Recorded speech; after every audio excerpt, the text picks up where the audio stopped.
Barnaby Rudge, Part 1 by Charles Dickens. Chapter 1.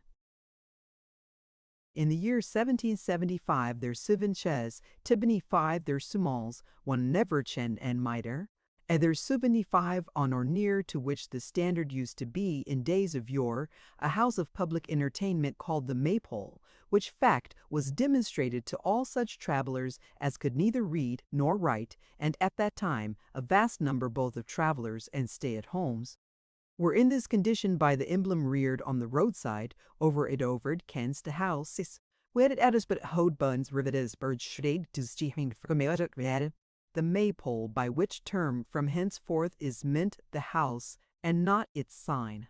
The maypole was an old building with more gable ends than a lazy man would care to count on a sunny day, huge zigzag chimneys, out of which it seemed as though even smoke could not choose but come in more than naturally.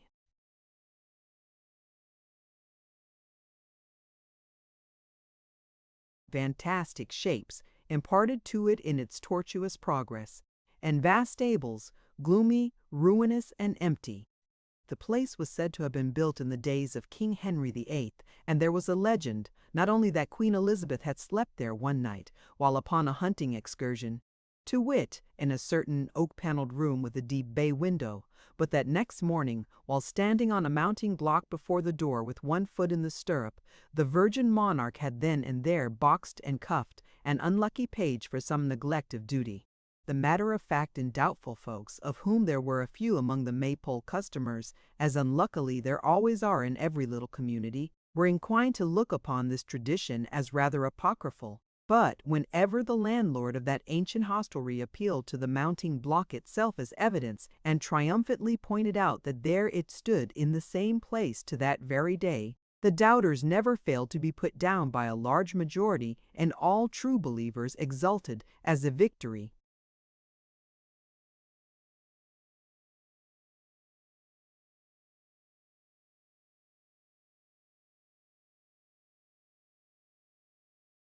Whether these and many other stories of the like nature were true or untrue, the Maypole was really an old house, a very old house, perhaps as old as it claimed to be, and perhaps older, which will sometimes happen with houses of an uncertain, as with ladies of a certain age. Its windows were old diamond-pane lattices. Its floors were sunken and uneven. Its ceilings blackened by the hand of time and heavy with massive beams. Over the doorway was an ancient porch, quaintly and grotesquely carved, and here on summer evenings the more favored customers smoked and drank and sang many a good song too, sometimes reposing on two grim-looking high-backed settles, which, like the twin dragons of some fairy tale, guarded the entrance to the mansion. In the chimneys of the disused rooms, swallows had built their nests for many a long year, and from earliest spring to latest autumn, whole colonies of sparrows chirped and twittered in the eaves. There were more pigeons about the dreary stable-yard and outbuildings than anybody but the landlord could reckon up.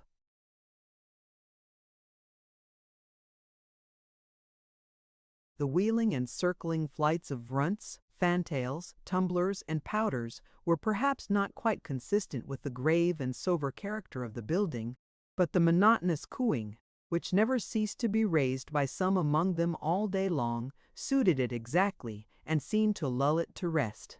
With its overhanging stories, drowsy little panes of glass and front bulging out and projecting over the pathway, the old house looked as if it were nodding in its sleep.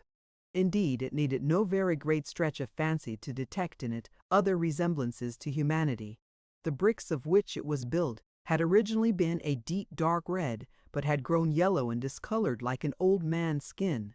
The sturdy timbers had decayed like teeth, and here and there the ivy, like a warm garment to comfort it in its age, wrapped its green leaves closely round the time-worn walls. It was a hale and hearty age, though, still, and in the summer or autumn evenings, when the glow of the setting sun fell upon the oak and chestnut trees of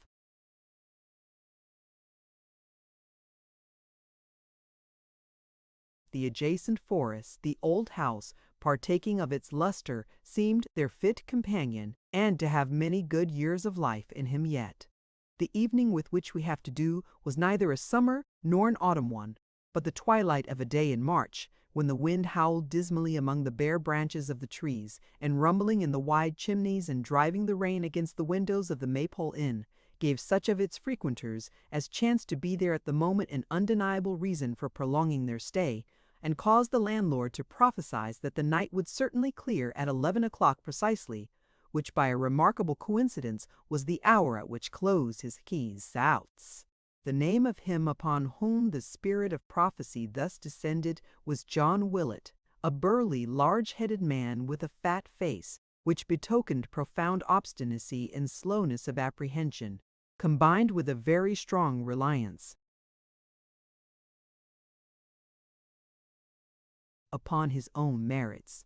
It was John Willett's ordinary boast in his more placid moods that if he were slow he was sure, which assertion could, in one sense at least, be by no means gainsaid, seeing that he was in everything unquestionably the reverse of fast, and withal one of the most dogged and positive fellows in existence, always sure that what he thought or said or did was right, and holding it as a thing quite settled and ordained by the laws of nature and providence, that anybody who said or did or thought otherwise, Mr. Willett walked slowly up to the window, flattened his fat nose against the cold glass, and shading his eyes that his sight might not be affected by the ruddy glow of the fire, looked abroad.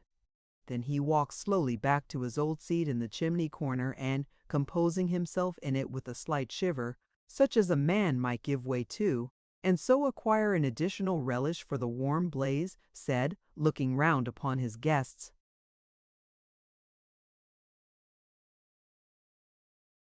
"It'll clear at 11 o'clock, no sooner and no later, not before and not arterwards."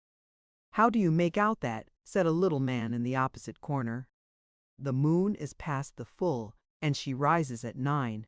John looked sedately and solemnly at his questioner until he had brought his mind to bear upon the whole of his observation, and then made answer, in a tone which seemed to imply that the moon was peculiarly his business and nobody else's. "Never you mind about the moon. Don't you trouble yourself about her. You let the moon alone, and I'll let you alone." "No offense, I hope," said the little man. Again John waited leisurely until the observation had thoroughly penetrated to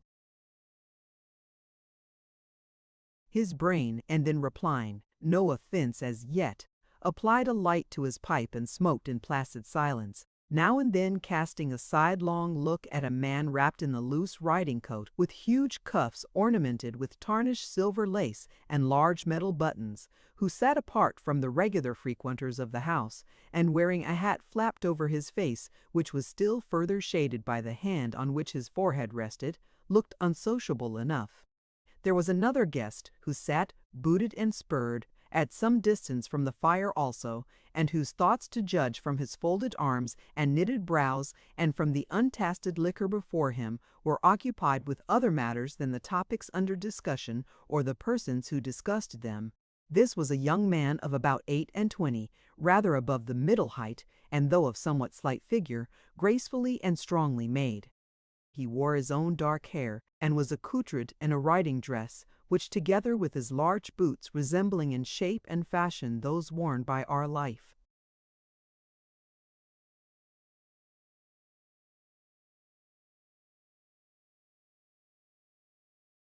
guardsmen at the present day showed indisputable traces of the bad condition of the roads. But travel-stained though he was well and even richly attired, and without being overdressed, looked a gallant gentleman. Lying upon the table beside him, as he had carelessly thrown them down, were a heavy riding-whip and a slouched hat, the latter worn, no doubt, as being best suited to the inclemency of the weather. There, too, were a pair of pistols in a holster case, and a short riding cloak. Little of his face was visible, except the long dark lashes which concealed his downcast eyes, but an air of careless ease and natural gracefulness of demeanor pervaded the figure, and seemed to comprehend even those slight accessories, which were all handsome and in good keeping. Towards this young gentleman the eyes of Mr. Willett wandered but once, and then, as if in mute inquiry, whether he had observed his silent neighbor. It was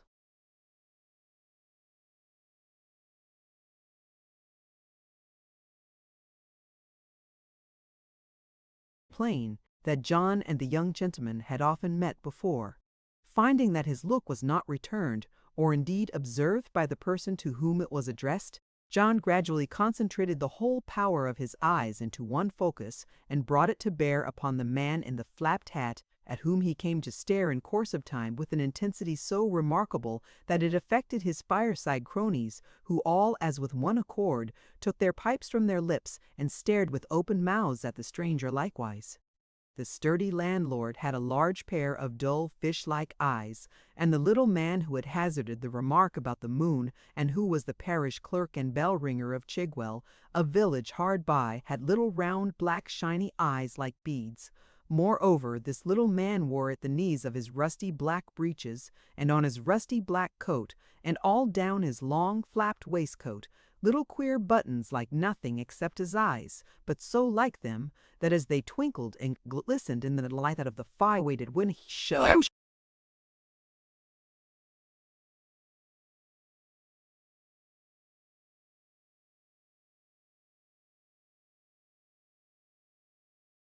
seemed all eyes from head to foot, and to be gazing with every one of them at the unknown customer. No wonder that a man should grow restless under such an inspection as this, to say nothing of the eyes belonging to short Tom Cobb, the general chandler and post-office keeper, and long Phil Parks, the ranger, both of whom, infected by the example of their companions, regarded him of the flapped hat no less attentively. The stranger became restless, perhaps from being exposed to this raking fire of eyes, perhaps from the nature of his previous meditations, most probably from the latter cause, for as he changed his position and looked hastily round, he started to find himself the object of such keen regard, and darted an angry and suspicious glance at the fireside group. It had the effect of immediately diverting all eyes to the chimney, except those of John Willett, who, finding himself, as it were, caught in the fact, and not being, as has been already observed, of a very ready nature, remained staring at his guest in a particularly awkward and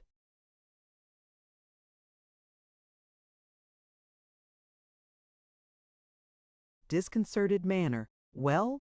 said the stranger. "Well, there was not much in well. It was not a long speech."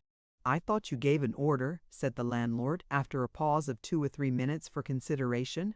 The stranger took off his hat and disclosed the hard features of a man of 60 or thereabouts, much weather-beaten and worn by time, and the naturally harsh expression of which was not improved by a dark handkerchief which was bound tightly round his head, and, while it served the purpose of a wig, shaded his forehead and almost hid his eyebrows.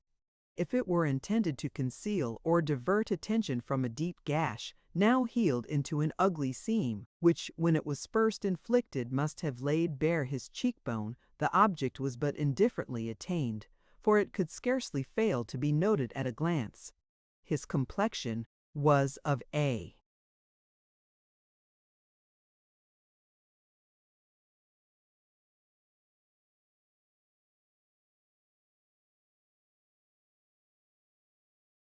cadaverous hue, and he had a grisly jagged beard of some 3 weeks' date. Such was the figure very meanly and poorly clad that now rose from the seat and stalking across the room sat down in a corner of the chimney, which the politeness or fears of the little clerk very readily assigned to him. "A highwayman," whispered Tom Cobb to Parks the ranger. "Do you suppose highwaymen don't dress handsomer than that?" replied Parks. "It's a better business than you think for, Tom, and highwaymen don't need or use to be shabby, take my word for it." Meanwhile the subject of their speculations had done due honor to the house by calling for some drink, which was promptly supplied by the landlord's son, Joe, a broad-shouldered, strapping young fellow of 20, whom it pleased his father still to consider a little boy, and to treat accordingly. Stretching out his hands to warm them by the blazing fire, the man turned his head towards the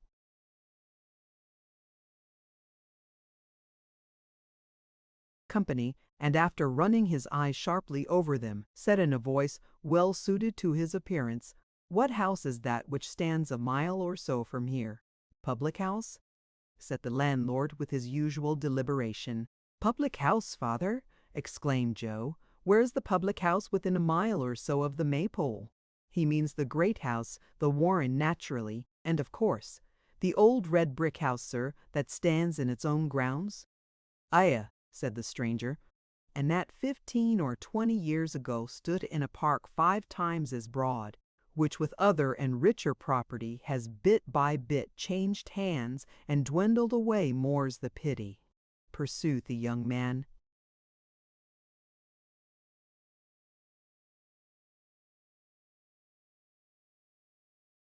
"Maybe," was the reply, "but my question related to the owner. What it has been I don't care to know, and what it is I can see for myself." The heir apparent to the Maypole pressed his finger on his lips, and glancing at the young gentleman already noticed, who had changed his attitude when the house was first mentioned, replied in a lower tone, "The owner's name is Haredale, Mr. Geoffrey Haredale," and again he glanced in the same direction as before, "and a worthy gentleman to hem." Paying as little regard to this admonitory cough as to the significant gesture that had preceded it, the stranger pursued his questioning. "I turned out of my way coming here, and took the footpath that crosses the grounds." "Who was the young lady that I saw entering a carriage?" "His daughter." "Why, how should I know, honest man?" replied Joe, contriving in the course of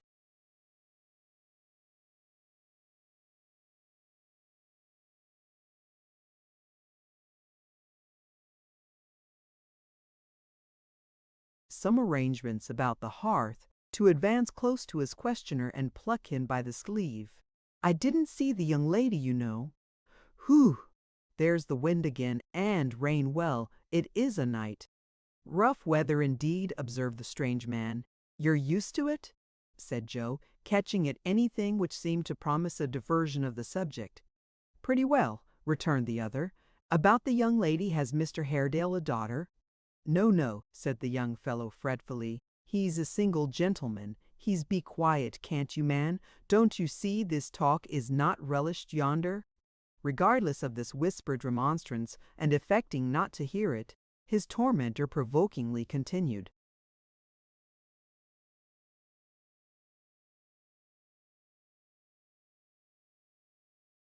"Single men have had daughters before now. Perhaps she may be his daughter, though he is not married." "What do you mean?" said Joe, adding in an undertone as he approached him again. "You'll come in for her presently, I know you will." "I mean no harm," returned the traveler boldly, "and have said none that I know of. I ask a few questions, as any stranger may, and not unnaturally about the inmates of a remarkable house in a neighborhood which is new to me, and you are as aghast and disturbed as if I were talking treason against King George. Perhaps you can tell me why, sir, for as I say I am a stranger, and this is Greek to me." The latter observation was addressed to the obvious cause of Joe Willet's discomposure, who had risen and was adjusting his riding cloak preparatory to sallying abroad. Briefly replying that he could give him no information, the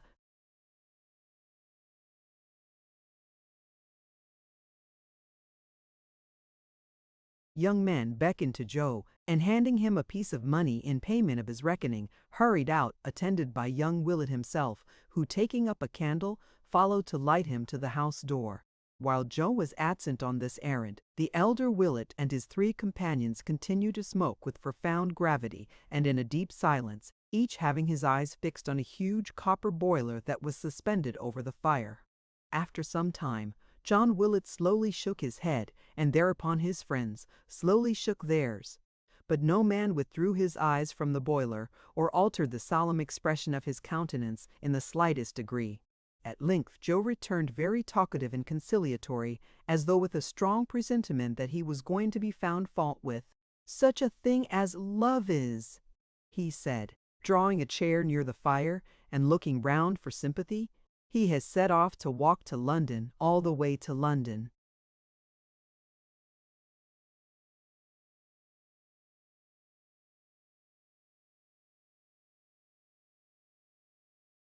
his nag gone lame and riding out here this blessed afternoon and comfortably littered down in our stable at this minute, and he giving up a good hot supper and our best bed because Miss Haredale has gone to a masquerade up in town, and he has set his heart upon seeing her.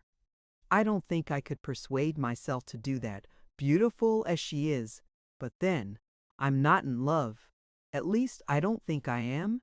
And that's the whole difference. He is in love, then?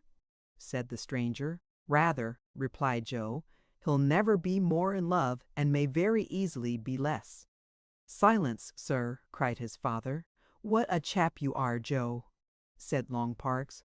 Such an inconsiderate lad, murmured Tom Cobb. Putting himself forward and wringing the very nose off his own father's face, exclaimed the parish clerk metaphorically. What have I done? Reasoned poor Joe. Silence, sir, returned his father. What do you mean by talking, when you see people that are more than 2 or 3 times your age, sitting still and silent and not dreaming of saying a word? Why, that's the proper time for me to talk, isn't it? Said Joe rebelliously. The proper time, sir, retorted his father. The proper time's no time. Ah, to be sure, muttered Parks, nodding gravely to the other two, who nodded likewise, observing under their breaths that was the point. The proper time's no time, sir, repeated John Willett. When I was your age, I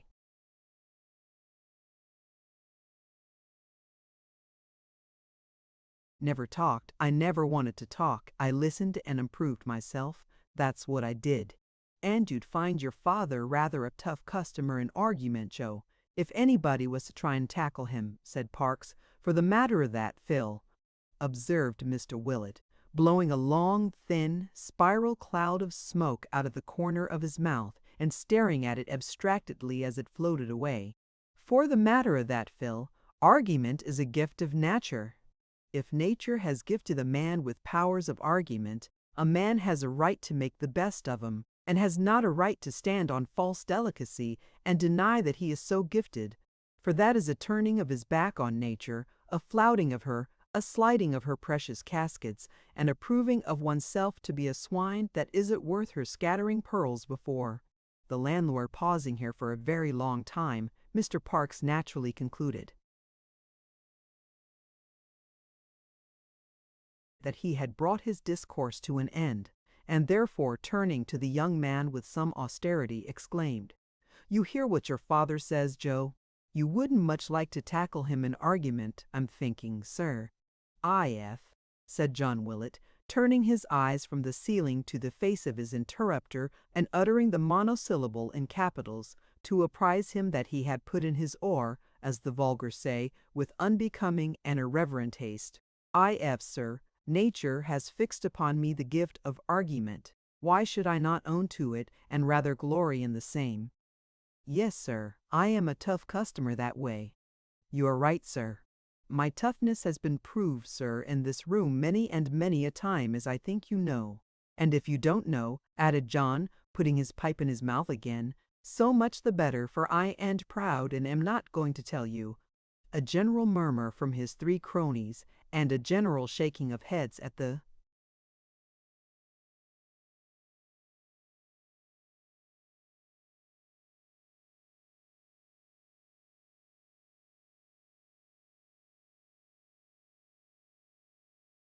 copper boiler, assured John Willett that they had had good experience of his powers and needed no further evidence to assure them of his superiority.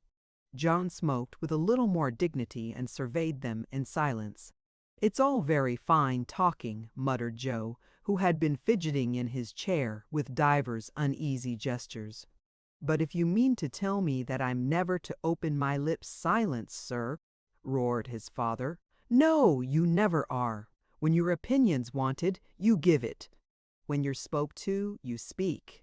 When your opinion's not wanted and you're not spoke to, don't you give an opinion and don't you speak.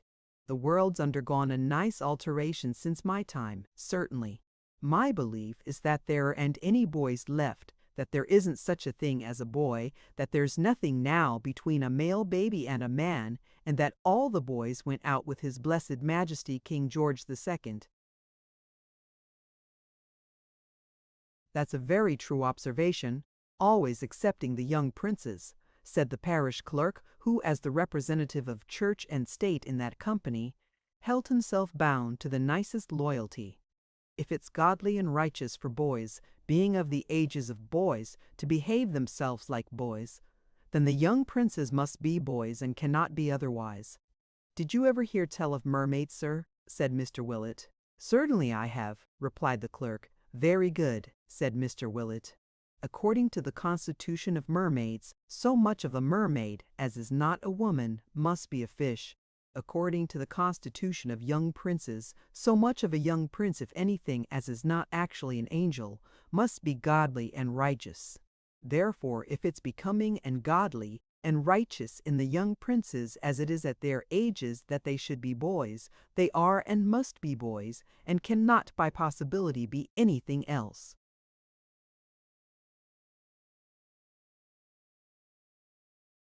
This elucidation of a knotty point being received with such marks of approval as to put John Willett into a good humor, he contented himself with repeating to his son his command of silence, and addressing the stranger, said, "If you had asked your questions of a grown-up person of me, or any of these gentlemen, you'd have had some satisfaction, and wouldn't have wasted breath. Miss Haredale is Mr. Geoffrey Haredale's niece." "Is her father alive?" said the man, carelessly. "No," rejoined the landlord, "he is not alive, and he is not dead." "Not dead," cried the other. "Not dead in a common sort of way," said the landlord. The cronies nodded to each other, and Mr. Parkes remarked in an undertone,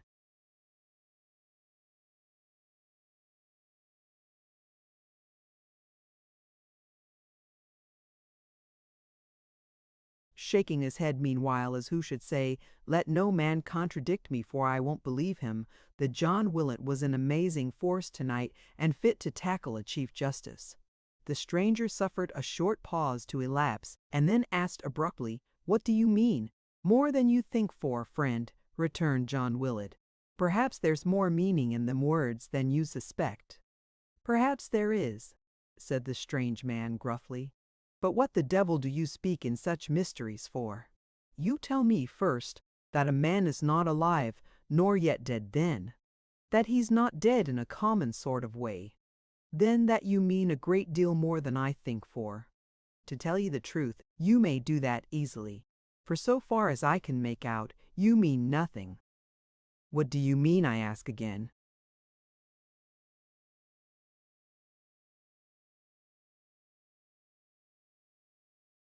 "That," returned the landlord, a little brought down from his dignity by the stranger's surliness, "is a Maypole story, and has been any time these 24 years.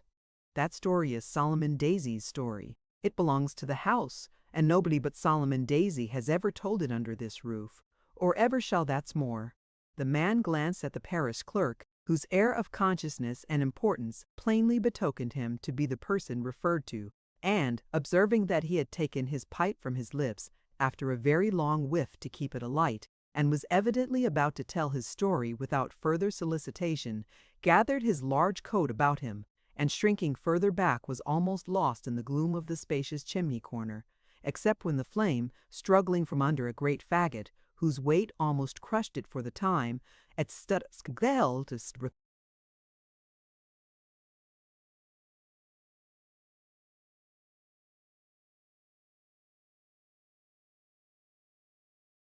by this flickering light, which made the old room with its heavy timbers and paneled walls look as if it were built of polished ebony, the wind roaring and howling without, now rattling the latch and creaking the hinges of the stout oaken door, and now driving at the casement as though it would beat it in by this light, and under circumstances so auspicious, Solomon Daisy began his tale. It was Mr. Reuben Haredale, Mr. Geoffrey's elder brother. Here he came to a dead stop, and made so naked a cob, said Solomon Daisy, dropping his voice and appealing to the post office keeper. "What day of the month is this?" "The 19th of March," said the clerk, bending forward. "The 19th of March, that's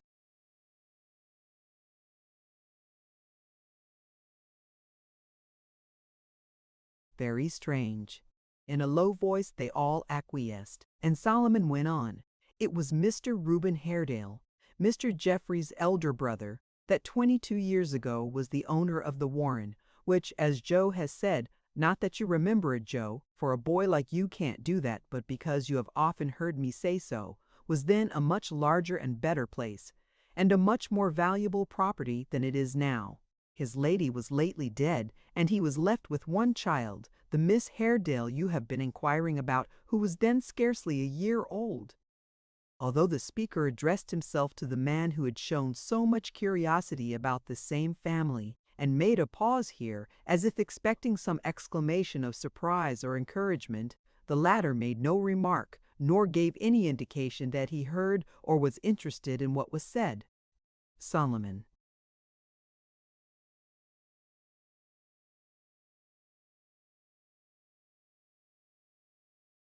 Therefore turned to his old companions, whose noses were brightly illuminated by the deep red glow from the bowls of their pipes, assured, by long experience, of their attention, and resolved to show his sense of such indecent behavior.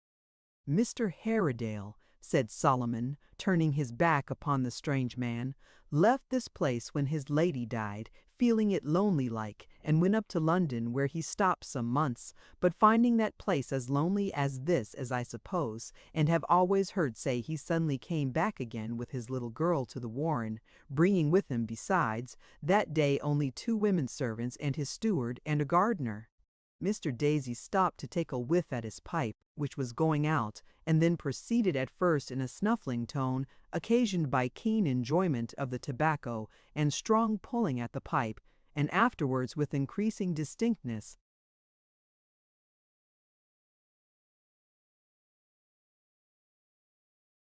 Bringing with him 2 women servants and his steward and a gardener. The rest stopped behind up in London, and were to follow next day. It happened that night an old gentleman who lived at Chigwell Row, and had long been poorly, deceased, and an order came to me at half after 12 o'clock at night to go and toll the passing bell. There was a movement in the little group of listeners, sufficiently indicative of the strong repugnance any one of them would have felt to have turned out at such a time upon such an errand. The clerk felt and understood it, and pursued his theme accordingly.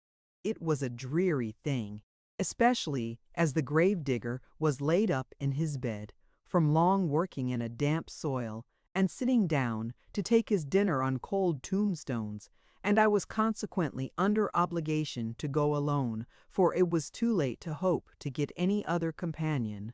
However, I wasn't unprepared for it, as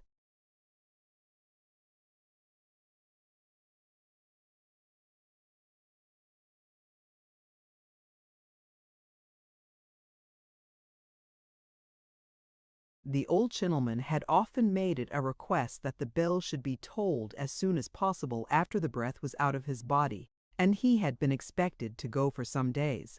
I put as good a face upon it as I could, and muffling myself up, for it was mortal cold, started out with a lighted lantern in one hand and the key of the church in the other. At this point of the narrative, the dress of the strange man rustled as if he had turned himself to hear more distinctly. Slightly pointing over his shoulder, Solomon elevated his eyebrows and nodded a silent inquiry to Joe whether this was the case. Joe shaded his eyes with his hand and peered into the corner, but could make out nothing, and so shook his head. It was just such a night as this, blowing a hurricane, raining heavily, and very dark, I often think now, darker than I ever saw it before or since. That may be my fancy, but the houses were all close shut and the folks indoors, and perhaps there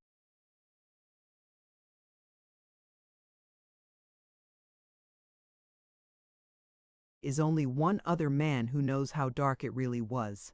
I got into the church, chained the door back so that it should keep ajar, for, to tell the truth, I didn't like to be shut in there alone, and putting my lantern on the stone seat in the little corner where the bell rope is, sat down beside it to trim the candle. I sat down to trim the candle, and when I had done so I could not persuade myself to get up again and go about my work. I don't know how it was, but I thought of all the ghost stories I had ever heard, even those that I had heard when I was a boy at school and had forgotten long ago, and they didn't come into my mind one after another, but all crowding at once like— I recollected one story there was in the village, how that on a certain night in the year, it might be that very night for anything I knew, all the dead people came out of the ground and sat at the heads of their own graves till morning. This made me think how many people I had known were buried between the church door and the churchyard gate, and what a dreadful thing it would be to have to pass among them and know them again, so earthy and unlike themselves. I had known all the niches and arches in the church from a child.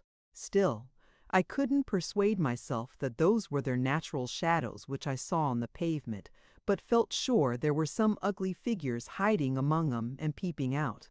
Thinking on in this way, I began to think of the old gentleman who was just dead, and I could have sworn, as I looked up the dark chancel, that I saw him in his usual place, wrapping his shroud about him and shivering, as if he felt it cold. All this time I sat listening and hardly dared to breathe. At length I started up and took the bell-rope in my hands. At that minute there rang not that bell, for I had hardly touched the rope, but another. I heard the ringing of another bell, and a deep bell too, plainly. It was only for an instant, and even then the wind carried the sound away, but I heard it. I listened for a long time, but it rang no more. I had heard of corpse candles, and at last I persuaded myself that this must be a corpse bell tolling of itself at midnight.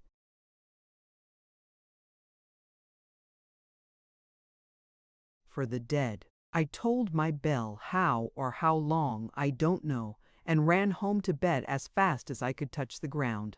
I was up early next morning after a restless night and told the story to my neighbors. Some were serious, and some made light of it. I don't think anybody believed it real. But that morning, Mr. Reuben Haredale was found murdered in his bedchamber, and in his hand was a piece of the cord attached to an alarm bell outside the roof, which hung in his room and had been cut asunder, no doubt by the murderer, when he seized it. That was the bell I heard. A bureau was found opened, and a cash box, which Mr. Haredale had brought down that day and was supposed to contain a large sum of money, was gone. The steward and gardener were both missing and both suspected for a long time, but they were never found, though hunted far and wide, and far enough they might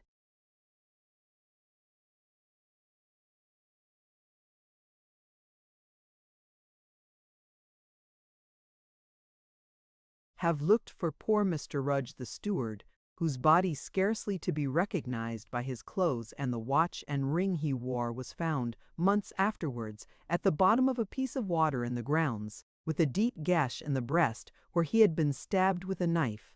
He was only partly dressed, and people all agreed that he had been sitting up reading in his own room, where there were many traces of blood, and was suddenly fallen upon and killed before his master. Everybody now knew that the gardener must be the murderer, and though he has never been heard of from that day to this, he will be, mark my words. The crime was committed this day 22 years, on the 19th of March, 1753. On the 19th of March in some year, no matter when I know it, I am sure of it, for we have always, in some strange way or other, been brought back to the subject on that day ever since, on the 19th of March in some year. Sooner or later, that man will be discovered. Chapter 2. A strange story, said the man who had been the cause of the narration. Stranger still, if it comes about as you predict. Is that all? A question so unexpected nettled Solomon Daisy not a little. By dint of relating the story very often, and ornamenting it according to village report, with a few flourishes suggested by the various hearers from time to time, he had come by degrees to tell it with great effect. And is that all? After the climax was not what he was accustomed to. Is that all? He repeated. Yes, that's all, sir. And enough too, I think. I think so too. My horse, young man. He is but a hack, hired from a roadside posting-house, but he must carry me to London tonight. Tonight, said Joe. Tonight, returned the other. What do you stare at? This tavern would seem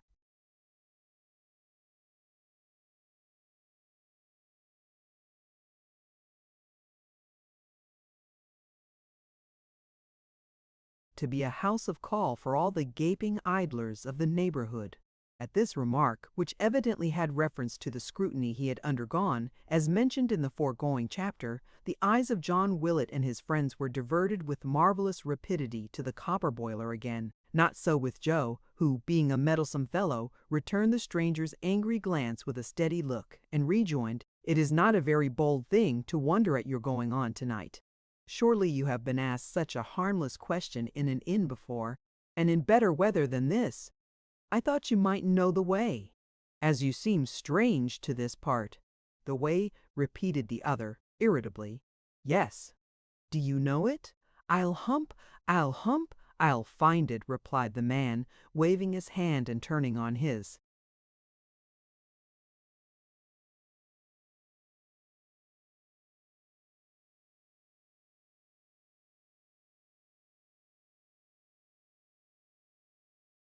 heel. "Landlord, take the reckoning here." John Willett did as he was desired, for on that point he was seldom slow, except in the particulars of giving change and testing the goodness of any piece of coin that was proffered to him, by the application of his teeth or his tongue, or some other test, or in doubtful cases by a long series of tests terminating in its rejection. The guest then wrapped his garments about him so as to shelter himself as effectually as he could from the rough weather, and without any word or sign of farewell betook himself to the stable yard. Here Joe, who had left the room on the conclusion of their short dialogue, was protecting himself and the horse from the rain under the shelter of an old penthouse roof. "He's pretty much of my opinion," said Joe, patting the horse upon the neck. "I'll wager that your stopping here tonight would please him better than it would please me."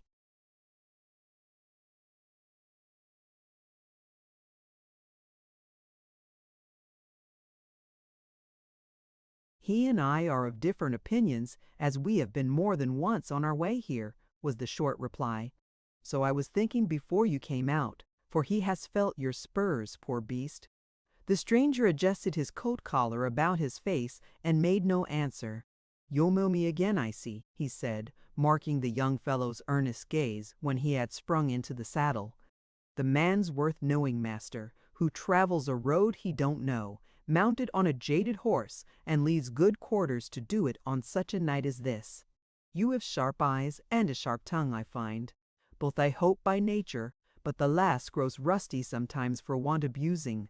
Use the first less too, and keep their sharpness for your sweethearts, boy," said the man. So saying, he shook his hand from the bridle, struck him roughly on the head with the butt end of his whip, and galloped away, dashing through the mud and darkness with a headlong speed which few badly mounted horsemen would have cared to venture, even had they been thoroughly acquainted with the country, and which, to one who knew nothing of the way he rode, was attended at every step with great hazard and danger. The roads, even within 12 miles of London, were at that time ill paved, seldom repaired, and very badly made. The way this rider traversed had been ploughed up by the wheels of heavy wagons, and rendered rotten by the frosts and thaws of the preceding winter, or possibly of many winters. Great holes and gaps had been worn into the soil, which, being now filled with water from the late rains, were not easily distinguishable even by day, and a plunge into any one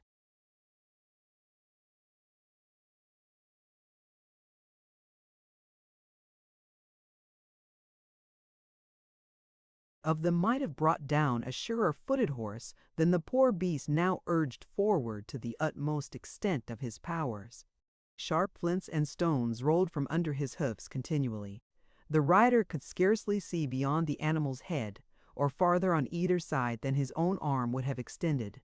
At that time, too, all the roads in the neighborhood of the metropolis were infested by footpads or highwaymen, and it was a night of all others in which any evil-disposed person of this class might have pursued his unlawful calling with little fear of detection.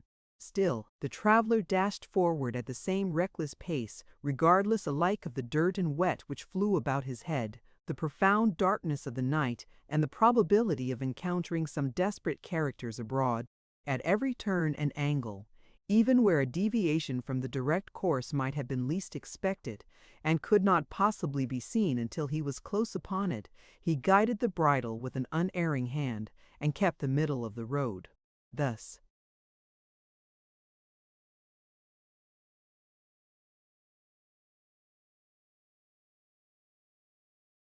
he sped onward, raising himself in the stirrups, leaning his body forward until it almost touched the horse's neck, and flourishing his heavy whip above his head with the fervor of a madman.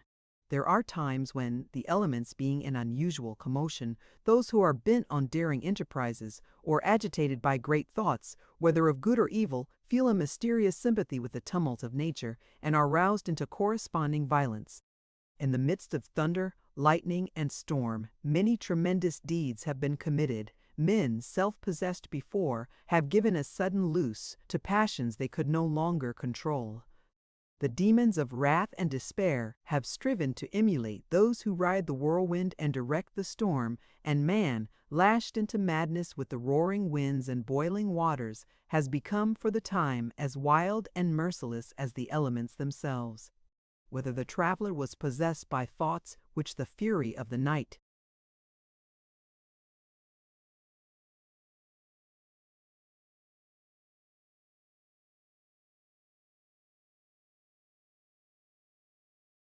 had heated and stimulated into a quicker current, or was merely impelled by some strong motive to reach his journey's end, on he swept more like a hunted phantom than a man, nor checked his pace until, arriving at some crossroads, one of which led by a longer route to the place whence he had lately started, he bore down so suddenly upon a vehicle which was coming towards him, that in the effort to avoid it he well nigh pulled his horse upon his haunches, and narrowly escaped being thrown.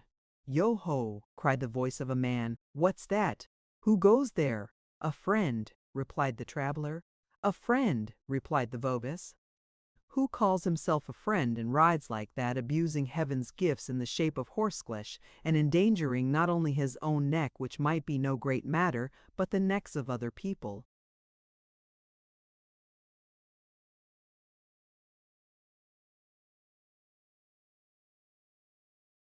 "You have a lantern there, I see," said the traveler, dismounting. "Lend it me for a moment. You have wounded my horse, I think, with your shaft or wheel." "Wounded him!" cried the other. "If I haven't killed him, it's no fault of yours. What do you mean by galloping along the king's highway like that, eh?" "Give me the light," returned the traveler, snatching it from his hand, "and don't ask idle questions of a man who is in no mood for talking." "If you had said you were in no mood for talking before, I should perhaps have been in no mood for lighting," said the voice. "Hows'ever, as it's the poor horse that's damaged, and not you, one of you is welcome to the light at all events, but it's not the crusty one." The traveler returned no answer to this speech, but holding the light near to his panting and reeking beast, examined him in limb and carcass. Meanwhile, the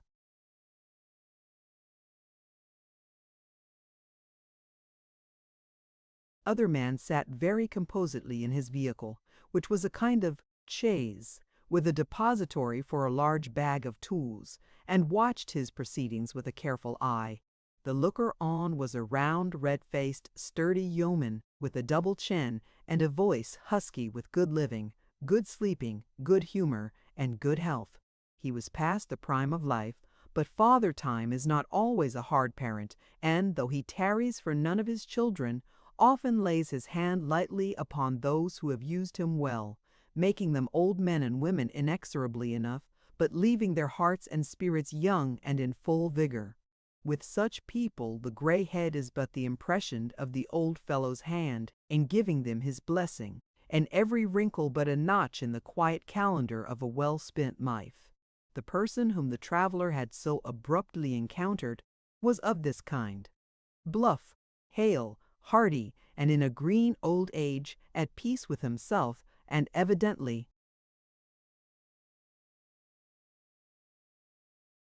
disposed to be so with all the world. Although muffled up in divers coats and handkerchiefs, one of which, passed over his crown and tied in a convenient crease of his double chin, secured his three-cornered hat and bob wig from blowing off his head, there was no disguising his plump and comfortable figure.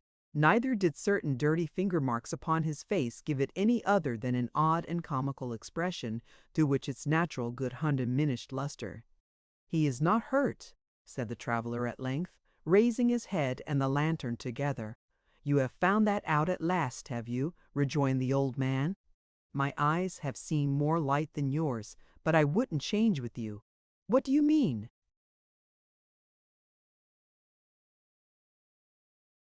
"Mean. I could have told you he wasn't hurt 5 minutes ago. Give me the light, friend. Ride forward at a gentler pace, and good night." In handing up the lantern, the man necessarily cast its rays full on the speaker's face. Their eyes met at the instant. He suddenly dropped it and crushed it with his foot. Did you never see a locksmith before, that you start as if you had come upon a ghost? Cried the old man in the chaise. Or is this, he added hastily, thrusting his hand into the tool basket and drawing out a hammer, a scheme for robbing me? I know these roads, friend.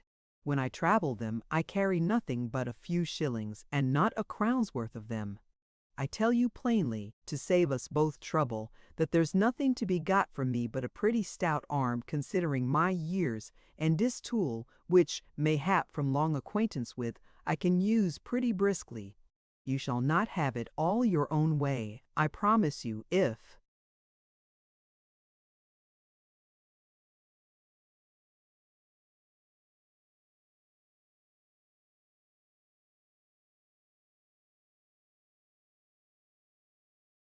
you play at that game. With these words, he stood upon the defensive. "I am not what you take me for, Gabriel Varden," replied the other. "Then what and who are you?" returned the locksmith. "You know my name, it seems. Let me know yours." "I have not gained the information from any confidence of yours, but from the inscription on your cart which tells it to all the town," replied the traveler. "You have better eyes for that than you had for your horse, then," said Varden, descending nimbly from his chaise. "Who are you? Let me see your face." While the locksmith alighted, the traveler had regained his saddle, from which he now confronted the old man, who, moving as the horse moved in chafing under the tightened rein, kept close beside him. "Let me see your face, I say. Stand off." "No masquerading tricks," said the locksmith, "and tales at the club tomorrow. How Gabriel Varden was frightened by a surly voice and a dark night. Stand, let me see your face." Finding that further resistance would only involve him in a personal struggle with an antagonist by no means to be despised, the traveler threw back his coat and, stooping down, looked steadily at the locksmith. Perhaps two men more powerfully contrasted never opposed each other face to face. The ruddy features of the locksmith so set off and heightened the excessive paleness of the man on horseback that he looked like a bloodless ghost, while the moisture, which hard riding had brought out upon his skin, hung there in dark and heavy drops, like dews of agony and death. The countenance of the old locksmith lighted up with the smile of one expecting to detect in this unpromising stranger some latent roguery of eye or lip which should reveal a familiar person in that arch disguise and spoil his jest. The face of the other, sullen and fierce, but shrinking too, was that of a man who stood at bay, while his firmly closed jaws, his puckered mouth, and more than all a certain stealthy motion of the hand within his breast, seemed to announce a desperate purpose, very foreign to acting or child's play. Thus they regarded each other for some time in silence. "Humph," he said when he had scanned his features, "I don't know you."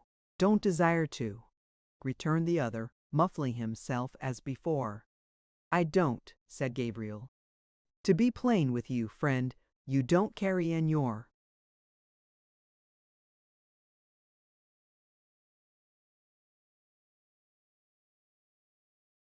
countenance a letter of recommendation. It's not my wish," said the traveler. "My humor is to be avoided." "Well," said the locksmith bluntly, "I think you'll have your humor." "I will, at any cost," rejoined the traveler. "In proof of it, lay this to heart, that you were never in such peril of your life as you have been within these few moments. When you are within 5 minutes of breathing your last, you will not be nearer death than you have been tonight." "Aye," said the sturdy locksmith, "aye, and a violent death." "From whose hand?" "From mine," replied the traveler.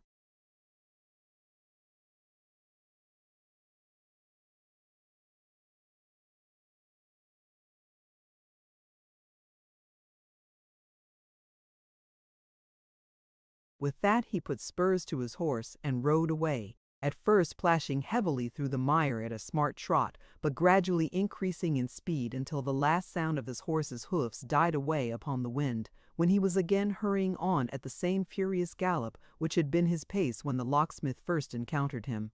Gabriel Varden remained standing in the road with the broken lantern in his hand, listening in stupefied silence until no sound reached his ear but the moaning of the wind and the fast falling rain, when he struck himself one or two smart blows in the breast by way of rousing himself, and broke into an exclamation of surprise.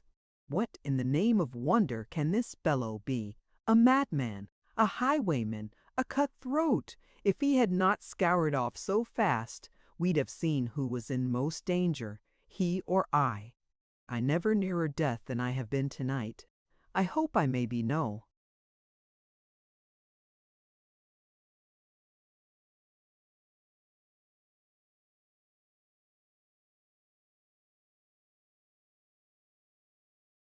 Nearer to it for a score of years to come. If so, I'll be content to be no farther from it. My stars! A pretty brag this, to a stout man. Pooh, pooh, pooh. Gabriel resumed his seat and looked wistfully up the road by which the traveler had come, murmuring in a half-whisper, "The Maypole, 2 miles, to the Maypole. I came the other road from the Warren after a long day's work at Locks and Dells, on purpose that I should not come by the Maypole and break my promise to Martha by looking in there's resolution. It would be dangerous to go on to London without a light, and it's 4 miles, and a good half-mile besides, to the halfway house. And between this and that is the very place where one needs a light most. 2 miles to the Maypole. I told Martha I wouldn't. I said I wouldn't, and I didn't. There's resolution," repeating these 2 last words very often, as if to compensate for the little.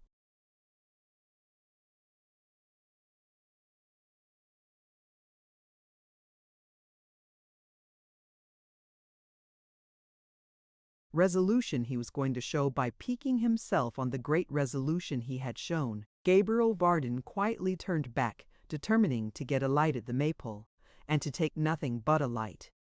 When he got to the Maypole, however, and Joe, responding to his well-known hail, came running out to the horse's head, leaving the door open behind him and disclosing a delicious perspective of warmth and brightness, when the ruddy gleam of the fire, streaming through the old red curtains of the common room, seemed to bring with it, as part of itself, a pleasant hum of voices and a fragrant odor of steaming grog and rare tobacco, all steeped as it were in the cheerful glow, when the shadows flitted so they here for the honest locksmith, and a broad glare suddenly streaming up bespoke the goodness of the crackling log, from which a brilliant train of sparks was doubtless at that moment whirling up the chimney in honor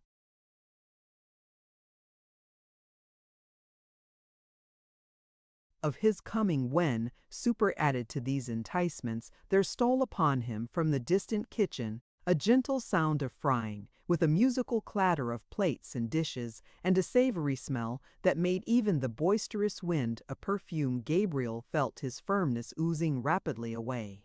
He tried to look stoically at the tavern, but his features would relax into a look of fondness. He turned his head the other way, and the cold black country seemed to frown him off and drive him for a refuge into its hospitable arms. "The merciful man, Joe," said the locksmith, "is merciful to his beast. I'll get out for a little while." And how natural it was to get out! and how unnatural it seemed for a sober man to be plodding wearily along through my roads, encountering the rude buffets of the wind and pelting of the rain, when there was a clean floor covered with crisp white sand, a well-swept hearth, a blazing fire, a table decorated with white cloth, bright pewter flagons, and other tempting preparations for a well-cooked meal, when there were these things, and company disposed to make the most of them, all ready to his hand, and entreating him to enjoyment.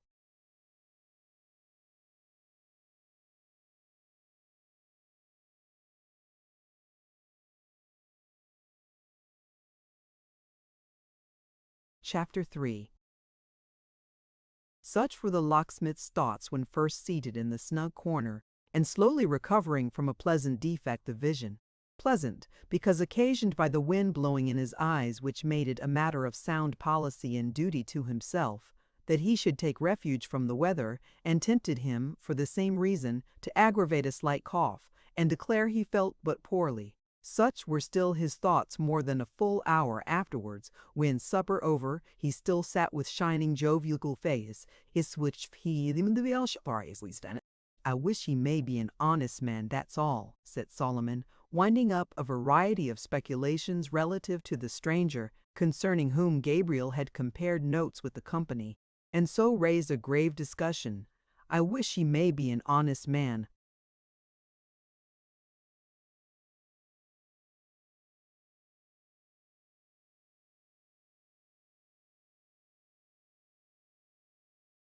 So we all do, I suppose, don't we?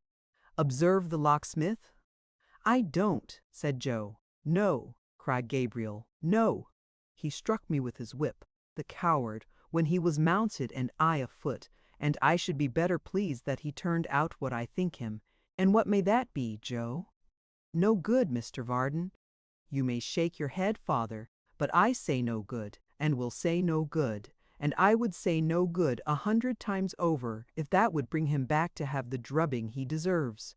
Hold your tongue, sir, said John Willett. I won't, father. It's all along of you that he ventured to do what he did. Seeing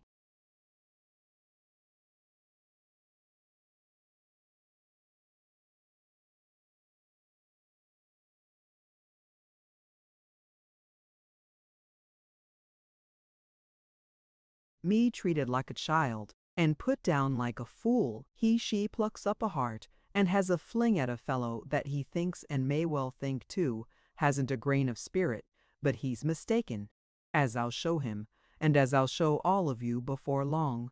Does the boy know what he's a-saying of? Cried the astonished John Willett. Father, returned Joe, I know what I say and mean, well better than you do when you hear me.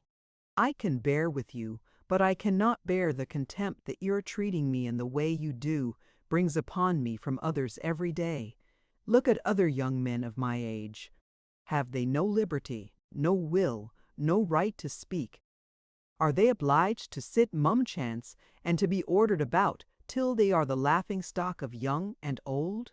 I am a byword all over, Chickwell, and I say, and it's fairer my saying so now than waiting till you are dead and I have got your money, I say that before long I shall be driven to break such bounds, and that when I do it won't be me that you'll have to blame, but your own self, and no.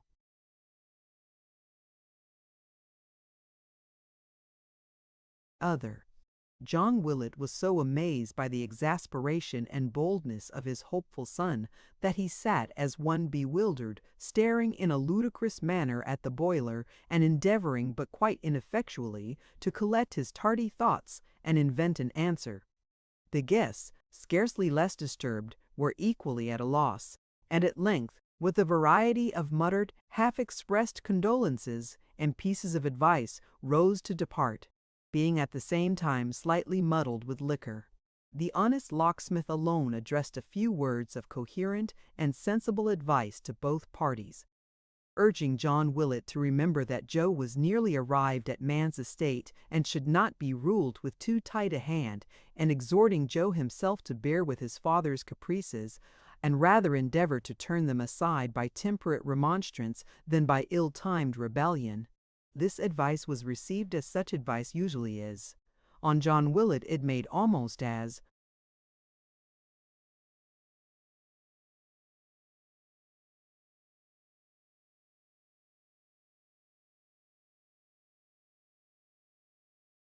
much impression as on the sign outside the door, while Joe, who took it in the best part, avowed himself more obliged than he could well express, but politely intimated his intention, nevertheless, of taking his own course uninfluenced by anybody. "You have always been a very good friend to me, Mr. Varden," he said, as they stood without in the porch, and the locksmith was equipping himself for his journey home. "I take it very kind of you to say all this, but the time's nearly come when the maypole and I must part company." "Rubbing stones gather no moss, Joe," said Gabriel. "Nor milestones much," replied Joe. "I'm little better than one here, and see as much of the world." "Then what would you do, Joe?" pursued the locksmith, stroking his chin.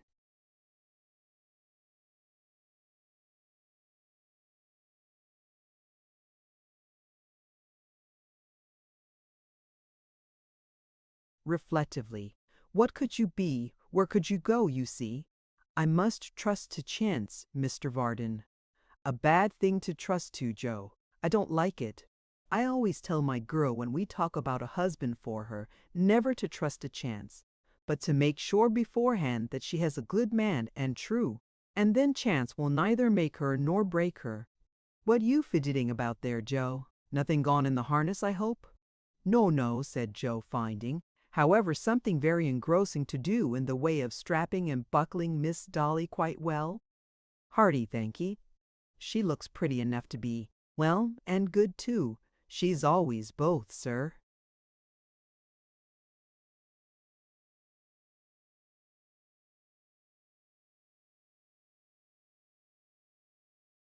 "So she is, thank God. I hope," said Joe after some hesitation, "that you won't tell this story against me of my having been beat like the boy they'd make of me, at all events, till I have met this man again and settled the account." "It'll be a better story then. Why, who should I tell it to?" returned Gabriel. "They know it here, and I'm not likely to come across anybody else who would care about it." "That's true enough," said the young fellow with a sigh. "I quite forgot that. Yes, that's true." So saying, he raised his face, which was very red, no doubt, from the exertion of strapping and buckling as aforesaid, and giving the reins to the old man, who had by this time taken his seat, sighed again and bade him good night. "Good night," cried Gabriel. "Now think better of what we have just been."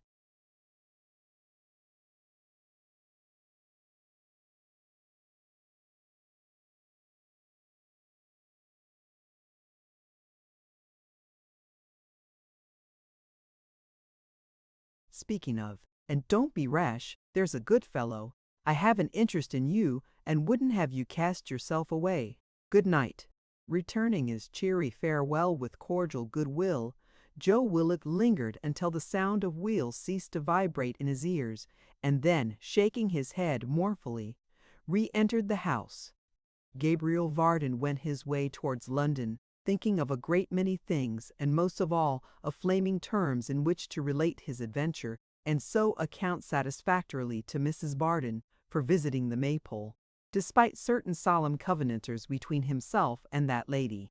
Thinking begets not only thought, but drowsiness occasionally, and the more the locksmith thought, the more sleepy he became. A man may be very sober, or at least firmly set upon his legs on that neutral ground which lies between the confines of perfect sobriety and slight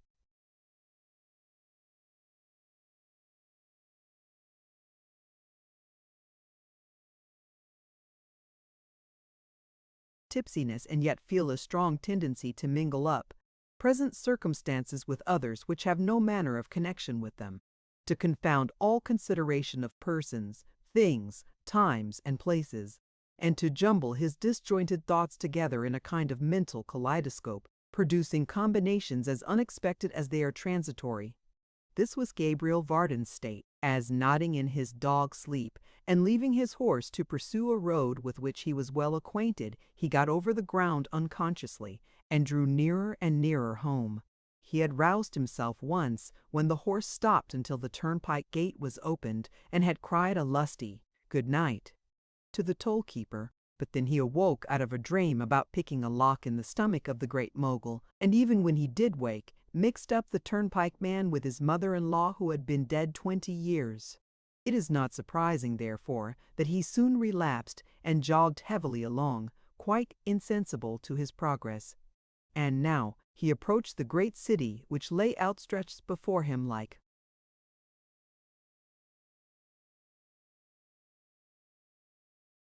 a dark shadow on the ground, reddening the sluggish air with a deep dull light that told of labyrinths of public ways and shops, and swarms of busy people. Approaching nearer and nearer yet, this halo began to fade, and the causes which produced it slowly to develop themselves. Long lines of poorly lighted streets might be faintly traced, with here and there a lighter spot where lamps were clustered round a square or market, or round some great building. After a time these grew more distinct, and the lamps themselves were visible, slight yellow specks that seemed to be rapidly snuffed out one by one as intervening obstacles hid them from the sight.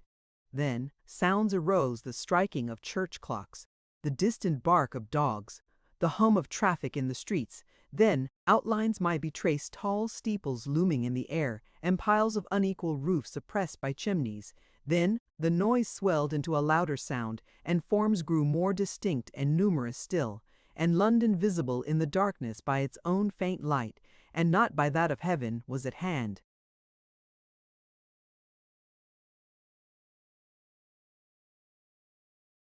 The locksmith, however, all unconscious of its near vicinity, still jogged on, half sleeping and half waking, when a loud cry at no great distance ahead roused him with a start. For a moment or two he looked about him like a man who had been transported to some strange country in his sleep, but soon recognizing familiar objects, rubbed his eyes lazily and might have relapsed again, but that the cry was repeated not once or twice or thrice, but many times, and each time, if possible, with increased vehemence. Thoroughly aroused, Gabriel, who was a bold man and not easily daunted, made straight to the spot, urging on his stout little horse as if for life or death. The matter indeed looked sufficiently serious, for, coming to the place whence the cries had proceeded, he descried the figure of a man extended in an apparently lifeless state upon the pathway, and, hovering round him, another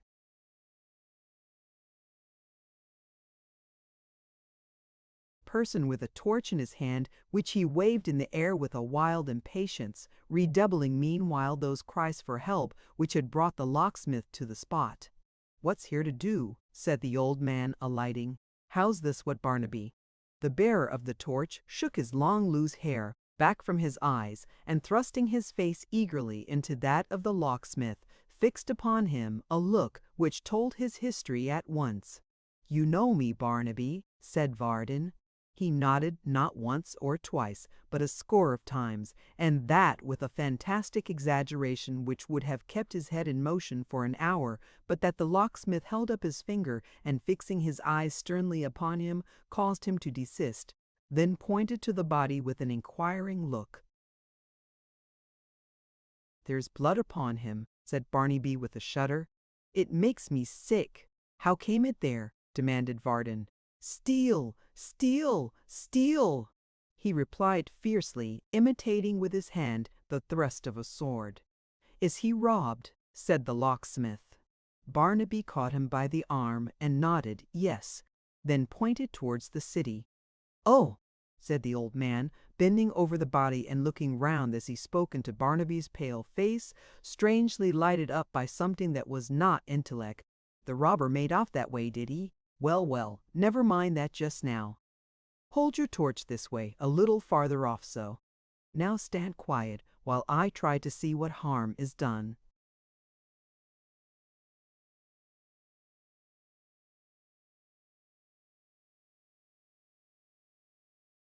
With these words, he applied himself to a closer examination of the prostrate form, while Barnaby, holding the torch as he had been directed, looked on in silence, fascinated by interest or curiosity, but repelled nevertheless by some strong and secret horror which convulsed him in every nerve.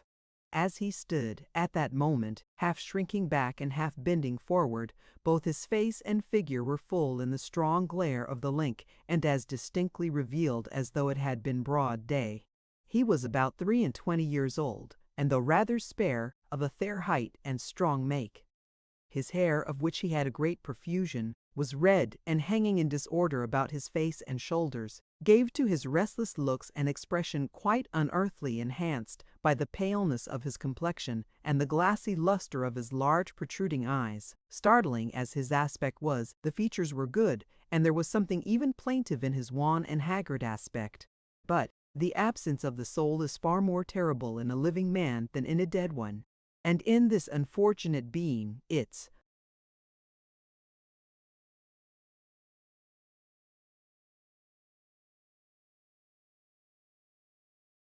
noblest powers were wanting. His dress was of green, clumsily trimmed here and there apparently by his own hands with gaudy lace, brightest where the cloth was most worn and soiled, and poorest where it was at the best. A pair of tawdry ruffles dangled at his wrists, while his throat was nearly bare. He had ornamented his hat with a cluster of peacock's feathers, but they were limp and broken, and now trailed negligently down his back. Girt to his side was the steel hilt of an old sword without blade or scabbard, and some parti-colored ends of ribands and poor glass toys completed the ornamental portion of his attire. The fluttered and confused disposition of all the motley scraps that formed his dress bespoke, in a scarcely less degree than his eager and unsettled manner, the disorder of his mind, and by a grotesque contrast set off and heightened the more impressive wildness of his face. "Barnaby," said the locksmith after a hasty but careful inspection, "this man is—"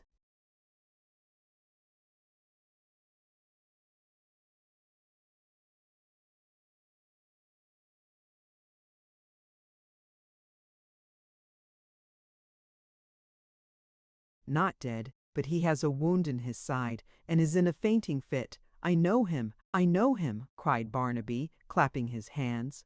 "Know him?" repeated the locksmith. "Hush!" said Barnaby, laying his fingers upon his lips. "He went out today, a-wooing. I wouldn't for a light guinea that he should never go a-wooing again, for, if he did, some eyes would grow dim that are now as bright as sea. When I talk of eyes, the stars come out." "Whose eyes are they? If they are angels' eyes, why do they look down here and see good men hurt and only wink and sparkle all the night?" "Now heaven help this silly fellow," murmured the perplexed locksmith. "Can he know this gentleman? His mother's house is not far off. I had better see if she can tell me who he is. Barnaby, my man, help me to put him in the chaise, and Will."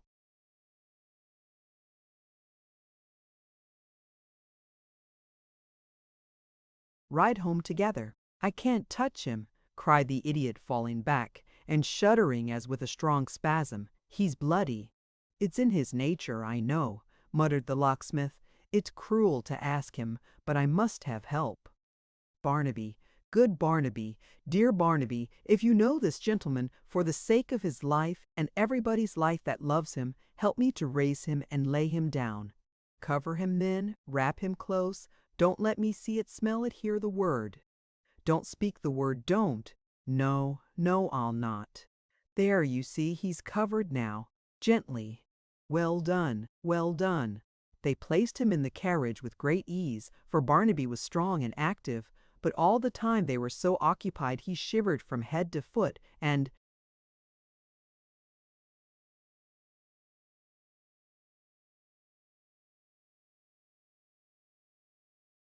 evidently experienced an ecstasy of terror. This accomplished, and the wounded man being covered with Varden's own greatcoat, which he took off for the purpose, they proceeded onward at a brisk pace, Barnaby gaily counting the stars upon his fingers, and Gabriel inwardly congratulating himself upon having an adventure now which would silence Mrs. Varden on the subject of the maypole, for that night or there was no faith in woman.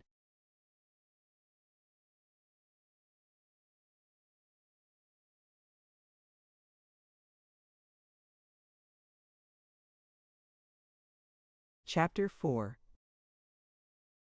In the venerable suburb, it was a suburb once of Clerkenwell, towards that part of its confines which is nearest to the Charterhouse, and in one of those cool, shady streets, of which a few widely scattered and dispersed yet remain in such old parts of the metropolis, each tenement quietly vegetating like an ancient citizen who long ago retired from business and dozing on in its infirmity, until in course of time it tumbles down and is replaced by some extravagant young man or mobile.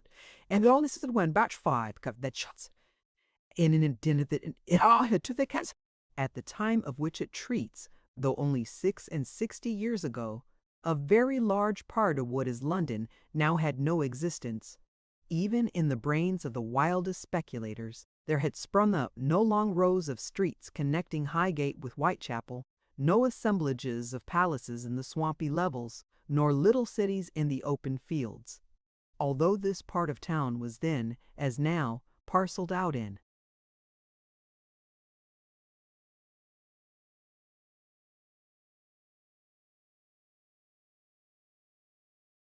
streets and plentifully peopled, it wore a different aspect.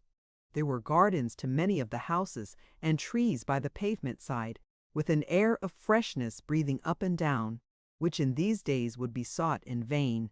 Fields were nigh at hand, through which the New River took its winding course, and where there was merry haymaking in the summer-time. Nature was not so far removed or hard to get at as in these days, and although there were busy trades in Clerkenwell, and working jewelers by scores, it was a purer place, with farmhouses nearer to it than many modern Londoners would readily believe, and lovers' walks at no great distance, which turned into squalid courts long before the lovers of this age were born, or, as the phrase goes, thought of. In one of these streets, the cleanest of them all, and on the shady side of the way, for good housewives know that sunlight damages their cherished furniture, and so choose the shade rather than its intrusive glare, there stood the house with which we have to deal. It was a modest building, not very straight, not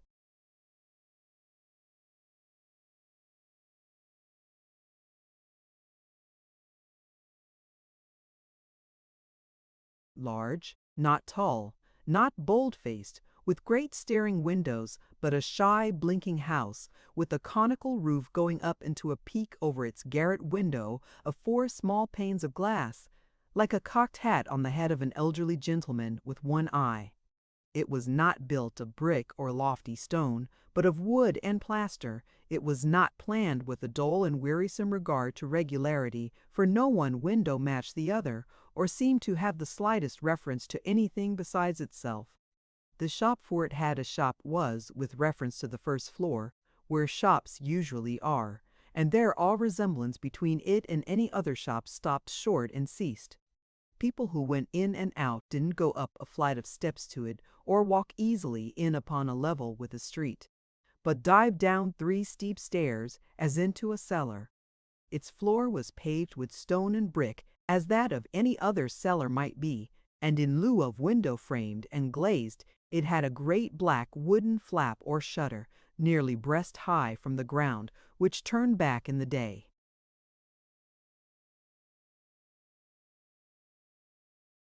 Time, admitting as much cold air as light, and very often more. Behind this shop was a wainscoted parlor, looking first into a paved yard, and beyond that again into a little terrace garden raised some feet above it. Any stranger would have supposed that this wainscoted parlor, saving parlor and first-in-reins, were observed to grow extremely thoughtful, as weighing and pondering in their minds whether the upper rooms were only approachable by ladders from without, never suspecting that 2 of the most unassuming, unlikely doors in accession, which the most ingenious mechanician on earth must of necessity supposed de gons and caravision on earth was the solid cordimoides et devord, ectoyed et bitala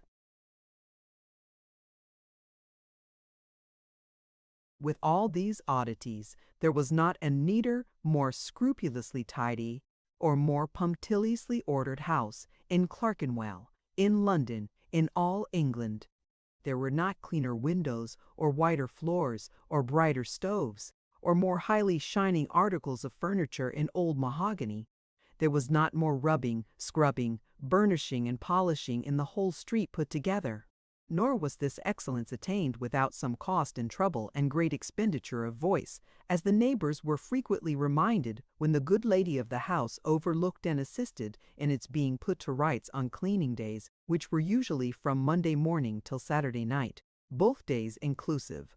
Leaning against the doorpost of this, his dwelling, the locksmith stood early on the morning after he had met with the wounded man, gazing disconsolately at a great wooden emblem of a key, painted in vivid yellow to resemble gold, which dangled from the house front and swung to and fro with a mournful creaking noise, as if complaining that it had nothing to unlock. Sometimes he looked over his shoulder into the shop, which was so dark and dingy with numerous tokens of his trade, and so blackened by the smoke of a little forge, near which his prentice was at work, that it would have been difficult for one unused to such espials to have distinguished anything but various tools, of uncouth make and shape, great bunches of rusty keys, fragments of iron, half-finished locks, and such like things which garnished the walls and hung in clusters from the ceiling. After a long, impatient contemplation of the golden key and many such backward glances, Gabriel stepped into the road and stole a look at the upper windows. One of them chanced to be thrown open at the moment, and a roguish face met his, a face lighted up by the loveliest pair of sparkling eyes that ever locksmith looked upon. The face of a pretty laughing girl, dimpled and fresh, and healthful, the very impersonation of good humor and blooming beauty. "Hush," she whispered, bending forward and pointing archly to the window.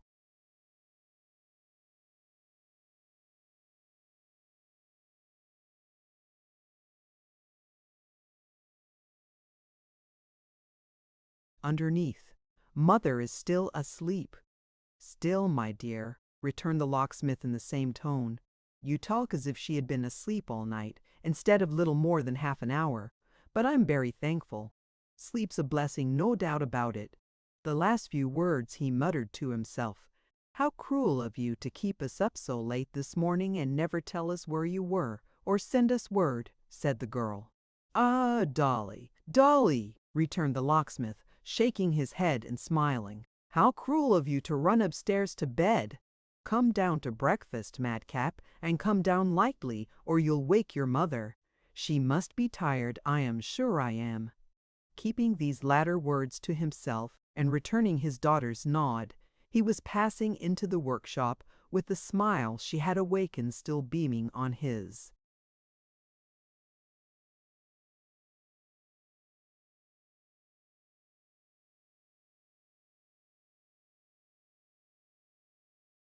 Face when he just caught sight of his prentice's brown paper cap ducking down to avoid observation and shrinking from the window back to its former place, which the wearer no sooner reached than he began to hammer lustily. "Listening again, Simon," said Gabriel to himself. "That's bad. What in the name of wonder does he expect the girl to say, that I always catch him listening when she speaks and never at any other time? A bad habit, Sim, a sneaking, underhanded way. Ah, you may hammer, but you won't beat that out of me if you work at it till your time's up." So saying, and shaking his head gravely, he re-entered the workshop and confronted the subject of these remarks. "There's enough of that just now," said the locksmith. "You needn't make any more of that confounded clatter. Breakfast's ready."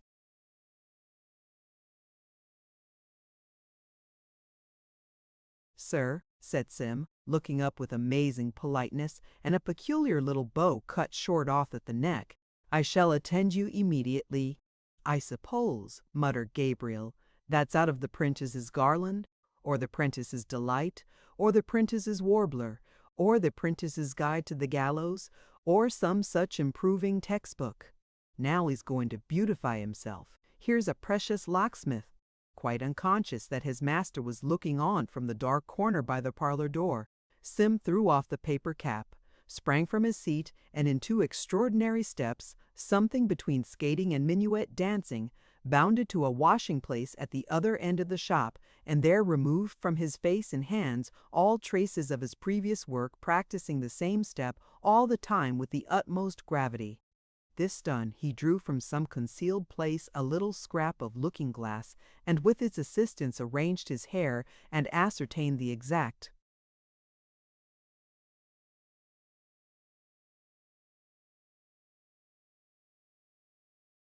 state of a little carbuncle on his nose. Having now completed his toilet, he placed the fragment of mirror on a low bench and looked over his shoulder at so much of his legs as could be reflected in that small compass, with the greatest possible complacency and satisfaction. Sim, as he was called in the locksmith's family, or Mr. Simon Tappertit, as he called himself, and required all men to style him out of doors, on holidays and Sundays out, was an old-fashioned, thin-faced, sleek-haired, sharp-nosed, small-eyed little fellow, very little more than 5 feet high, and thoroughly convinced in his own mind that he was above the middle size, rather tall, in fact, than otherwise. Of his figure, which was well enough formed, though somewhat of the leanest, he entertained the highest admiration, and with his legs, which in knee breeches were perfect curiosities of littleness, he was enraptured to a degree amounting to enthusiasm. He also had some majestic shadowy ideas, which had never been quite fathomed by his intimate friends concerning the power of his eye. Good. Indeed, he had been known to go so far as to boast that he could utterly quell and subdue the haughtiest beauty by a simple process, which he termed eyeing her over. But it must be added that neither of this faculty nor of the power he claimed to have, through the same gift of vanquishing and heaving down dumb animals, even in a ratted state, had he ever furnished evidence which could be deemed quite satisfactory and conclusive. It may be inferred from these premises that in the small body of Mr. Tappertit there was locked up an ambitious and aspiring soul. As certain liquors, confined in casks too cramped in their dimensions, will ferment and fret and chafe in their imprisonment, so the spiritual essence or soul of Mr. Tappertit would sometimes fume within that precious cask, his body, until, with great foam and froth and splutter, it would force a vent and carry all before it. It was his custom to remark, in reference to any one of these occasions, that his soul had got into his head, and in this novel kind of intoxication many scrapes and mishaps befell him, which he had frequently concealed with no small difficulty from his worthy master. Sim Tappertit, among the other fancies upon which his before-mentioned soul was forever feasting and regaling itself, and which fancies, like the liver of Prometheus, grew as they were fed upon, had a mighty notion of his order, and had been heard by the servant-maid openly expressing his regret that the prentices no longer carried clubs wherewith to mace the citizens. That was his strong expression. He was likewise reported to have said that in former times a stigma had been cast upon the body by the execution of George Barnwell, to which they should not have basely submitted, but should have demanded him of the legislature temperately at first, then by an appeal to arms, if necessary to be dealt with as they in their wisdom might think fit. These thoughts always led him to consider what a glorious engine the prentices might yet become if they had but a master spirit at their head. And then he would darkly, and to the terror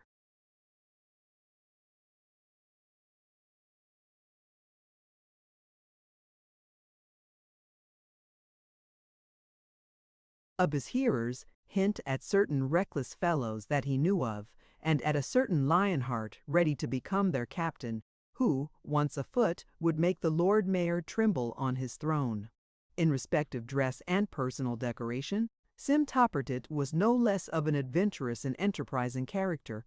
He had been seen, beyond dispute, to pull off ruffles of the finest quality at the corner of the street on Sunday nights, and to put them carefully in his pocket before returning home, and it was quite notorious that on all great holiday occasions it was his habit to exchange his plain steel knee buckles for a pair of glittering paste under cover of a friendly post planted most conveniently in that same spot. Add to this that he was in years just 20, in his looks much older, and in conceit at least 200, that he had no objection to be jested with touching his admiration of his master's daughter, and had even, when called upon at a certain obscure tavern to pledge the lady whom he honored with his love, toasted, with many winks and leers, a fair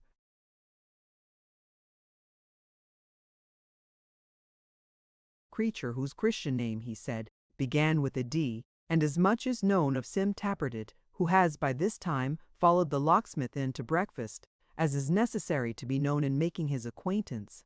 It was a substantial meal, for over and above the ordinary tea equipage, the board creaked beneath the weight of a jolly round of beef, a ham of the first magnitude, and sundry towers of buttered Yorkshire cake, piled slice upon slice in most alluring order.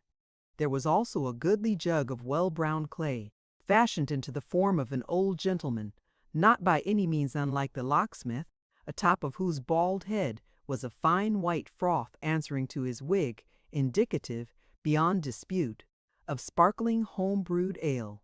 But better far than fair home-brewed, or Yorkshire cake, or ham, or beef, or anything to eat or drink that earth or air or water can supply, there sat, presiding over all, the locksmith's rosy daughter, before whose dark eyes even beef grew insignificant, and malt became as nothing.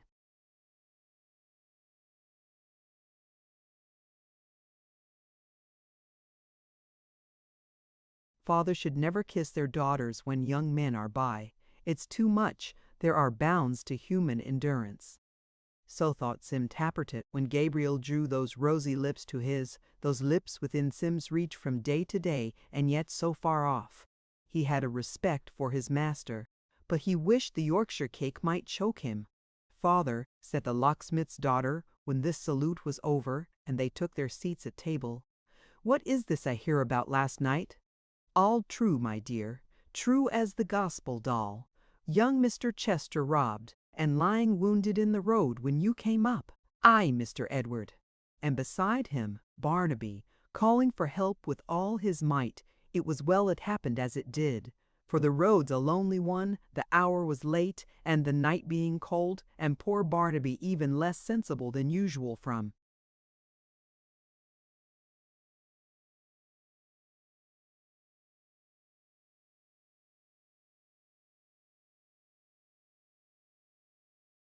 surprise and fright. The young gentleman might have met his death in a very short time.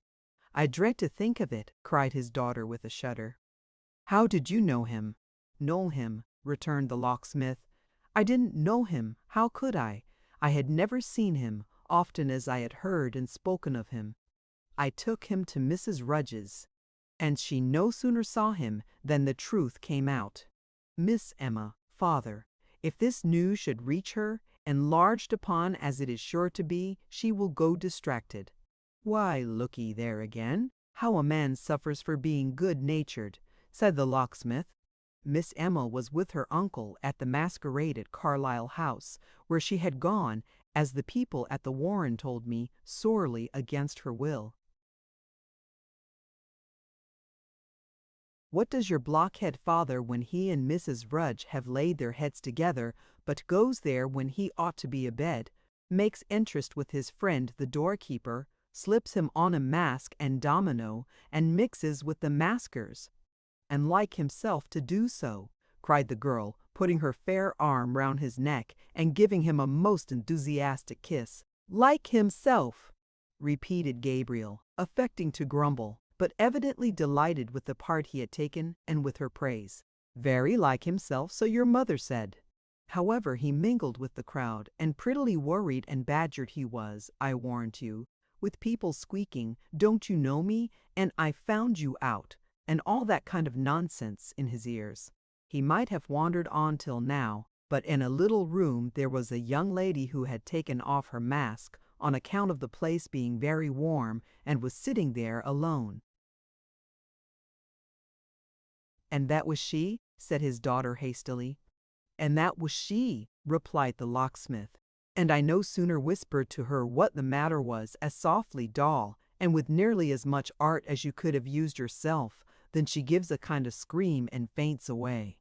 "What did you do? What happened next?" asked his daughter. "Why, the masks came flocking round, with a general noise and hubbub, and I thought myself in luck to get clear off, that's all," rejoined the locksmith. "What happened when I reached home, you may guess, if you didn't hear it. Ah! Well, it's a poor heart that never rejoices. Put Toby this way, my dear."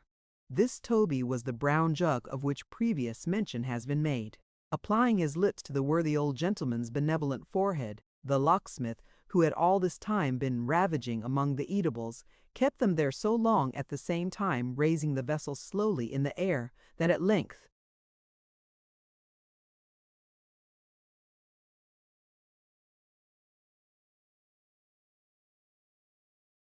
Toby stood on his head upon his nose, when he smacked his lips and set him on the table again with fond reluctance.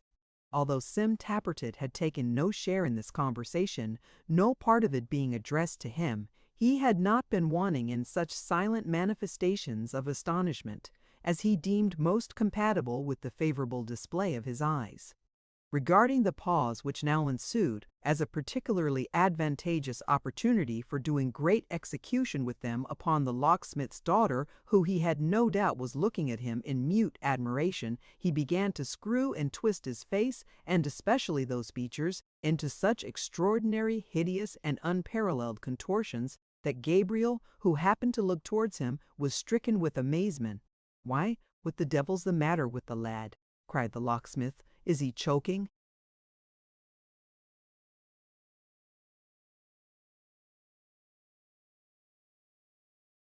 "Who?" demanded Sim with some disdain. "Who? Why, you," returned his master. "What do you mean by making those horrible faces over your breakfast?"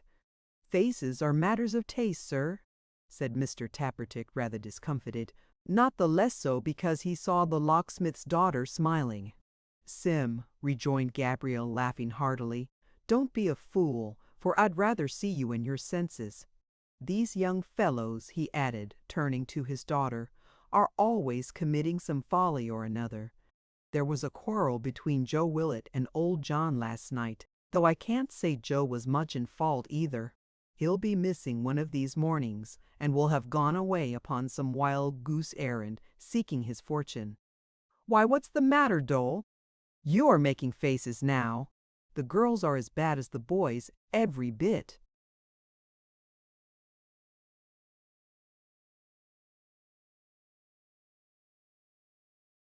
"It's the tea," said Dolly, turning alternately very red and very white, which is no doubt the effect of a slight scald, so very hot. Mr. Tappertit looked immensely big at a quartern loaf on the table, and breathed hard. "Is that all?" returned the locksmith. "Put some more milk in it."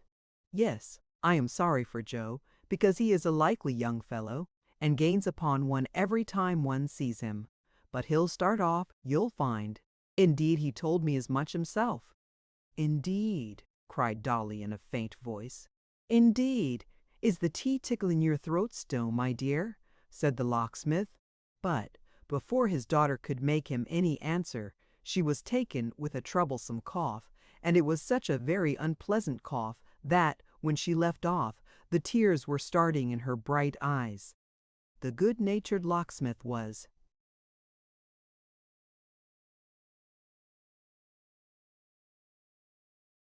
still patting her on the back and applying such gentle restoratives, when a message arrived from Mrs. Varden, making known to all whom it might concern that she felt too much indisposed to rise after her great agitation and anxiety of the previous night, and therefore desired to be immediately accommodated with a little black teapot of strong mixed tea, a couple of rounds of buttered toast, a middling-sized dish of beef and ham cut thin, and the Protestant Manual in 2 volumes post octavo.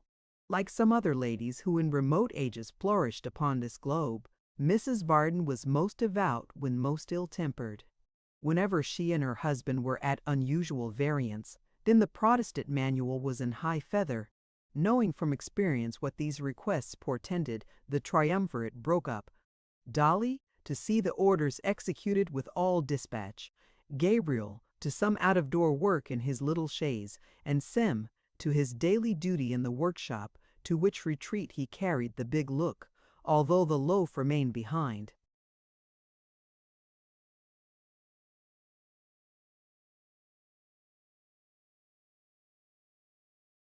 Indeed, the big look increased immensely, and when he had tied his apron on, became quite gigantic. It was not until he had several times walked up and down with folded arms, and the longest strides he could take, and had kicked a great many small articles out of his way, that his lip began to curl. At length, a gloomy derision came upon his features, and he smiled, uttering meanwhile with supreme contempt the monosyllable, "Joe." I eyed her over while he talked about the fellow, he said, and that was of course the reason of her being confused. Joe. He walked up and down again much quicker than before, and if possible with longer strides, sometimes stopping to take a glance at his legs, and sometimes to jerk out and cast from him another Joe. In the course of a quarter of an hour or so, he again assumed the paper cap and tried to work. No, it could not be done. "I'll do nothing today," said Mr. Tappertit, dashing it down again, "but grind."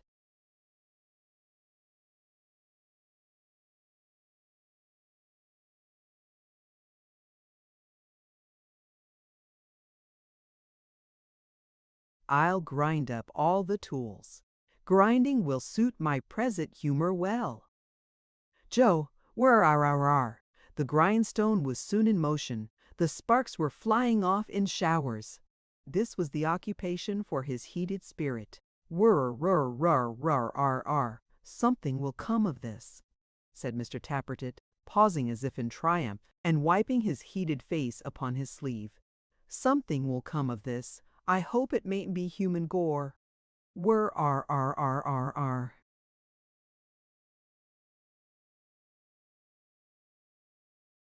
Chapter 5.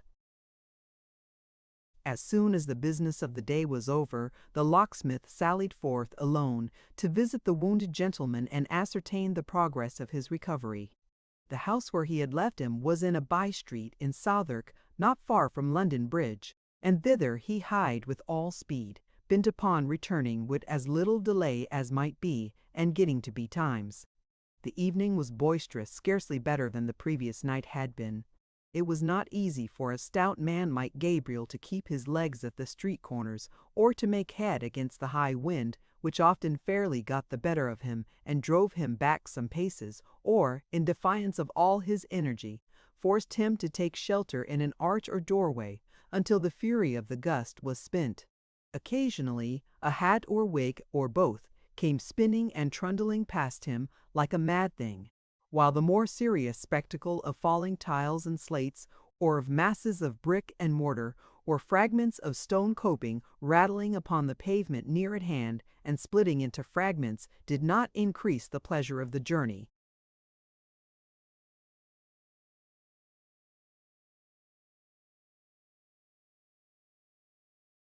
Or make the way less dreary.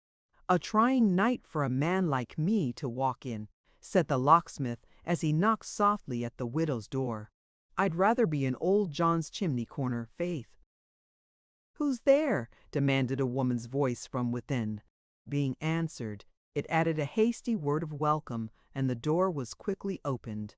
She was about 40, perhaps 2 or 3 years older, with a cheerful aspect, and a face that had once been pretty. It bore traces of affliction and care, but they were of an old date, and time had smoothed them. Anyone who had bestowed but a casual glance on Barnaby might have known that this was his mother, from the strong resemblance between them, but where in his face there was wildness and vacancy, in hers there was the patient composure of long effort and quiet resignation.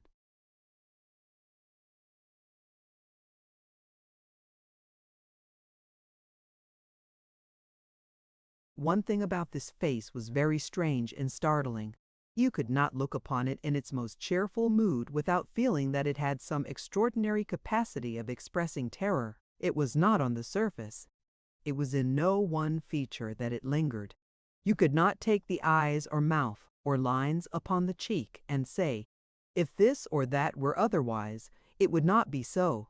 Yet there it always lurked, something forever dimly seen, but ever there, and never absent for a moment. It was the faintest, palest shadow of some look to which an instant of intense and most unutterable horror only could have given birth.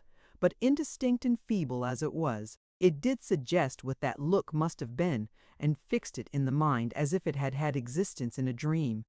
More faintly imaged, and wanting force and purpose, as it were, because of his darkened intellect, there was this same stamp upon the sun. Seen in a picture, it must have had some legend with it, and would have haunted those who looked upon the canvas. They who knew the Maypole story, and could remember what.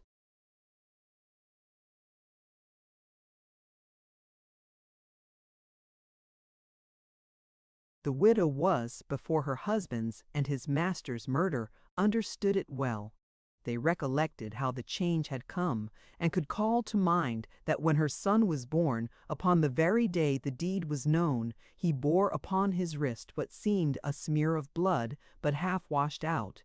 "God save you, neighbor," said the locksmith, as he followed her, with the air of an old friend, into a little parlor where a cheerful fire was burning.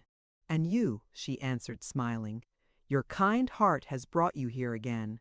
Nothing will keep you at home, I know of old, if there are friends to serve or comfort out of doors." "Tut, tut," returned the locksmith, rubbing his hands and warming them. "You women are such talkers. What of the patient, neighbor? He is sleeping now. He was very restless towards daylight, and for some hours."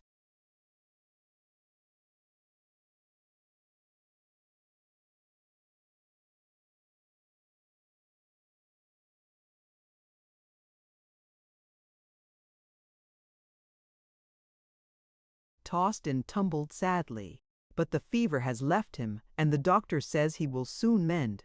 He must not be removed until tomorrow." "He has had visitors today, Hump?" said Gabriel slyly. "Yes. Old Mr. Chester has been here ever since we sent for him, and had not been gone many minutes when you knocked." "No, ladies," said Gabriel, elevating his eyebrows and looking disappointed. "A letter," replied the widow. "Come." "That's better than nothing," replied the locksmith. "Who was the bearer?" "Barnaby, of course." "Barnaby's a Joe," said Varden, "and comes and goes with ease where we, who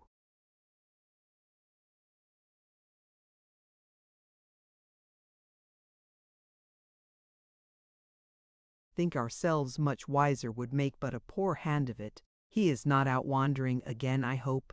Thank heaven he is in his bed, having been up all night, as you know, and on his feet all day. He was quite tired out. Ah, neighbor, if I could but see him oftener. So if I could but tame down that terrible restlessness in good time," said the locksmith kindly. "In good time, don't be downhearted. To my mind he grows wiser every day." The widow shook her head. And yet, though she knew the locksmith sought to cheer her, and spoke from no conviction of his own, she was glad to hear even this praise of her poor benighted son. "He will be a cute man yet," resumed the locksmith. "Take care, when we are growing old and foolish, Barnaby doesn't put us to the blush, that's all. But our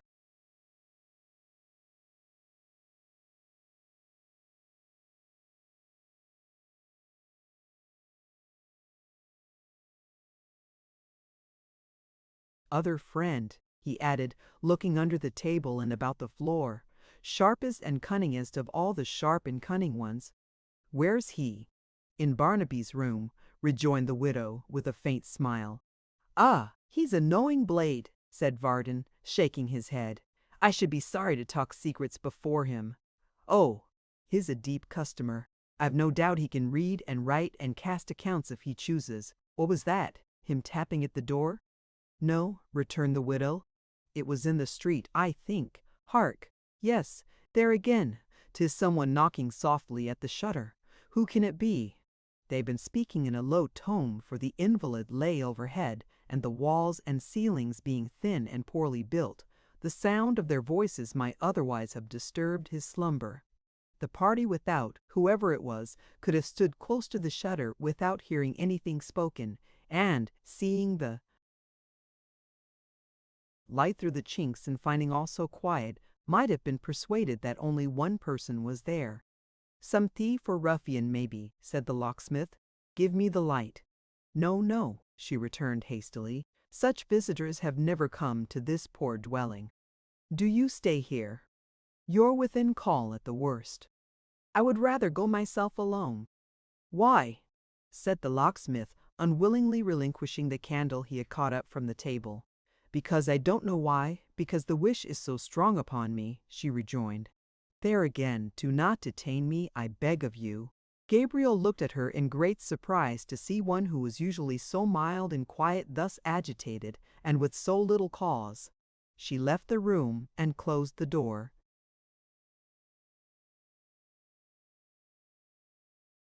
Behind her. She stood for a moment as if hesitating, with her hand upon the lock. In this short interval the knocking came again, and a voice close to the window, a voice the locksmith seemed to recollect, and to have some disagreeable association with, whispered, "Make haste." The words were uttered in that low, distinct voice which finds its way so readily to sleepers' ears, and wakes them in a fright. For a moment it startled even the locksmith, who involuntarily drew back from the window and listened.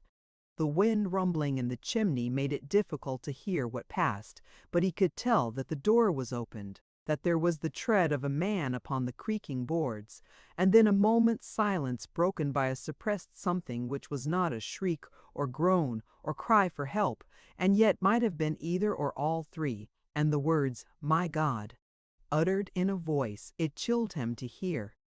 He rushed out upon the instant. There, at last, was that dreadful look, the very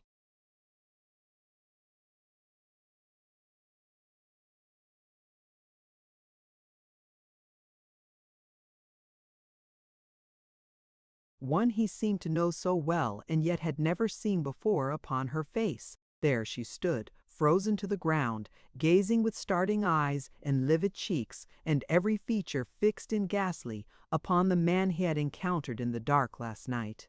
His eyes met those of the locksmith. It was but a flash, an instant, a breath upon a polished glass, and he was gone.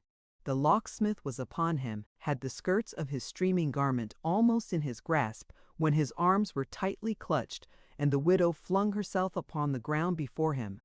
The other way, she cried. He went the other way. Turn, turn, the other way.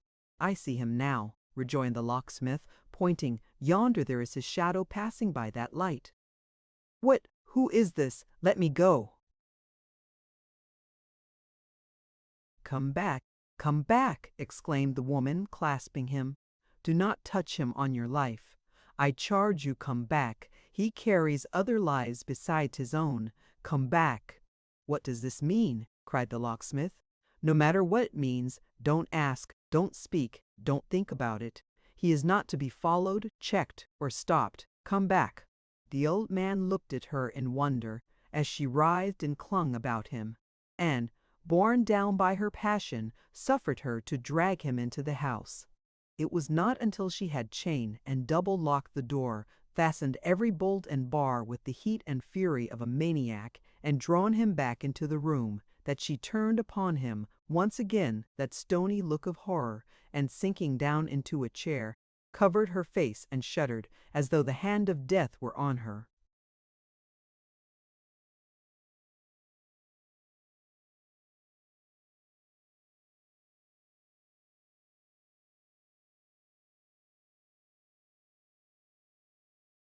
Chapter 6.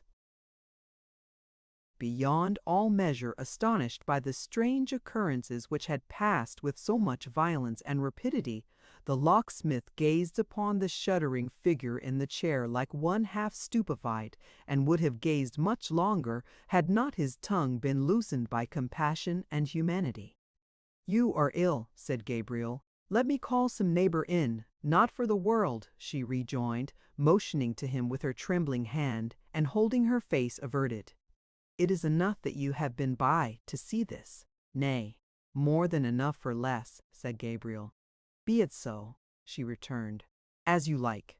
Ask me no questions, I entreat you. Neighbor, said the locksmith after a pause, is this fair or reasonable or just to yourself? Is it like you, who have known me so long and sought my advice in all matters like you, who from a girl have had a strong mind and a staunch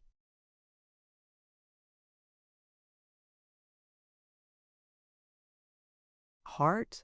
I have need of them, she replied. I am growing old, both in years and care. Perhaps that, and too much trial, have made them weaker than they used to be. Do not speak to me. How can I see what I have seen, and hold my peace? Returned the locksmith. Who was that man, and why has his coming made this change in you? She was silent, but held to the chair as though to save herself from falling on the ground. I take the license of an old acquaintance, Mary, said the locksmith, who has ever had a warm regard for you and maybe has tried to prove it when he could. Who is this ill-favored man, and what has he to do with you? Who is this ghost that is only seen in the black nights and bad weather? How does he know, and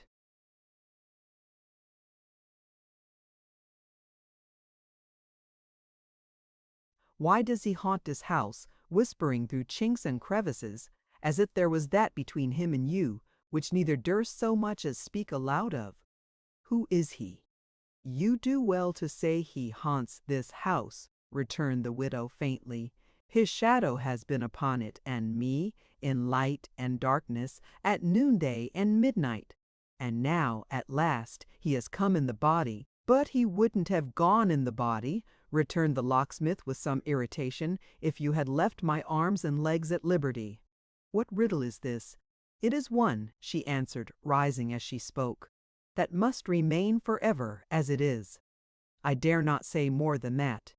Dare not, repeated the wondering locksmith. Do not press me, she replied. I am sick and faint, and every faculty of life seems dead within me. No, do not touch me either.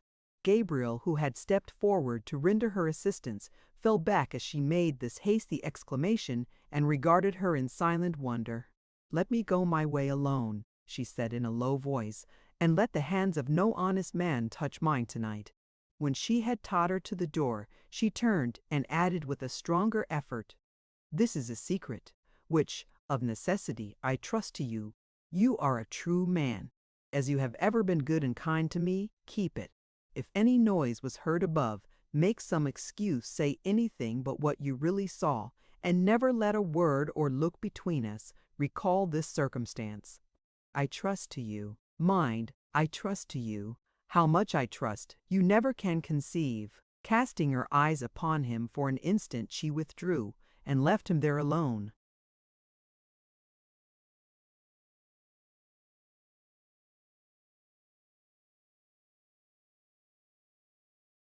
Gabriel, not knowing what to think, stood staring at the door with a countenance full of surprise and dismay. The more he pondered on what had passed, the less able he was to give it any favorable interpretation. To find this widow woman, whose life for so many years had been supposed to be one of solitude and retirement, and who, in her quiet, suffering character, had gained the good opinion and respect of all who knew her, to find her linked mysteriously with an ill-omened man, alarmed at his appearance and yet favoring his escape, was a discovery that pained as much as startled him. Her reliance on his secrecy and his tacit acquiescence increased his distress of mind. If he had spoken boldly, persisted in questioning her, detained her when she rose to leave the room, made any kind of protest instead of silently compromising himself, as he felt he had done, he would have been more at ease. Why did I let her say it was a secret, and she trusted it to me? Said Gabriel, putting his wig on one side to scratch his head with greater ease and looking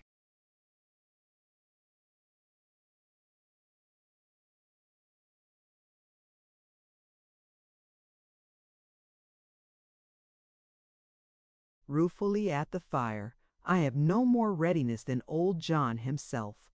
Why didn't I say firmly, you have no right to such secrets, and I demand of you to tell me what this means, instead of standing gaping at her like an old mooncalf as I am?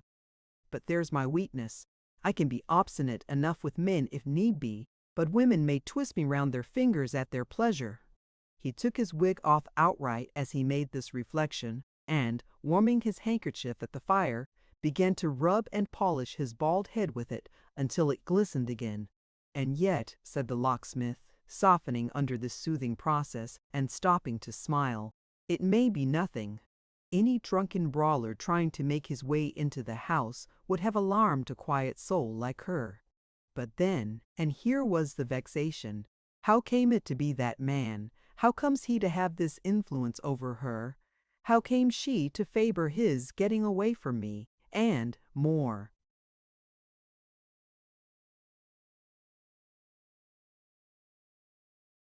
than all, how came she not to say it was a sudden fright and nothing more? It's a sad thing to have, in 1 minute, reason to mistrust a person I have known so long, and an old sweetheart into the bargain. But what else can I do, with all this upon my mind? Is that Barnaby outside there? Aye, he cried, looking in and nodding. Sure enough, it's Barnaby. How did you guess? By your shadow, said the locksmith. Oh ho! Cried Barnaby, glancing over his shoulder. He's a merry fellow, that shadow, and keeps close to me, though I am silly. We have such pranks, such walks, such runs, such gambols on the grass. Sometimes he'll be half as tall as a church steeple, and sometimes no bigger than a dwarf. Now he goes on before, and now behind, and anon he'll be stealing on this side, or on that, stopping whenever I stop, and thinking I can't see him, though I have my eye on him sharp. Enough. Oh, he's a merry fellow. Tell me, is he silly too? I think he is. Why? Asked Gabriel. Because he never tires of mocking me, but does it all day long. Why don't you come? Where? Upstairs. He wants you. Stay, where's his shadow? Come, you're a wise man, tell me that. Beside him, Barnaby. Beside him, I suppose, returned the locksmith. No, he replied, shaking his head. Guess again. Gone out a-walking, maybe?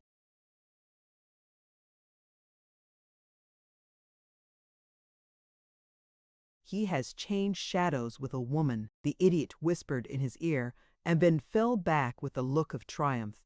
Her shadow's always with him, and his with her. That's sport, I think, eh? Barnaby, said the locksmith with a grave look, come hither, lad. I know what you want to say. I know, he replied, keeping away from him. But I'm cunning. I'm silent. I only say so much to you. Are you ready? As he spoke, he caught up the light and waved it with a wild laugh above his head. Softly, gently, said the locksmith, exerting all his influence to keep him calm and quiet. I thought you had been asleep. So I have been asleep, he rejoined, with widely opened eyes. There have been great faces coming and going close to my face, and then a mile away low places to creep through, whither I would or no high churches to fall down.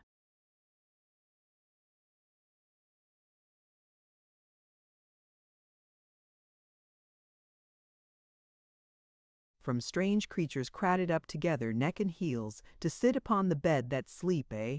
Dreams, Barnaby, dreams, said the locksmith. Dreams, he echoed softly, drawing closer to him.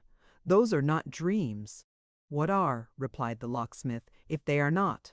I dreamed, said Barnaby, passing his arm through Varden's and peering close into his face as he answered in a whisper. I dreamed just now that something it was, in the shape of a man, followed me, came softly after me, wouldn't let me be, but was always hiding and crouching, like a cat in dark corners, waiting till I should pass, when it crept out and came softly after me. Did you ever see me run? Many a time, you know.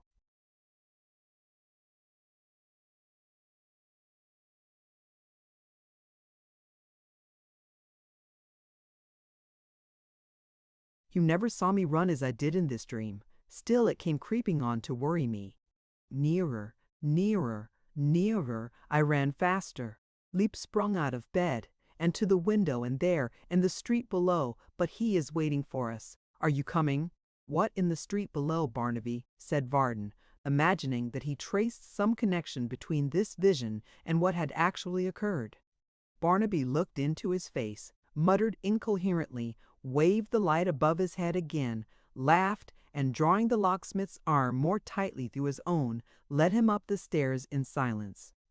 They entered a homely bedchamber, garnished in a scanty way with chairs whose spindle shanks bespoke their age, and other furniture of very little worth, but clean and neatly kept. Reclining in an easy-chair before the fire, pale and weak from waste of blood, was Edward Chester, the young gentleman who had been the first to quit the Maypole on the previous night, and who, extending his hand to the locksmith, welcomed him as his preserver and friend. "Say no more, sir, say no more," said Gabriel. "I hope I would have done at least as much for any man in such a strait, and most of all for you, sir. A certain young lady," he added with some hesitation, "has done us many a kind turn, and we naturally feel I hope I give you no offence in saying this, sir." The young man smiled and shook his head, at the same time moving in his chair as if in pain. "It's no great matter," he said in answer to the locksmith's sympathizing look. "A mere uneasiness arising at least as much from being cooped up here as from the slight wound I have, or from the loss of blood." "Be seated, Mr. Varden, if I may make so bold, Mr. Edward, as to lean upon your chair," returned the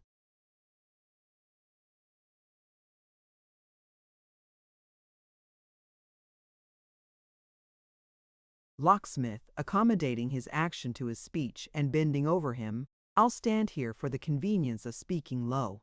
Barnaby is not in his quietest humor tonight, and at such times talking never does him good." They both glanced at the subject of this remark, who had taken a seat on the other side of the fire, and, smiling vacantly, was making puzzles on his fingers with a skein of string. "Pray tell me, sir," said Varden, dropping his voice still lower, "exactly what happened last night. I have my reason for inquiring. You left the Maypole alone, and walked homeward alone until I had nearly reached the place where you found me, when I heard the gallop of a horse." "Behind you," said the locksmith. "Indeed, yes, behind me. It was a single rider who soon overtook me, and checking his horse, inquired the way to London." "You're on the alert, sir, knowing how many highwaymen there are, scouring the roads in all directions?" said Varden. "I was, but I had only a stick, having imprudently left my pistols in their holster case with the landlord's son. I directed him as he desired." Before the words had passed my lips, he rode upon me furiously, as if bent on trampling me down beneath his horse's hoofs. In starting aside, I slipped and fell. You found me with the stab and an ugly bruise or two, and without my purse, in which he found little enough for his pains. And now, Mr. Varden," he added, shaking the locksmith by the hand, "saving the extent of my gratitude to you, you know as much as I." "Except," said Gabriel, bending down yet more and looking cautiously towards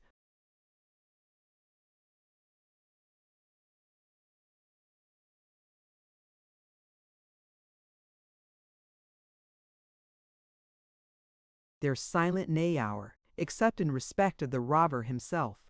"What like was he, sir? Speak low, if you please." "Barnaby means no harm, but I have watched him oftener than you, and I know, little as you would think it, that he's listening now." It required a strong confidence in the locksmith's veracity to lead anyone to this belief, for every sense and faculty that Barnaby possessed seemed to be fixed upon his game, to the exclusion of all other things. Something in the young man's face expressed this opinion, for Gabriel repeated what he had just said, more earnestly than before, and with another glance towards Barnaby, again asked what like the man was. "The night was so dark," said Edward, "the attack so sudden, and he so wrapped and muffled up, that I can hardly say. It seems that—" "Don't mention his name, sir," returned the locksmith, following his look.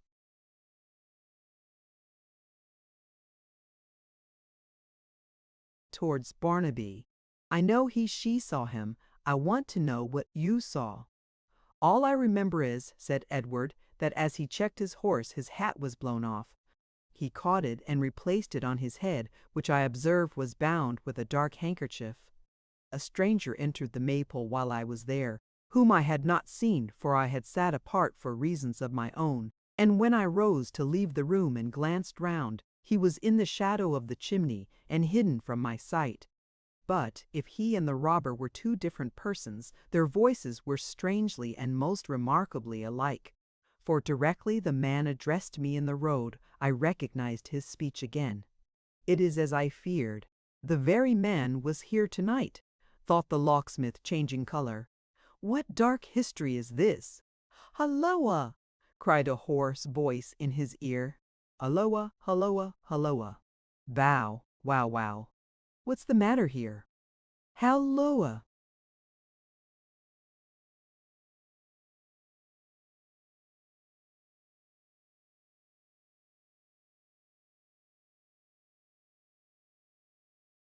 The speaker, who made the locksmith start as if he had been some supernatural agent, was a large raven who had perched upon the top of the easy-chair, unseen by him and Edward, and listened with a polite attention and a most extraordinary appearance of comprehending every word to all they had said up to this point, turning his head from one to the other as if his office were to judge between them, and it were of the very last importance that he should not lose a word. "Look at him," said Varden, divided between admiration of the bird and a kind of fear of him. "Was there ever such a knowing imp as that? Oh, he's a dreadful fellow." The raven, with his head very much on one side, and his bright eyes shining like a diamond, preserved a thoughtful silence for a few seconds, and then replied in a voice so hoarse and distant that it seemed to come through his thick feathers,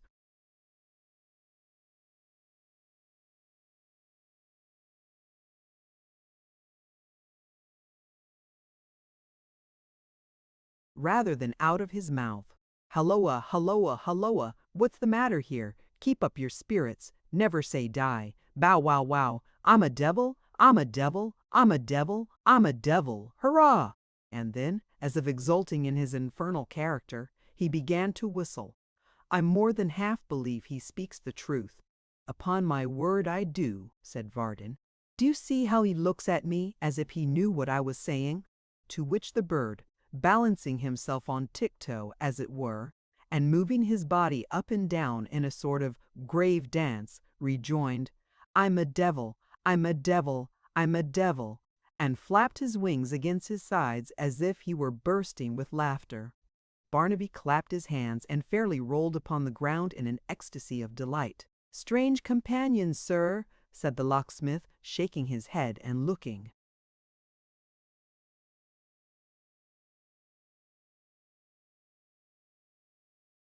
from one to the other. "The bird has all the wit. Strange indeed," said Edward, holding out his forefinger to the raven, who, in acknowledgment of the attention, made a dive at it immediately with his iron bill. "Is he old?" "A mere boy, sir," replied the locksmith, 120 or thereabouts. "Call him down, Barnaby, my man." "Call him," echoed Barnaby, sitting upright upon the floor and staring vacantly at Gabriel as he thrust his hair back from his face.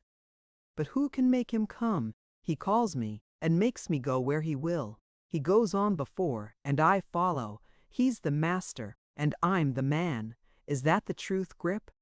The raven gave a short, comfortable, confidential kind of croak, a most expressive croak which seemed to say, "You needn't let these fellows into our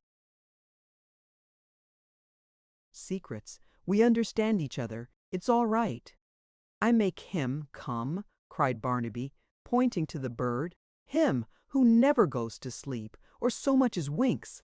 Why, any time of night you may see his eyes in my dark room, shining like two sparks. And every night, and all night too, he's broad awake, talking to himself, thinking what he shall do tomorrow, where we shall go, and what he shall steal, and hide, and bury. I make him come. Ha, ha, ha!" On second thoughts the bird appeared disposed to come of himself. After a short survey of the ground, and a few sidelong looks at the ceiling, and at everybody present in turn. He fluttered to the floor and went to Barnaby, not in a hop or walk or run, but in a pace like that of a very particular gentleman with exceedingly tight boots on, trying to walk fast over loose pebbles. Then, stepping into his extended hand and condescending to be held out at arm's length, he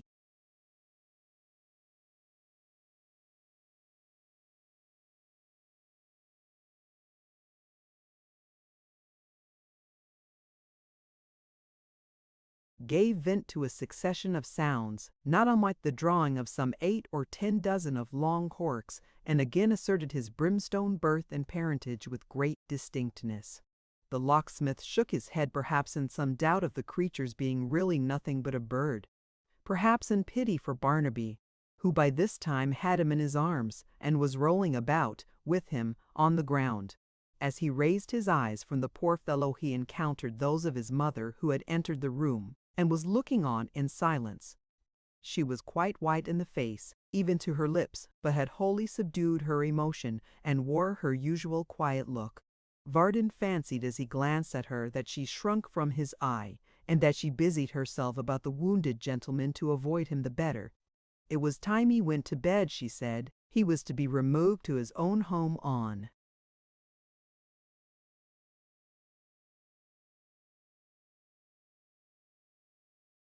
the morrow, and he had already exceeded his time for sitting up by a full hour. Acting on this hint, the locksmith prepared to take his leave. "By the by," said Edward as he shook him by the hand, and looked from him to Mrs. Rudge and back again, "what noise was that below? I heard your voice in the midst of it, and should have inquired before, but our other conversation drove it from my memory. What was it?"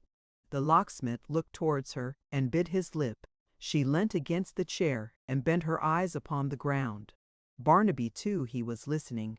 "Some mad or drunken fellow, sir," Varden at length made answer, looking steadily at the widow as he spoke. "He mistook the house and tried to force an entrance." She breathed more freely, but stood quite motionless. As the locksmith said,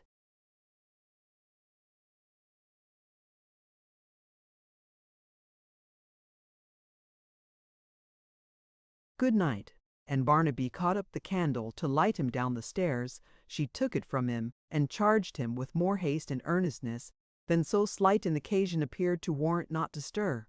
The raven followed them to satisfy himself that all was right below, and when they reached the street door, stood on the bottom stair, drawing corks out of number. With a trembling hand she unfastened the chain and bolts, and turned the key. As she had her hand upon the latch, the locksmith said in a low voice, "I have told a lie tonight for your sake, Mary, and for the sake of bygone times and old acquaintance, when I would scorn to do so for my own. I hope I may have done no harm, or led to none. I can't help the suspicions you have forced upon me, and I am loath, I tell you plainly, to leave Mr. Edward here. Take care he comes to no hurt. I doubt the safety of this roof, and am glad he leaves it so soon. Now, let me go." For a moment she hid her face in her hands and wept, but resisting the strong impulse which evidently moved her to reply, opened the door no wider than was sufficient for the passage of his body and motioned him away. As the locksmith stood upon the step, it was chained and locked behind him, and the raven, in furtherance of these precautions, barked like a lusty house dog. In league with that ill-looking figure that might have fallen from a gibbet, he listening and hiding here. Barnaby first upon the spot last night. Can she who has always borne so fair a name be guilty of such crimes in secret? Said the locksmith, musing, "Heaven forgive me if I am wrong, and send me just thoughts, but she is poor, the temptation may be great, and we daily hear of things as strange. Ay, bark away, my friend. If there's any wickedness going on, that raven's in it, I'll be sworn."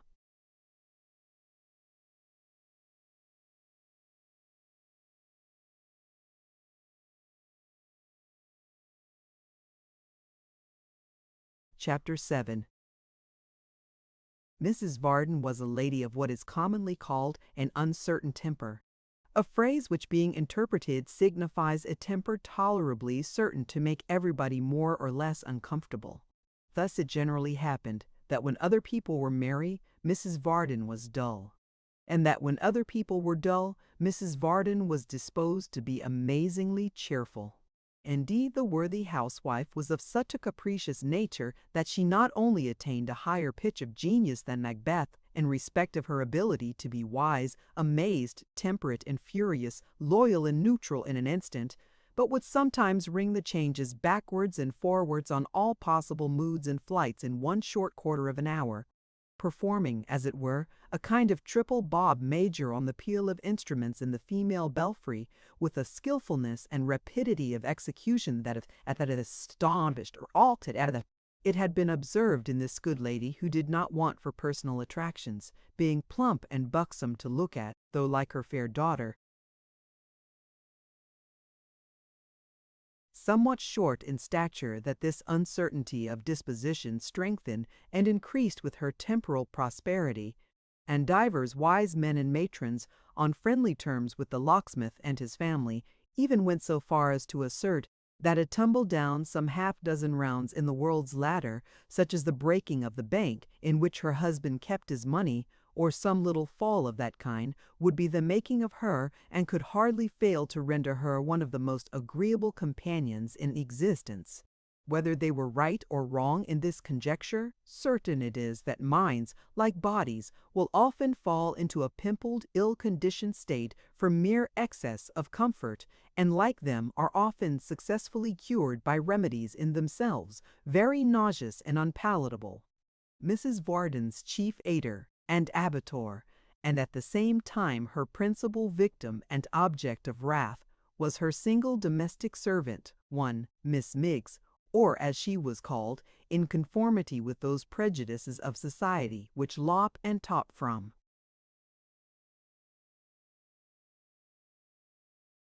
Poor handmaidens, all such genteel excrescences Miggs. This Miggs was a tall young lady, very much addicted to pattens in private life, slender and shrewish, of a rather uncomfortable figure, and though not absolutely ill-looking, of a sharp and acid visage. As a general principle and abstract proposition, Miggs held the male sex to be utterly contemptible and unworthy of notice, to be fickle, false, base, sottish, inclined to perjury, and wholly undeserving.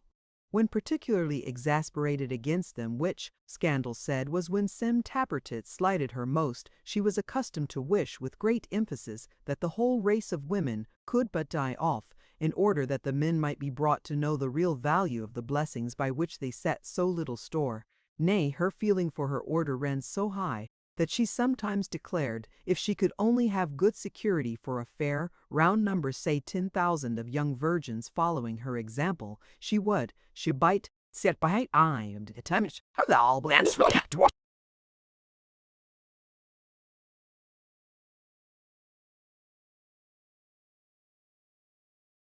It was the voice of Miggs that greeted the locksmith when he knocked at his own house, with a shrill cry of, "Who's there?" "Me, girl, me," returned Gabriel. "What, already, sir?" said Miggs, opening the door with a look of surprise. "We were just getting on our nightcaps to sit up, me and mistress. Oh, she has been so bad." Miggs said this with an air of uncommon candor and concern, but the parlor door was standing open, and as Gabriel very well knew for whose ears it was designed, he regarded her with anything but an approving look as he passed in. "Master's come home, Mim," cried Miggs, running before him into the parlor. "You was wrong, Mim, and I was right. I thought he wouldn't keep us up so late.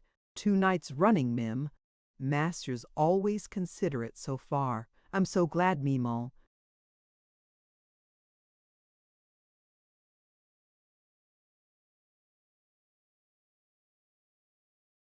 "On your account, I'm a little here." Miggs simpered a little sleepy myself. I'll own it now, Mim, though I said I wasn't when you asked me. "It ain't of no consequence, Mim, of course." "You had better," said the locksmith, who most devoutly wished that Barnaby's raven was at Miggs's ankles. "You had better get to bed at once, then."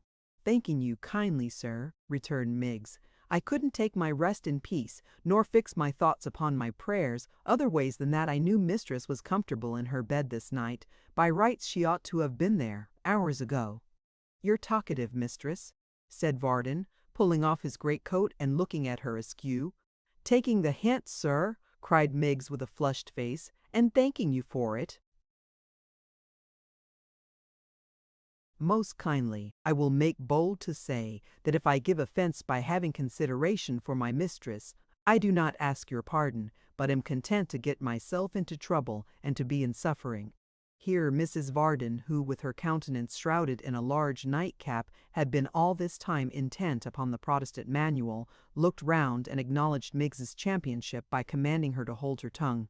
Every little bone in Miggs's throat and neck developed itself with a spitefulness quite alarming as she replied, "Yes, Mim, I will." "How do you find yourself now, my dear?" said the locksmith, taking a chair near his wife, who had resumed her book, and rubbing his knees hard as he made the inquiry. "You're very anxious to know, ain't you?" returned Mrs. Varden, with her eyes.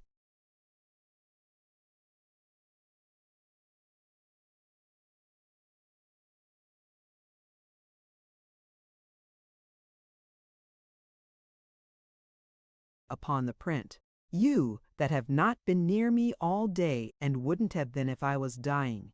"My dear Martha," said Gabriel.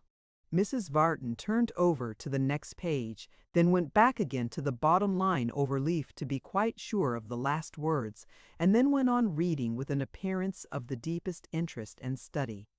"My dear Martha," said the locksmith, "how can you say such things when you know you don't mean them? If you were dying, why, if there was anything serious the matter with you, Martha, shouldn't I be in constant attendance upon you?"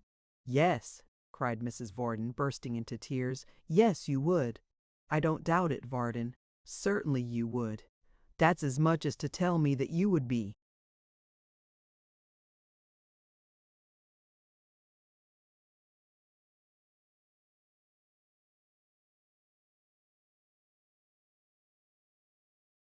"Hovering round me like a vulture, waiting till the breath was out of my body, that you might go and marry somebody else." Miggs groaned in sympathy, a little short groan, checked in its birth and changed into a cough. It seemed to say, "I can't help it. It's wrung from me by the dreadful brutality of that monster master." "But you'll break my heart one of these days," added Mrs. Varden, with more resignation, "and then we shall both be happy. My only desire is to see Dolly comfortably settled, and when she is, you may settle M.E. as soon as you like." "Ah!" cried Miggs, and coughed again. Poor Gabriel twisted his wig about in silence for a long time, and then said mildly, "Has Dolly gone to bed?" "Your master speaks to you," said Mrs. Varden, looking sternly over her shoulder at Miss Miggs in waiting. "No, my dear, I spoke to you," suggested the locksmith. "Did you hear me, Miggs?" cried the obdurate lady, stamping her foot upon the ground. "You are beginning to despise me now, are you? But this is example." At this cruel rebuke, Miggs, whose tears were always ready, for large or small parties, on the shortest notice and the most reasonable terms, fell a-crying violently, holding both her hands tight upon her heart meanwhile, as if nothing less would prevent its splitting into small fragments. Mrs. Varden, who likewise possessed that faculty in high perfection, wept too against Miggs, and with such effect that Miggs gave in after a time, and, except for an occasional sob, which seemed to threaten some remote intention of breaking out again, left her mistress in possession of the field. Her superiority being thoroughly asserted, that lady soon desisted likewise, and fell into a quiet melancholy.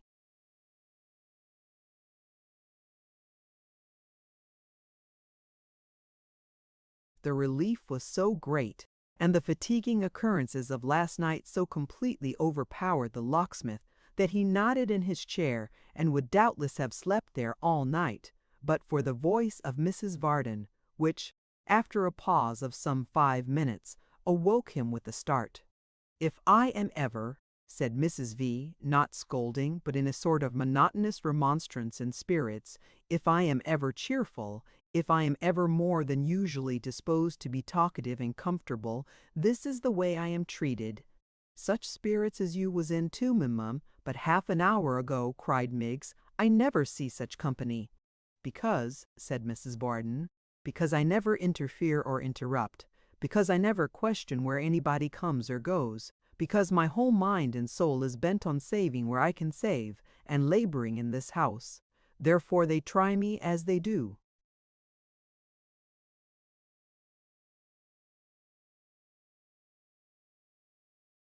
Martha, urged the locksmith, endeavoring to look as wakeful as possible, what is it you complain of?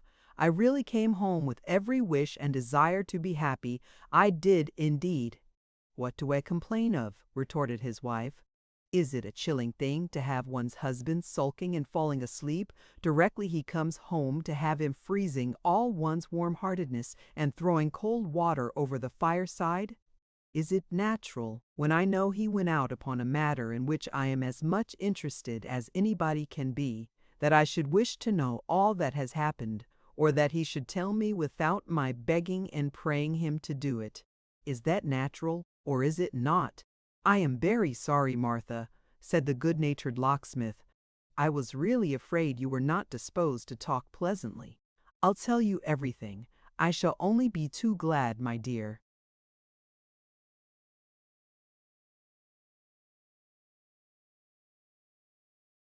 No, Varden, returned his wife, rising with dignity. I dare say thank you. I'm not a child to be corrected one minute and petted the next. I'm a little too old for that, Varden. Miggs, carry the light. You can be cheerful, Miggs, at least. Miggs, who, to this moment, had been in the very depths of compassionate despondency, passed instantly into the liveliest state conceivable, and tossing her head as she glanced towards the locksmith, bore off her mistress and the light together. Now, who would think, thought Varden, shrugging his shoulders and drawing his chair nearer to the fire, that that woman could ever be pleasant and agreeable, and yet she can be. Well, well, all of us have our faults. I'll not be hard upon hers. We have been man and wife too long for that. He dozed again, not the less pleasantly, perhaps, for his hearty temper. While his eyes were closed, the door leading to the upper stairs was partially opened, and a head appeared, which, at sight of him, hastily drew back again. I wish, murmured Gabriel, waking at the noise and looking round the room, I wish somebody would marry Miggs. But that's impossible. I wonder whether there's any madman alive who would marry Miggs. This was such a vast speculation that he fell into a doze again, and slept until the fire was quite burnt out. At last he roused himself, and having double-locked the street door according to custom, and put the key in his pocket, went off to bed. He had not left the room in darkness many minutes, when the head again appeared, and Sim Tappertit entered, bearing in his hand a little lamp. "What the devil business has he to stop up so late?" muttered Sim, passing into the workshop and setting it down upon the forge. "Here's half the night gone."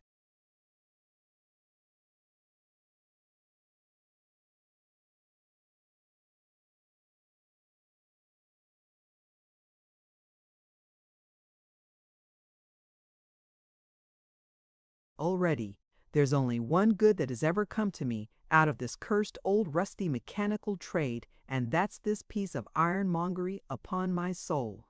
As he spoke, he drew from the right hand, or rather right leg pocket of his smalls, a clumsy large-sized key, which he inserted cautiously in the lock his master had secured, and softly opened the door. That done, he replaced his piece of secret workmanship in his pocket, and leaving the lamp burning and closing the door carefully and without noise, stole out into the street, as little suspected by the locksmith in his sound deep sleep as by Barnaby himself in his phantom-haunted dreams. Chapter 8. Clear of the locksmith's house, Sim Tappertit laid aside his cautious manner, and assuming in its stead that of a ruffling, swaggering, roving blade who would rather kill a man than otherwise, and eat him too if needful, made the best of his way along the darkened streets. half pausing for an instant now and then to smite his pocket and assure himself of the safety of his master key. He hurried on to Barbican, and turning into one of the narrowest of the narrow streets which diverged from that centre, slackened his pace and wiped his heated brow, as if the termination of his walk were near at hand. It was not a very choice spot for midnight expeditions, being in truth one of more than questionable character and of an appearance by no means inviting. From the main street he had entered, itself little better than an alley, a low-browed doorway led into a blind court, or yard, profoundly dark, unpaved, and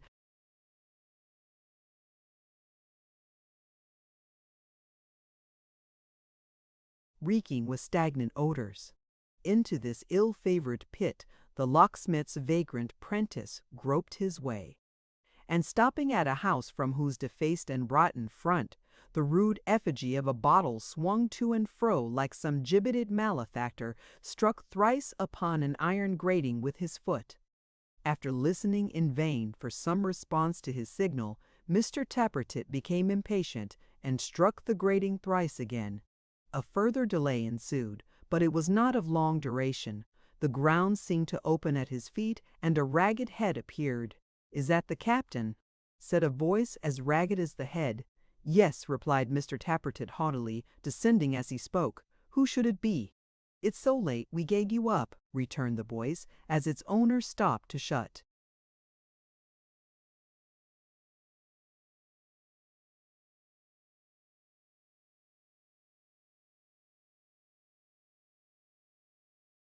And fasten the grating.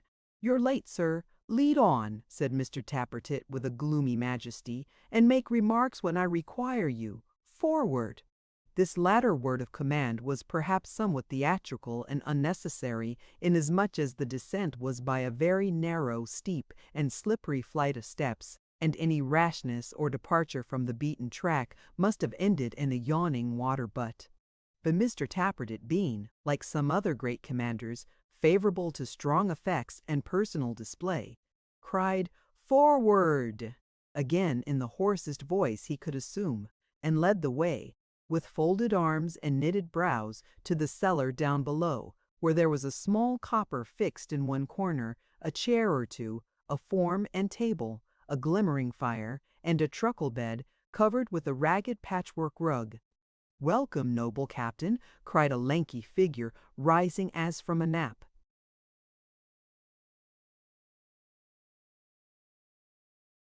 The captain nodded. Then, throwing off his outer coat, he stood composed in all his dignity and eyed his follower over. "What news tonight?"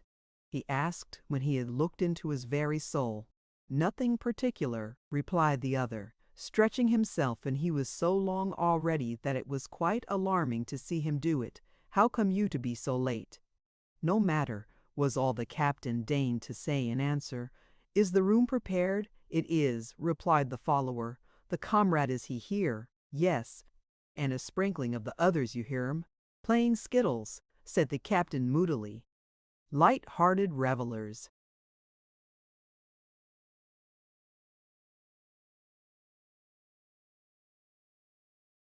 There was no doubt respecting the particular amusement in which these heedless spirits were indulging, for even in the close and stifling atmosphere of the vault the noise sounded like distant thunder. It certainly appeared, at first sight, a singular spot to choose, for that or any other purpose of relaxation, if the other cellars answered to the one in which this brief colloquy took place, for the floors were of sodden earth, the walls and roof of damp bare brick, tapestried with the tracks of snails and slugs. The air was sickening, tainted, and offensive. It seemed, from one strong flavor which was uppermost among the various odors of the place, that it had at no very distant period been used as a storehouse for cheeses, a circumstance which, while it accounted for the greasy moisture that hung about it, was agreeably suggestive of rats. It was naturally damp besides, and little trees of fungus sprung from every mouldering corner. The proprietor of this charming retreat and owner of the ragged head before mentioned, for he wore an old tie wig as bare and frowsy as a stunted hearth, Broom had by this time joined them, and stood a little apart, rubbing his hands, wagging his hoary bristled chin, and smiling in silence. His eyes were closed, but had they been wide open it would have been easy to tell, from the attentive expression of the face he turned towards them, pale and unwholesome as might be expected in one of his underground existence, and from a certain anxious raising and quivering of the lids, that he was blind. "Even Stagg hath been asleep," said the long comrade, nodding towards this person. "Sound, captain, sound," cried the blind man. "What does my noble captain drink? Is it brandy, rum, usquebaugh? Is it soaked gunpowder or blazing oil? Give it a name, heart of oak, and we'd get it for you.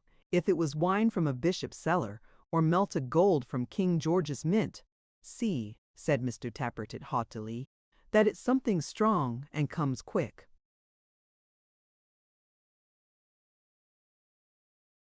"And so long as you take care of that, you may bring it from the devil's cellar if you like." "Boldly said, noble captain," rejoined the blind man. "Spoken like the 'prentice's glory. Ha, ha! From the devil's cellar. A brave joke, the captain joketh. Ha, ha, ha! I'll tell you what, my fine feller," said Mr. Tappertit, eyeing the host over as he walked to a closet and took out a bottle and glass as carelessly as if he had been in full possession of his sight. "If you make that row, you'll find that the captain's very far from joking, and so I tell you." "He's got his eyes on me," cried Stagg, stopping short on his way back and affecting to screen his face with a bottle. "I feel 'em, though I can't see 'em. Take 'em off, noble captain. Remove 'em, for they pierce like gimlets."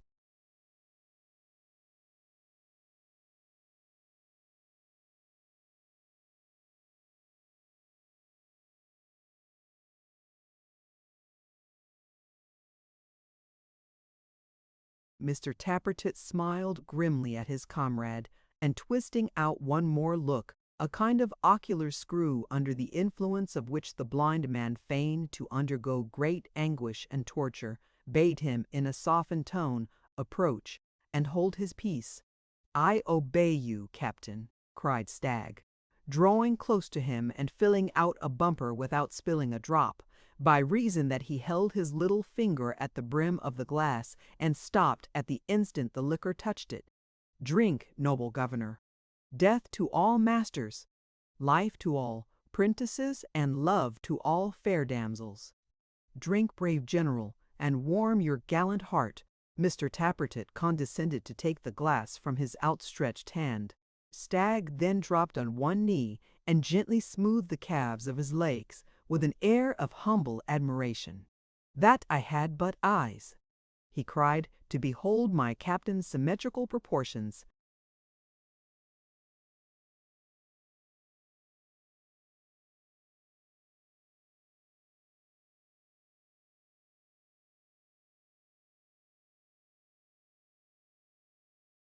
That I had but eyes to look upon these twin invaders of domestic peace. Get out," said Mr. Tappertit, glancing downward at his favorite lens. "Go along, will you, Stagg?" "When I touch my own afterwards," cried the host, smiting them reproachfully. "I hate 'em. Comparatively speaking, they'd no more shape than wooden legs, beside these models of my noble captains."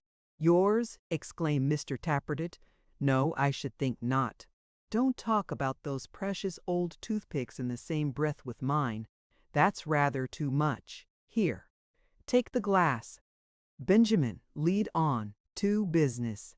With these words he folded his arms again, and frowning with a sullen majesty, passed with his companion through a little door at the upper end of the cellar and disappeared, leaving Stagg to his private meditations. The vault they entered, strewn with sawdust and dimly lighted, was between the outer one from which they had just come, and that in which the skittle players were diverting themselves, as was manifested by the increased noise and clamor of tongues, which was suddenly stopped, however, and replaced by a dead silence at a signal from the long comrade.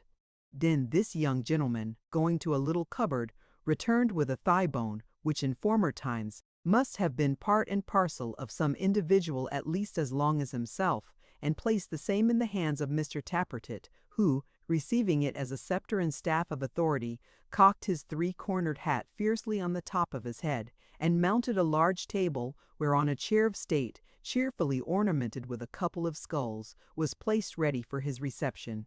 He had no sooner assumed this position than another young gentleman appeared, bearing in his arms a huge clasped book, who made him a profound obeisance, and delivering it to the long comrade, advanced to the table, and,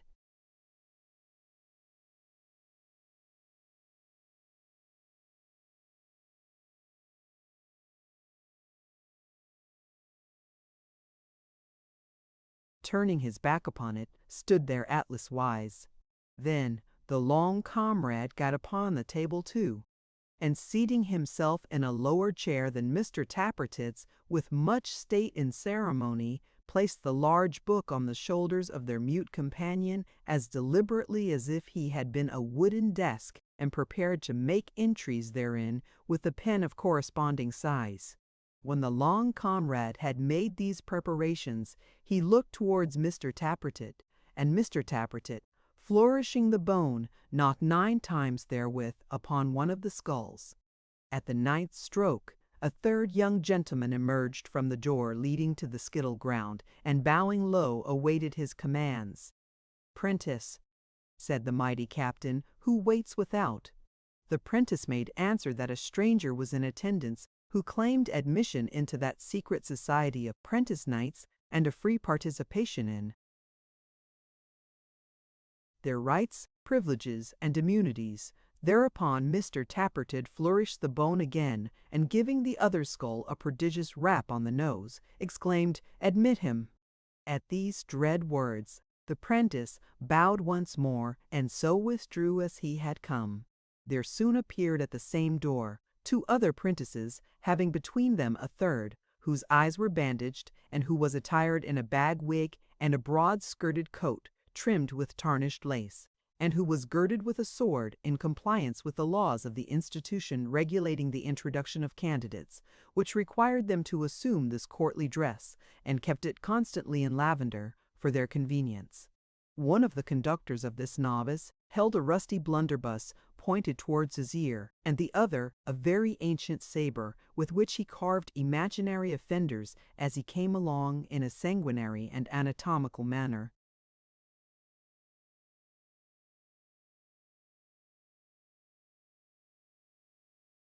As this silent group advanced, Mr. Tappertit fixed his hat upon his head. The novice then laid his hand upon his breast and bent before him. When he had humbled himself sufficiently, the captain ordered the bandage to be removed and proceeded to eye him over. "Ha!" said the captain thoughtfully when he had concluded this ordeal. "Proceed." The long comrade read aloud as follows: "Mark Gilbert, age 19, bound to Thomas Curzon, hosier, Golden Fleece, Aldgate. Loves Curzon's daughter. Cannot say that Curzon's daughter loves him. Should think it probable. Curzon pulled his ears last Tuesday week." "How?" cried the captain, starting. "For looking at his daughter, please you," said the novice. "Write Curzon down, denounced," said the captain. "Put a black cross against the name of Curzon." "So please you," said the novice. "That's not the worst he calls his 'prentice idle dog, and stops his beer unless he works to his liking. He gives Dutch cheese, too, eating Cheshire, sir, himself, and Sundays out are only once a month. This," said Mr. Tappert gravely, "is a flagrant case. Put 2 black crosses to the name of Curzon." "If the society," said the novice, who was an ill-looking, one-sided, shambling lad, with sunken eyes set close together in his head, "if the society would burn his house down, for he's not insured, or beat him as he comes home from his club at night, or help me to carry off his daughter and marry her at the Fleet, whether she gave consent or no." Mr. Tappertit waved his grisly truncheon as an admonition to him not to interrupt, and ordered 3 black crosses to the name of Curzon, "which means," he said in gracious explanation, vengeance complete and terrible. Prentice, do you love the Constitution? To which the novice, being to that end instructed by his attendant sponsors, replied, I do. The church, the state, and everything established but the masters? Quoth the captain. Again the novice said, I do. Having said it, he listened meekly to the captain, who in an address prepared for such occasions told him how that under that same Constitution, which was kept in a strong box somewhere, but where exactly he could not find out, or he would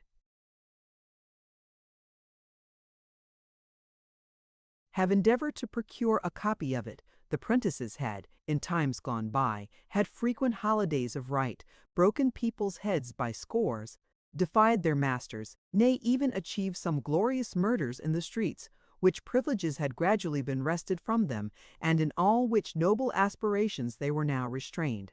How the degrading checks imposed upon them were unquestionably attributable to the innovating spirit of the times, and how they united therefore to resist all change except after illustrating the wisdom of going backward by reference to that sagacious fish, the crab, and the not unfrequent practice of the mule and donkey, he described their general objects, which were briefly vengeance on their tyrant masters, of whose grievous and insupportable oppression no prentice could entertain a moment's doubt, and the restoration, as aforesaid, of their ancient rights and holidays. For neither of which objects were they now quite ripe, being barely 20 strong, but which,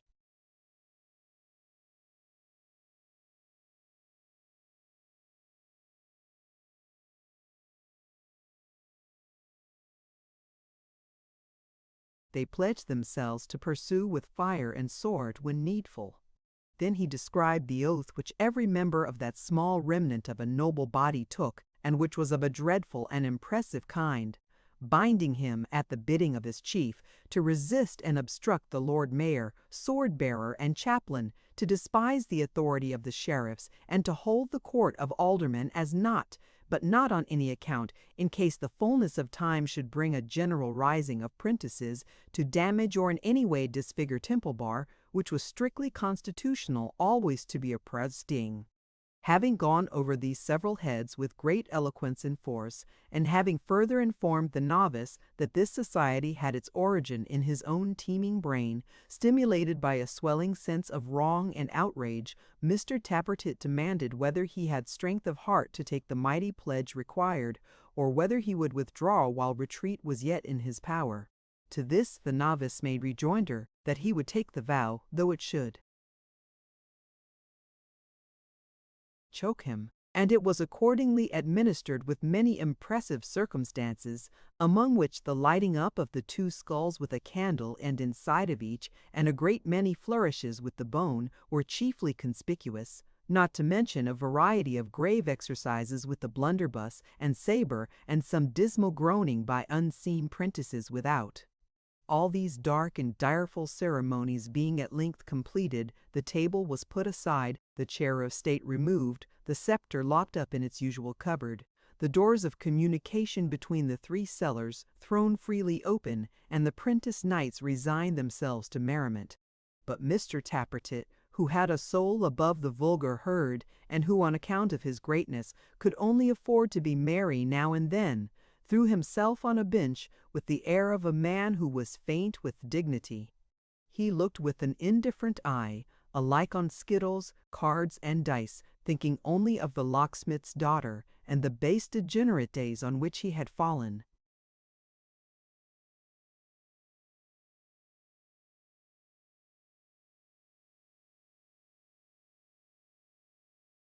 My noble captain neither games, nor sings, nor dances, said his host, taking a seat beside him. Drink, gallant general. Mr. Tappertit drained the proffered goblet to the dregs, then thrust his hands into his pockets, and with a lowering visage walked among the skittles, while his followers, such is the influence of superior genius, restrained the ardent ball, and held his little shins in dumb respect. If I had been born a corsair or a pirate, a brigand, genteel highwayman or patriot, and they're the same thing, thought Mr. Tappertit, musing among the 9 pins. I should have been all right. But to drag out an ignoble existence, unbeknown to mankind in general, patience, I will be famous yet. A voice within me keeps on whispering, greatness. I shall burst out one of these days, and when I do, what power can keep me down? I feel my soul getting into my head at the idea. More drink there.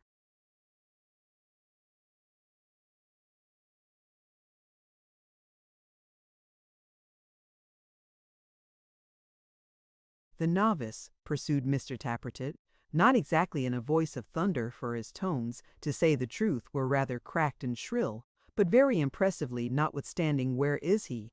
Here, noble captain, cried Stagg. One stands beside me who I feel is a stranger.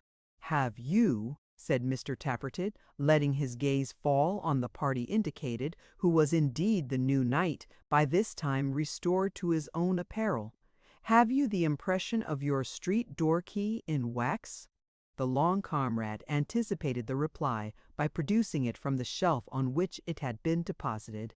Good, said Mr. Tappertit, scrutinizing it attentively, while a breathless silence reigned around, for he had constructed secret door keys for the whole society,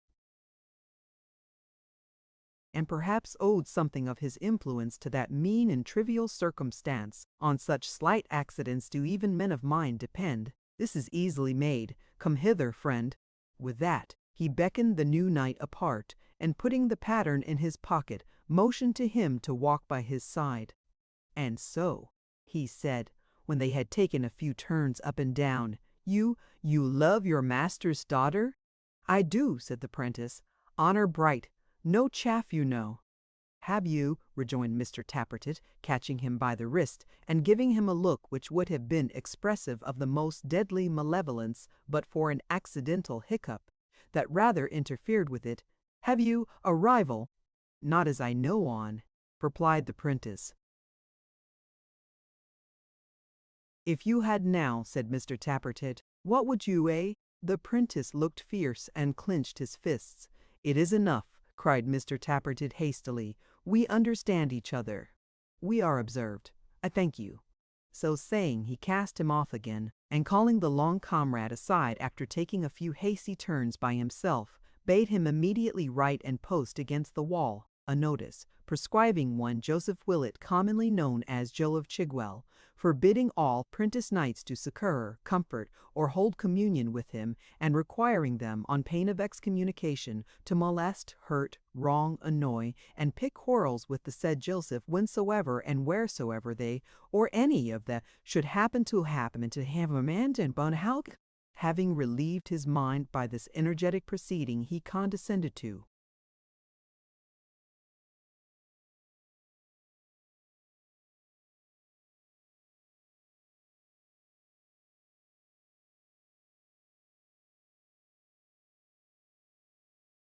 approach the festive board, and warming by degrees, at length deigned to preside, and even to enchant the company with a song.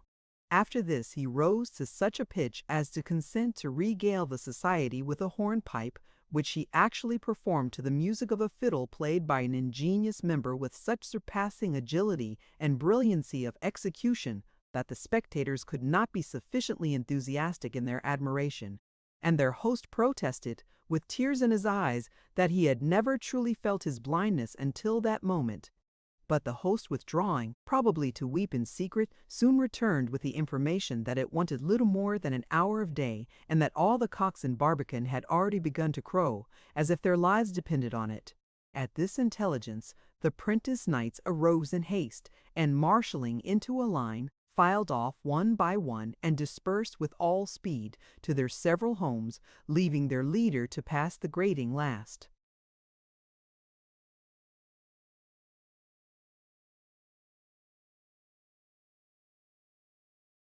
"Good night, noble captain," whispered the blind man as he held it open for his passage out. "Farewell, brave general.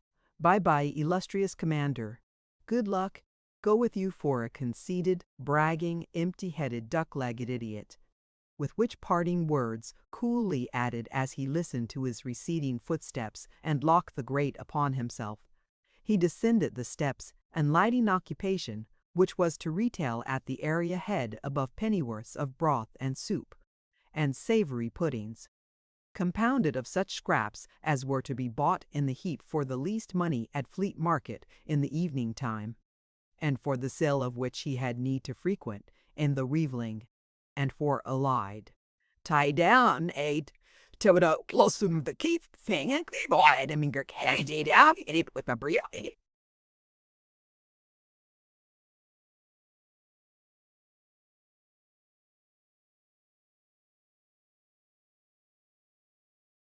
Chapter 9. Chroniclers are privileged to enter where they list, to come and go through keyholes, to ride upon the wind, to overcome, in their soarings up and down, all obstacles of distance, time, and place. Thrice blessed be this last consideration, since it enables us to follow the disdainful Miggs even into the sanctity of her chamber, and to hold her in sweet companionship through the dreary watches of the night. Miss Miggs, having undone her mistress, as she phrased it, which means assisted to undress her, and having seen her comfortably to bed in the back room on the first floor, withdrew to her own apartment in the attic story. Notwithstanding her declaration in the locksmith's presence, she was in no mood for sleep. So, putting her light upon the table and withdrawing the little window curtain, she gazed out pensively at the wild night sky. Perhaps she wondered what star was destined for her habitation when she had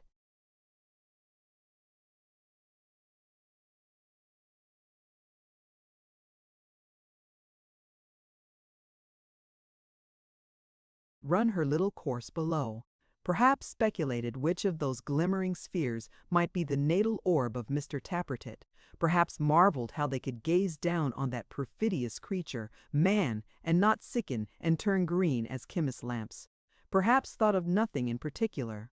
Whatever she thought about, there she sat, until her attention, alive to anything connected with the insinuating prentice, was attracted by a noise in the next room to her own, his room, the room in which he slept and dreamed it might be, sometimes dreamed of her. That he was not dreaming now, unless he was taking a walk in his sleep, was clear, for every now and then there came a shuffling noise, as though he were engaged in polishing the whitewashed wall, then a gentle creaking of his door, then the faintest indication of his stealthy footsteps on the landing-place outside. Noting this latter circumstance, Miss Miggs turned pale and shuddered, as mistrusting his intentions, and more than once exclaimed, below her breath, "Oh!"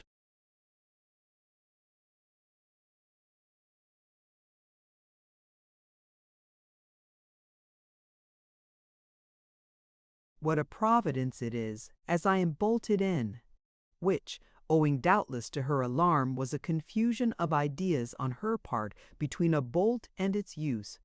For though there was one on the door, it was not fastened. Miss Miggs's sense of hearing, however, having as sharp an edge as her temper, and being of the same snappish and suspicious kind, very soon informed her that the footsteps passed her door and appeared to have some object quite separate and disconnected from herself. At this discovery she became more alarmed than ever, and was about to give utterance to those cries of thieves and murder which she had hitherto restrained, when it occurred to her to look softly out and see that her fears had some good palpable foundation.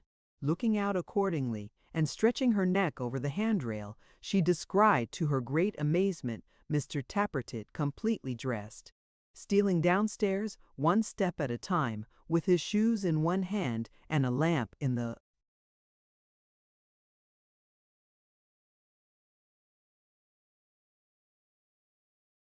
other, following him with her eyes, and going down a little way herself to get the better of an intervening angle, she beheld him thrust his head in at the parlor door, draw it back again with great swiftness, and immediately begin a retreat upstairs with all possible expedition.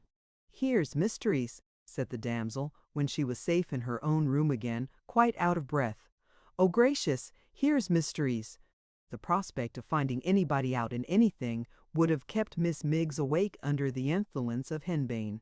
Presently she heard the step again, as she would have done if it had been that of a feather endowed with motion and walking down on tiptoe. Then gliding out as before, she again beheld the retreating figure of the prentice. Again he looked cautiously in at the parlor door, but this time instead of retreating, he passed in and disappeared. Miggs was back in her room, and had her head out of the window before an elderly gentleman could have winked and recovered from it. Out he came at the street door, shut it carefully behind him, tried it with his knee, and swaggered off, putting something in his pocket as he went along. At this spectacle Miggs cried gracious again, and then goodness gracious, and then goodness gracious me, and then, candle in hand, went downstairs as he had done. Coming to the workshop, she saw the lamp burning on the forge and everything as Sim had left it. Why, I wish I may only have a walking funeral and never be buried decent, with a mourning coach and feathers, if the boy hasn't been and made a key for his own self, cried Miggs. Oh, the little villain! This conclusion was not arrived at without consideration, and much peeping and peering about. Nor was it unassisted by the recollection that she had on several occasions come upon the prentice suddenly, and found him busy at some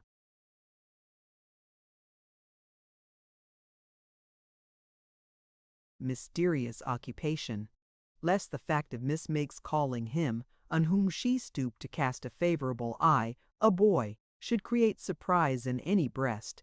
It may be observed that she invariably affected to regard all male bipeds under 30 as mere chits and infants, which phenomenon is not unusual in ladies of Miss Miggs's temper, and is indeed generally found to be the associate of such indomitable and savage virtue. Miss Miggs deliberated within herself for some little time, looking hard at the shop door while she did so, as though her eyes and thoughts were both upon it, and then, taking a sheet of paper from a drawer, twisted it into a long thin spiral tube. Having filled this instrument with a quantity of small coal dust from the forge, she approached the door, and dropping on one knee before it, dexterously blew into the keyhole as much of these fine ashes as the lock would hold. When she had filled it to the brim in a very workmanlike and skilful manner, she crept upstairs again, and chuckled as she went.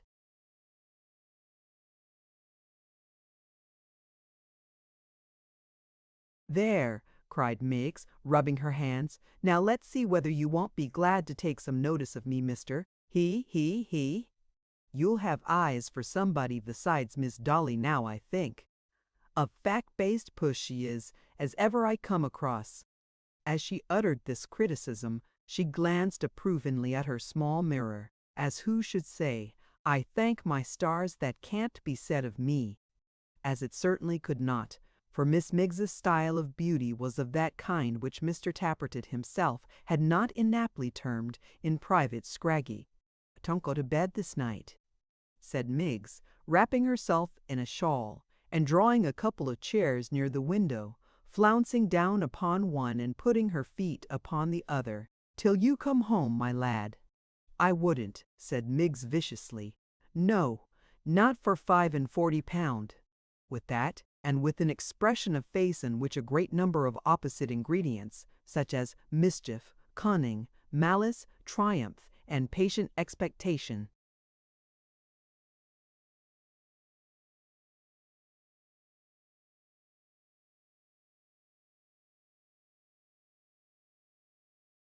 were all mixed up together in a kind of physiognomical punch, Miss Miggs composed herself to wait and listen, like some fair ogress who had set a trap and was watching for a nibble from a plump young traveller.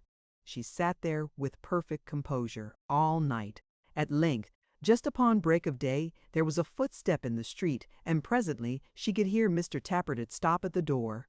Then she could make it that he tried his key, that he knocked it on that, any point, advent quote, and he poked bits of stick into the lock to clear it, that he peeped into the keyhole, first with one eye, and then with the other, that he tried the key that he couldn't turn it, and what was worse, couldn't get it out that he bent it that, then it was much less disposed to come out than before, that he gave it a mighty twist, and indeed it staggered. So to end to tell you at him,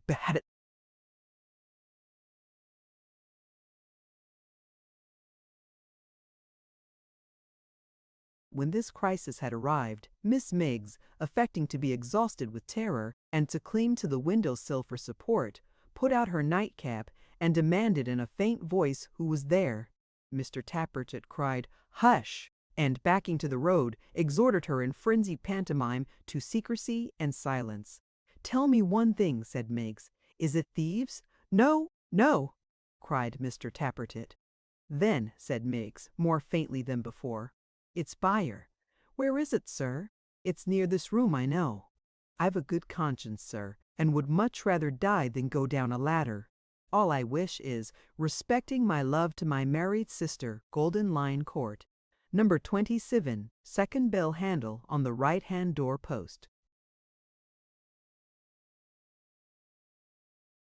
"Miggs," cried Mr. Tappertit, "don't you know me?" "Sim, you know Sim. Oh, what about him?" cried Miggs, clasping her hands. "Is he in any danger?" "Is he in the midst of flames and blazes? Oh, gracious, gracious! Why, I'm here, ain't I?" rejoined Mr. Tappertit, knocking himself on the breast. "Don't you see me? What a fool you are, Miggs!" "There!" cried Miggs, unmindful of this compliment. "Why, so it goodness, what is the meaning of, if you please, Mim? Here's no," cried Mr. Tappertit, standing on tiptoe, as if by that means he, in the street, were any nearer being able to stop the mouth of Miggs in the garret. "Don't! I've been out without leave, and something or another's the matter with the lock. Come down and undo the shop window that I may get in that way." "I doesn't do it, Simon," cried Miggs, for that was her pronunciation of his Christian name. "I durstn't do it indeed. You know as well as anybody how particular I am. And to come down in the dead of night, when the house is wrapped in slumbers and wild in obscurity." And there she stopped and shivered, for her modesty caught cold at the very thought. "But Miggs," cried Mr. Tappertit, getting under the lamp, that she might see his eyes. "My darling Miggs," Miggs screamed slightly, "that I love so much, and never can help thinking of." And it is impossible to describe the use he made of his eyes when he said this, "Do for my sake, do." "Oh, Simondy," cried Miggs, "this is worse than all. I know if I come down you'll go, and—" "And what, my precious?" said Mr. Tappertit. "And try," said Miggs hysterically, "to kiss me or some such dreadfulness. I know you will." "I swear I won't," said Mr. Tappertit, with remarkable earnestness. "Upon my soul I won't. It's getting broad day, and the watchman's waking up. Angelic Miggs! If you'll only come and let me in, I promise you faithfully and truly I won't." Miss Miggs, whose gentle heart was touched, did not wait for the oath, knowing how strong the temptation was, and fearing he might forswear himself, but tripped lightly down the stairs, and with her own fair hands drew back the rough fastenings of the workshop window. Having helped the wayward prentice in, she faintly articulated the words, "Simeon is safe," and yielding to her woman's nature, immediately became insensible. "I knew I should quench her," said Sim, rather embarrassed by this circumstance.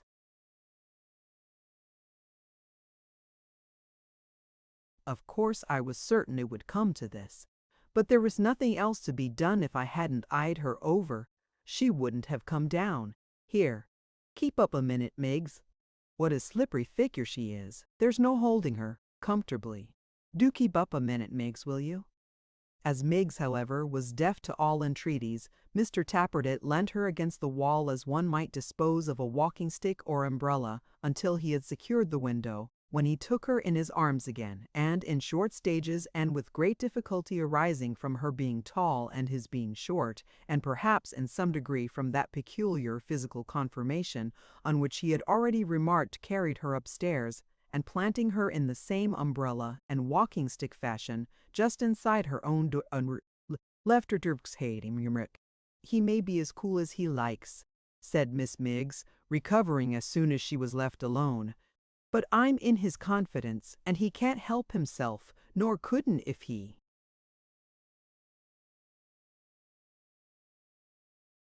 was 20 Simonses." Chapter 10. It's quanticorpides, origin mining's main might, and the bis, insanity whether to step backward into winter or forward into summer, and in its uncertainty inclines now to the one and now to the other, and now to both at once, wooing summer in the sunshine, and lingering still with winter in the shade it was, in short, on one of those mornings when it is hot and coiled, drowled dryld, bright and cheerful, shawl wildosmores, but coiprable boil bleach. He was none of your flippant young fellows who would call for a tankard of mulled ale and make themselves as much at home as if they had ordered a hogshead of wine. None of your audacious young swaggerers who would even penetrate into the bar that solemn sanctuary and smiting old John upon the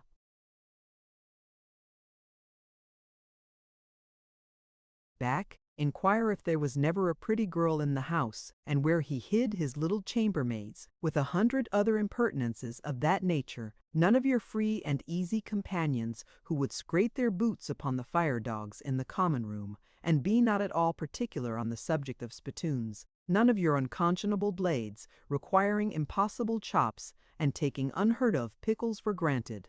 He was a staid, grave, placid gentleman, something past the prime of life, yet upright in his carriage, for all that, and slim as a greyhound. He was well mounted upon a sturdy chestnut cob, and had the graceful seat of an experienced horseman, while his riding gear, though free from such fopperies as were then in vogue, was handsome and well chosen.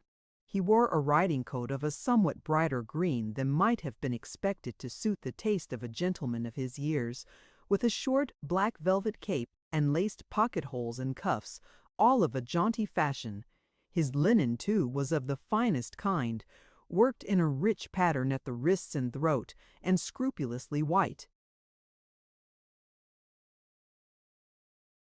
Although he seemed, judging from the mud he had picked up on the way, to have come from London, his horse was as smooth and cool as his own iron-gray periwig and pigtail. Neither man nor beast had turned a single hair, and saving for his soiled skirts and spatter-dashes, this gentleman with his blooming face, white teeth, exactly ordered dress, and perfect calmness, might have come from making an elaborate and leisurely toilet to sit for an equestrian portrait at old John Willet's gate. It must not be supposed that John observed these several characteristics by other than very slow degrees, or that he took in more than half a one at a time, or that he even made up his mind upon that without a great deal of very serious consideration. Indeed, if he had been distracted in the first instance by questionings and orders, it would have taken him at the least a fortnight to have noted what is here set down, but it happened that the gentleman, being struck with the old house, or with the plump pigeons which were skimming and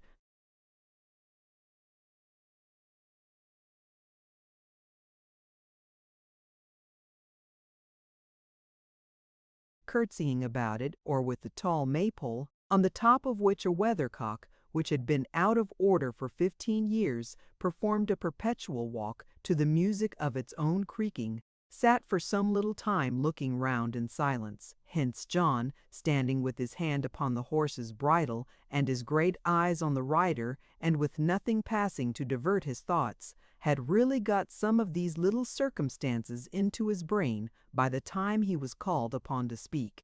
"A quaint place this," said the gentleman, and his voice was as rich as his dress. "Are you the landlord?" "At your service, sir," replied John Willet. "You can give my horse good stabling, can you, and me? An early dinner, I am not particular what, so that it be cleanly served, and a decent room of which there seems to be no lack in this great mansion," said the stranger, again running his eyes over the exterior.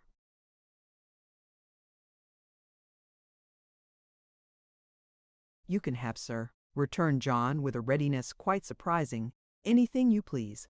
"It's well I am easily satisfied," returned the other with a smile, "or that might prove a hearty pledge, my friend." And saying so, he dismounted with the aid of the block before the door in a twinkling. "Halloa there, Hugh!" roared John. "I ask your pardon, sir, for keeping you standing in the porch, but my son has gone to town on business, and the boy being, as I may say, of a kind of use to me, I'm rather put out when he's away. Hugh, a dreadful idle vagrant fellow, sir, half a gypsy, as I think always sleeping in the sun in summer and in the straw in winter time, Sir Hugh.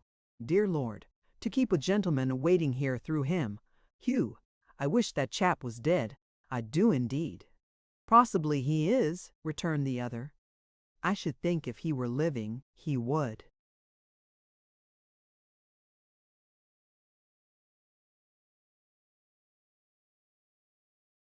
Have heard you by this time? In his fits of laziness, he sleeps so desperate hard, said the distracted host, that if you were to fire off cannonballs into his ears, it wouldn't wake him, sir. The guest made no remark upon this novel cure for drowsiness and recipe for making people lively, but with his hands clasped behind him, stood in the porch, very much amused to see old John, with the bridle in his hand, wavering between a strong impulse to abandon the animal to his fate and a half disposition to lead him into the house and shut him up in the parlor while he waited on his master. Pillory the fellow, here he is at last, cried John, in the very height and zenith of his distress. Did you hear me a-calling, villain? The figure he addressed made no answer, but putting his hand upon the saddle,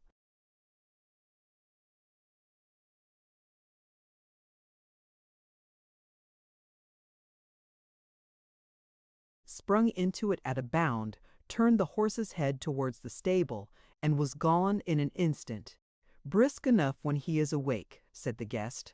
Brisk enough, sir, replied John, looking at the place where the horse had been, as if not yet understanding quite what had become of him. He melts, I think. He goes like a drop of froth. You look at him, and there he is. You look at him again, and there he isn't. Having, in the absence of any more words, put this sudden climax to what he had faintly intended should be a long explanation of the whole life and character of his man, the oracular John Willett led the gentleman up his wide dismantled staircase into the Maypole's best apartment. It was spacious enough in all conscience, occupying the whole depth of the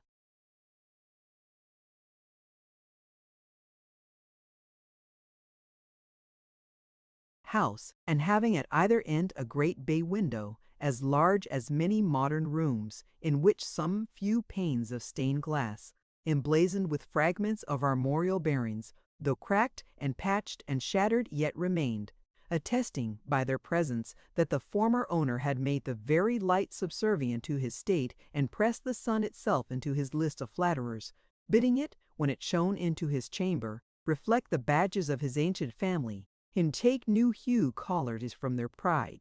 But those were old days, and now every little ray came and went as it would, telling the plain, bare, searching truth.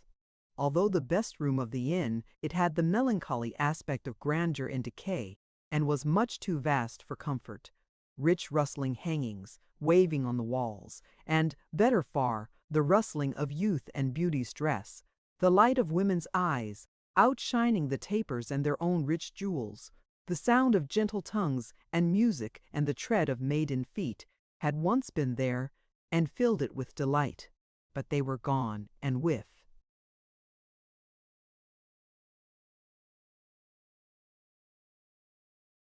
them all its gladness. It was no longer a home.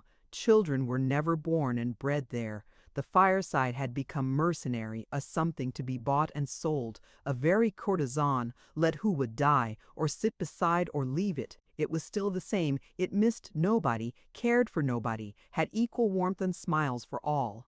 God help the man whose heart ever changes with the world, as an old mansion when it becomes an inn.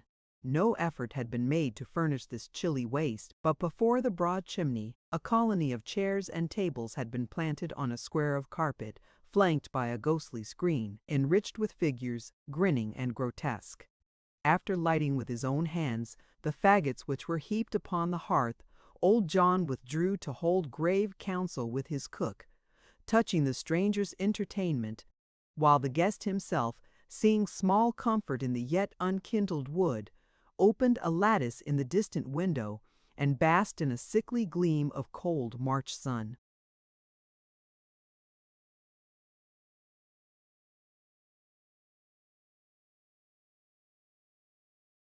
Leaving the window now and then to rake the crackling logs together or pace the echoing room from end to end, he closed it when the fire was quite burnt up, and having wheeled the easiest chair into the warmest corner, summoned John Willett. "Sir," said John. He wanted pen, ink, and paper. There was an old stand-dish on the mantel-shelf containing a dusty apology for all three. Having set this before him, the landlord was retiring, when he motioned him to stay. "There's a house not far from here," said the guest when he had written a few lines. "Which you call the Warren, I believe?" As this was said in the tone of one who knew the fact and asked the question as a thing of course, John contented himself with nodding his head in the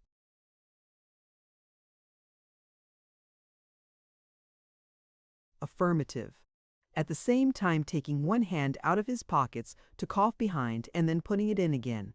"I want this note," said the guest, glancing on what he had written and folding it, conveyed there without loss of time, and an answer brought back here. "Have you a messenger at hand?" John was thoughtful for a minute or thereabouts, and then said, "Yes." "Let me see him," said the guest.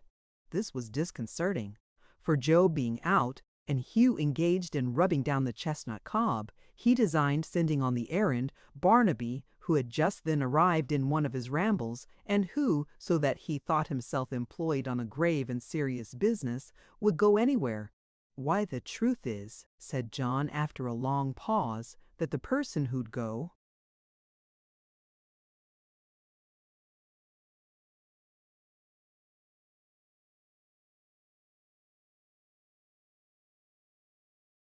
quickest is a sort of natural, as one may say, sir, and though quick of foot and as much to be trusted as the post itself, he's not good at talking, being touched and flighty, sir."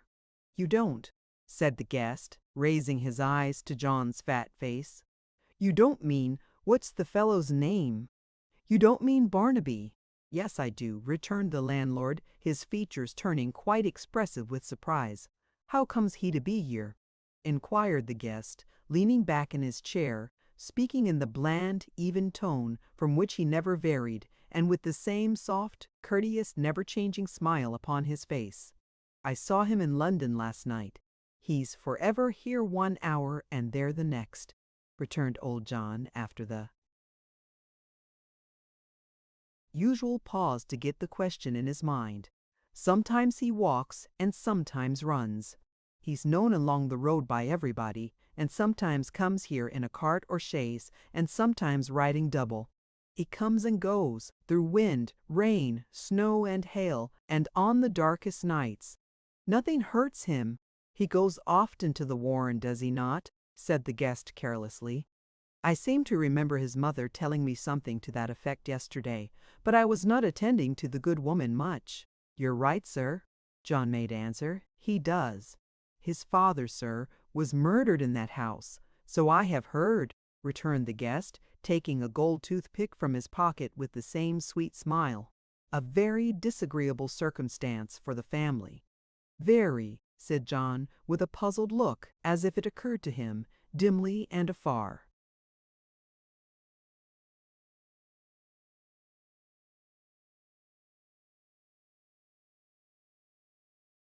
off, that this might by possibility be a cool way of treating the subject.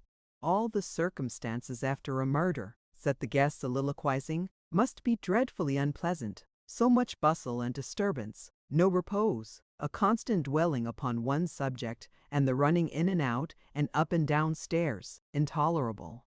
I wouldn't have such a thing happen to anybody I was nearly interested in on any account.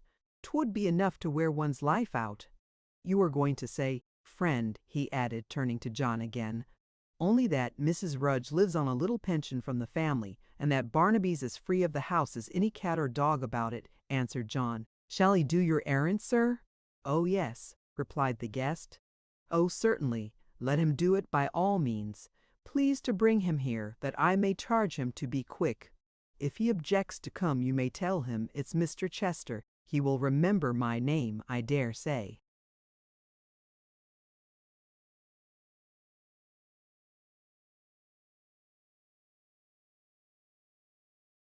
John was so very much astonished to find who his visitor was that he could express no astonishment at all, by looks or otherwise, but left the room as if he were in the most placid and imperturbable of all possible conditions. It has been reported that when he got downstairs he looked steadily at the boiler for 10 minutes by the clock, and all that time never once left off shaking his head. For which statement there would seem to be some ground of truth and feasibility, inasmuch as that interval of time did certainly elapse before he returned with Barnaby to the guest's apartment. "Come hither, lad," said Mr. Chester. "You know Mr. Geoffrey Haredale?" Barnaby laughed and looked at the landlord as though he would say, "You hear him." John, who was greatly shocked at this breach of decorum, clapped his finger to his nose and shook his head in mute remonstrance. "He knows him, sir," said John, frowning aside at Barnaby, "as well as you or I do." "I haven't the pleasure of much acquaintance with the gentleman," returned his guest. "You may have. Limit the comparison to yourself, my friend." Although this was said with the same easy affability and the same smile, John felt himself put down, and laying the indignity at Barnaby's door, determined to kick his raven on the very first opportunity. "Give that," said the guest, who had by this time sealed the note, and who beckoned his messenger towards him as he spoke, into Mr. Haredale's own hands. "Wait for an answer, and bring it back to me here. If you should find that Mr. Haredale is engaged just now, tell him, can he remember message, landlord?"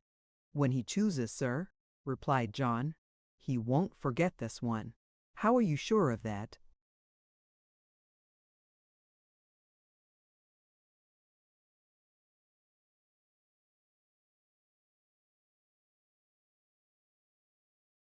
John merely pointed to him as he stood with his head bent forward and his earnest gaze fixed closely on his questioner's face, and nodded sagely.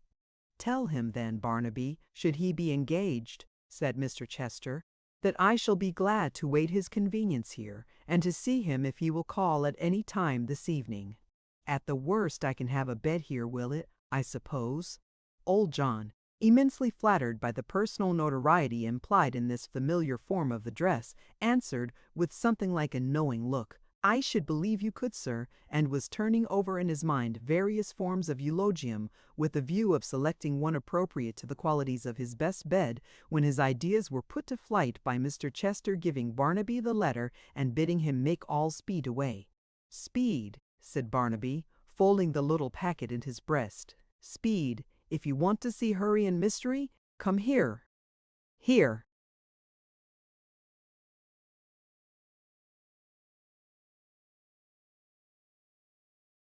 With that he put his hand, very much to John Willet's horror, on the guest's fine broadcloth sleeve, and led him stealthily to the back window. "Look down there," he said softly. "Do you mark how they whisper in each other's ears, then dance and leap, to make believe they are in sport?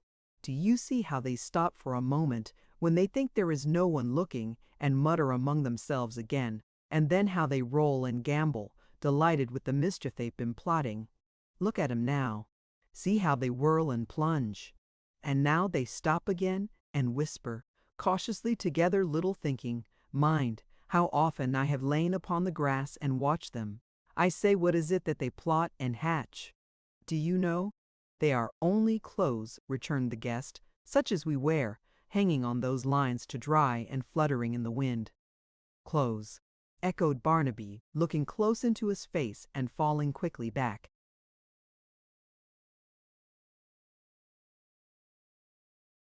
"Ha ha! Why, how much better to be silly than as wise as you! You don't see shadowy people there, like those that live in sleep, not you, nor eyes in the knotted panes of glass, nor swift ghosts when it blows hard, nor do you hear voices in the air, nor see men stalking in the sky. Not you. I lead a merrier life than you, with all your cleverness. You're the dull men, we're the bright ones. Ha, ha! I'll not change with you, clever as you are, not I." With that he waved his hat above his head and darted off. "A strange creature, upon my word," said the guest, pulling out a handsome box and taking a pinch of snuff. "He wants imagination," said Mr. Willett very slowly, and after a long silence. "That's what he wants. I've tried to instill it into him, many and many's the time." But John added this in confidence: he had made for it. That's the fact.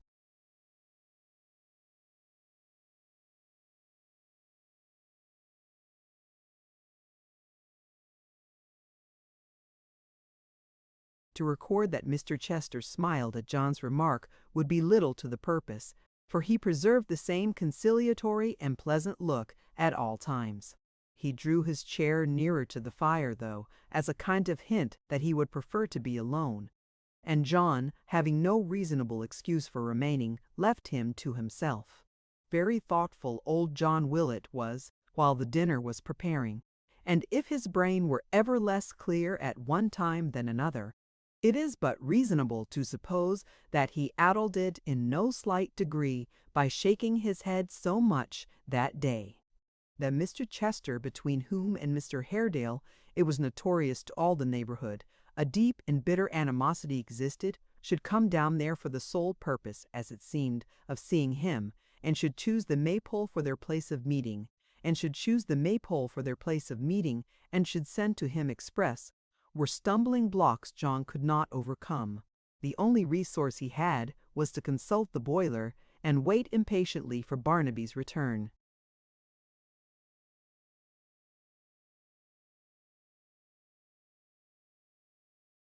But Barnaby delayed beyond all precedent. The visitor's dinner was served, removed, his wine was set, the fire replenished, the hearth clean swept. The light waned without, it grew dusk, became quite dark, and still no Barnaby appeared. Yet, though John Willett was full of wonder and misgiving, his guest sat cross-legged in the easy-chair, to all appearance as little ruffled in his thoughts as in his dress, the sane, calm, easy, cool gentleman, without a care or thought beyond his Colton toothpick. "Barnaby's late," John ventured to observe, as he placed a pair of tarnished candlesticks some 3 feet high upon the table and snuffed the lights they held. "He is rather so," replied the guest, sipping his wine. "He will not be much longer, I dare say." John coughed and raked the fire together.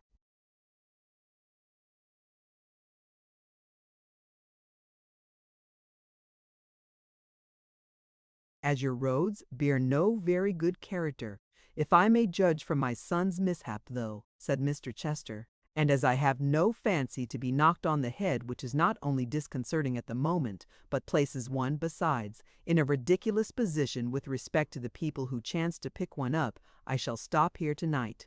"I think you said you had a bed to spare." "Such a bed, sir," returned John Willett, "such a bed as few, even of the gentry's houses, own. A fixture here, sir. I've heard say that bedstead is nigh 200 years of age. Your noble son, a fine young gentleman, slept in it last, sir, half a year ago." "Upon my life, a recommendation," said the guest, shrugging his shoulders and wheeling his chair nearer to the fire. "See that it be well aired, Mr. Willett, and let a blazing fire be lighted there at once. This house is something damp and chilly." John raked the faggots up again, more from habit than presence of mind, or any.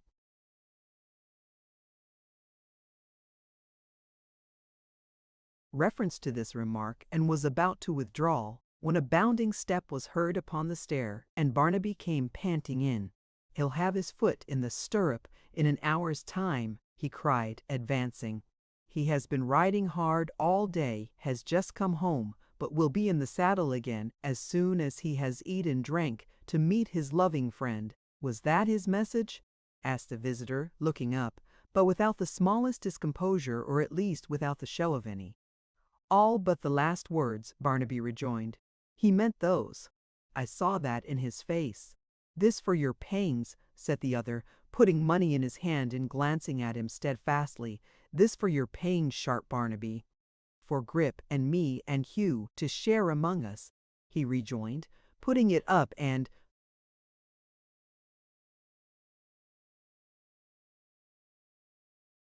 nodding, as he counted it on his fingers. Grip 1, me 2, Hugh 3, the dog, the goat, the cats. Well, we shall spend it pretty soon, I warn you. Stay, look. Do you wise men see nothing there now? He bent eagerly down on one knee and gazed intently at the smoke which was rolling up the chimney in a thick black cloud. John Willett, who appeared to consider himself particularly and chiefly referred to under the term wise men, looked that way likewise, and with great solidity of feature. "Now where do they go to when they spring so fast up there?" asked Barnaby. "Eh? Why do they tread so closely on each other's heels? And why are they always in a hurry, which is what you blame me for, when I only take pattern by these busy folk about me? More of 'em catching to each other's skirts, and as fast as they go, others come. What a merry dance it is! I would that Grip and I could frisk like that." "What has he in that basket at his back?" asked the guest after a few moments, during which Barnaby was still bending down to look higher up the chimney and earnestly watching the smoke. "In this?" he answered, jumping up, before John Willett could reply, shaking it as he spoke, and stooping his head to listen. "In this? What is there here? Tell him." "A devil, a devil, a devil!" cried a hoarse voice. "Here's money," said Barnaby, chinking it in his hand. "Money for a treat, Grip. Hurrah, hurrah, hurrah!" replied the raven. "Keep up your spirits. Never say die. Bow wow wow." Mr. Willett, who appeared to entertain strong doubts whether a customer in a lace coat and fine linen could be supposed to have any acquaintance even with the existence of such unpolite gentry as the bird claimed to belong to, took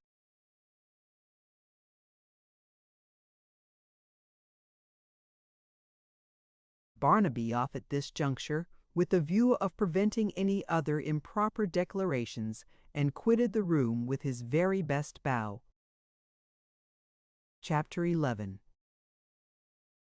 There was great news that night for the regular Maypole customers, to each of whom, as he straggled in to occupy his allotted seat in the chimney corner, John, with a most impressive slowness of delivery, and in an apoplectic whisper, communicated the fact that Mr. Chester was alone in the large room upstairs, and was waiting the arrival of Mr. Geoffrey Haredale, to whom he had sent a letter doubtless of a threatening nature by the hands of Barnaby, then and there present. For a little knot of smokers and solemn gossips, who had seldom any new topics of discussion, this was a perfect godsend. Here was a good dark-looking mystery progressing under that very roof, brought home to the fireside, as it were, and enjoyable without the smallest pains or trouble. It is extraordinary what a zest and relish it gave to the drink, and how it heightened the flavor of the tobacco.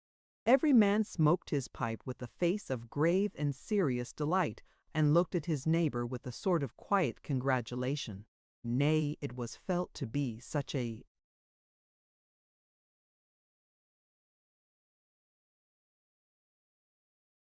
holiday and special night that, on the motion of little Solomon Daisy, every man, including John himself, put down his sixpence for a can of flip, which grateful beverage was brewed with all dispatch, and set down in the midst of them on the brick floor, both that it might simmer and stew before the fire, and that its fragrant steam, rising up among them, and mixing with the wreaths of vapor from their pipes, might shroud them in a delicious atmosphere of their own, and shut out all the world.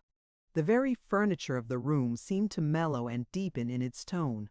The ceiling and walls looked blacker and more highly polished, the curtains of a ruddier red, the fire burned clear and high, and the crickets in the hearthstone chirped with a more than wonted satisfaction. There were present too, however, who showed but little interest in the general contentment. Of these, one was Barnaby himself, who slept, or, to avoid being beset with questions, feigned to sleep, in the chimney corner. The other, who, sleeping too, lay stretched upon the bench on the opposite side, in the full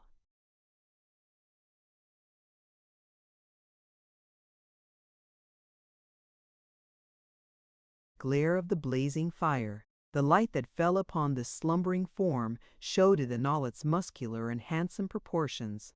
It was that of a young man, of a hale, athletic figure, and a giant's strength, whose sunburnt face and swarthy throat, overgrown with jet-black hair, might have served a painter for a model.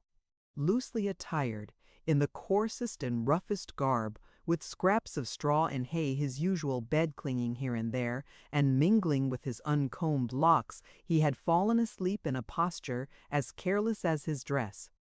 The negligence and disorder of the whole man, with something fierce and sullen in his features, gave him a picturesque appearance that attracted the regards even of the Maypole customers who knew him well, and caused Long Parks to say that you looked more like a poaching rascal tonight than ever he had seen him yet. "He's waiting here, I suppose," said Solomon, "to take Mr. Haredale's horse."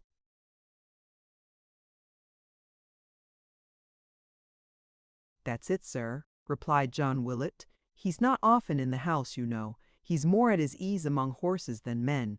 I look upon him as an animal himself," following up this opinion with a shrug that seemed meant to say, "We can't expect everybody to be like us." John put his pipe into his mouth again, and smoked like one who felt his superiority over the general run of mankind. "That chap, sir," said John, taking it out again after a time, and pointing at him with the stem, "though he's got all his faculties about him bottled up and corked down, if I may say so, somewheres or another." "Very good," said Parks, nodding his head. "A very good expression, Johnny. You'll be a-tackling somebody presently. You're in twig tonight, I see." "Take care," said Mr. Willett, not at all grateful for the compliment, "that I don't tackle you, sir, which I shall certainly endeavor to do if you interrupt me when."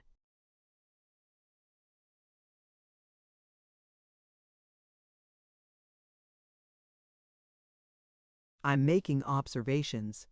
That chap, I was a-saying, though he has all his faculties about him, somewheres or another, bottled up and corked down, has no more imagination than Barnaby has.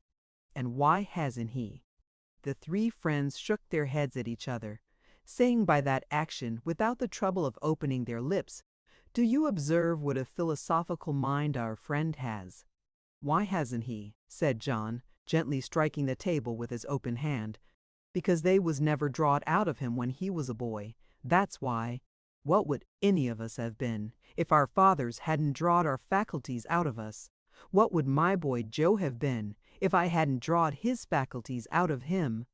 Do you mind what I'm a-saying of, gentlemen?" "Ah, we mind you," cried Parks. "Go on improving of us, Johnny." And consequently then had this quoted of Tumbrity Hammer someone kids to fight crusade in medicines for 6 weeks vacants we swear let's set. And such like offences is showing how wide awake our government is as that chap at the chap it was thint first when in an idlish and ran take with the lefty and it till behind it. And it's needed and in the V-fip and, said Mr. Willett, arriving at his logical conclusion, is to be treated accordingly. "Willett," said Solomon Daisy, who had exhibited some impatience at the intrusion of so unworthy a subject on their more interesting theme, when Mr. Staub Chester come this morning, did he order the large room?" "He signified, sir," said John, "that he wanted a large apartment." "Yes, certainly." "Why, then, I'll tell you what," said Solomon, speaking softly and with an earnest look. "He and Mr. Haredale are going to fight a duel in it." Everybody looked at Mr. Willett after this alarming suggestion. Mr. Willett looked at the fire, weighing in his own mind the effect which such an occurrence would be likely to have on the establishment. "Well," said John, "I don't know I am sure I remember that when I went up last he had put the lights upon the mantel-shelf." "It's as plain," returned Solomon, "as the nose on Parkis's face." Mr. Parks, who had a large nose, rubbed it and looked as if he considered this a personal allusion. "They'll fight in that room. You know by the newspapers, Wetta."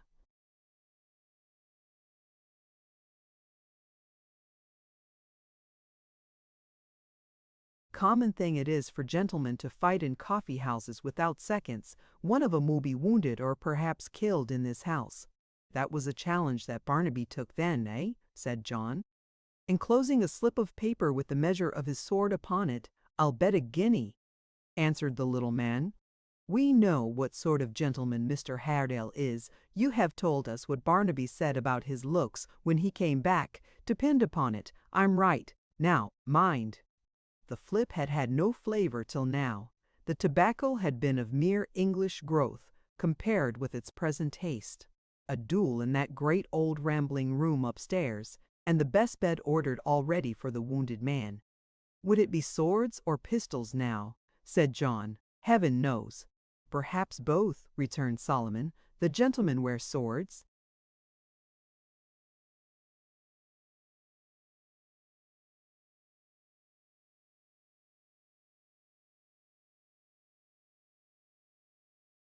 "And may easily have pistols in their pockets, most likely have, indeed.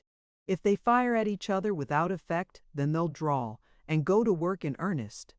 A shade passed over Mr. Willett's face as he thought of broken windows and disabled furniture, but bethinking himself that one of the parties would probably be left alive to pay the damage, he brightened up again. "And then," said Solomon, looking from face to face, "then we shall have one of those stains upon the floor that never come out. If Mr. Haredale wins, depend upon it, it'll be a deep one, or if he loses, it will perhaps be deeper still, for he'll never give in unless he's beaten down. We know him better, eh?" "Better indeed," they whispered all together. "As to its ever being got out again," said Solomon, "I tell you it never will or can be." "Why, do you know that it has been tried at a certain house we are acquainted?"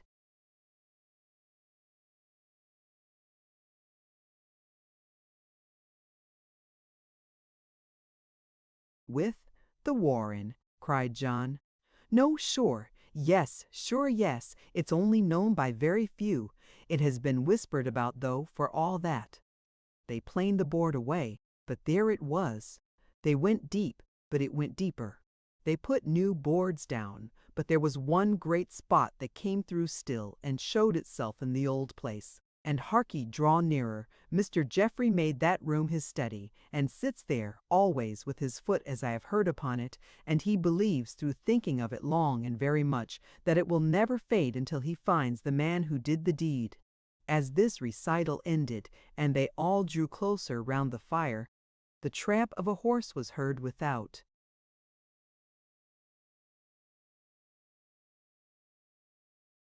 "The very man!" cried John, starting up. "Hugh! Hugh!" The sleeper staggered to his feet and hurried after him.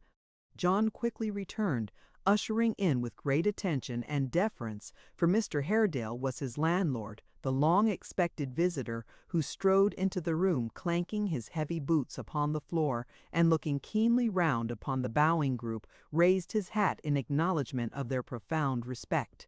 "You have a stranger here, Willett, who sent to me," he said, in a voice which sounded naturally stern and deep.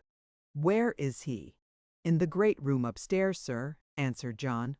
"Show the way. Your staircase is dark, I know. Gentlemen, good night."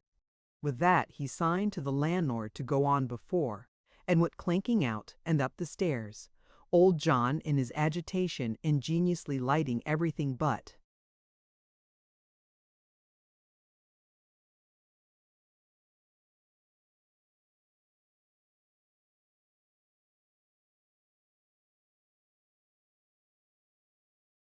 The way, and making a stumble at every second step.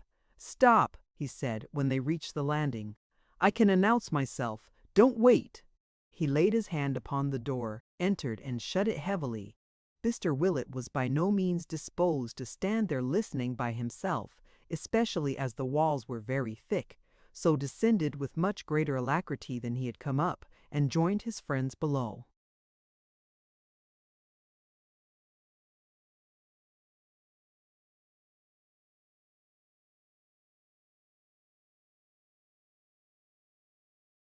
Chapter 12.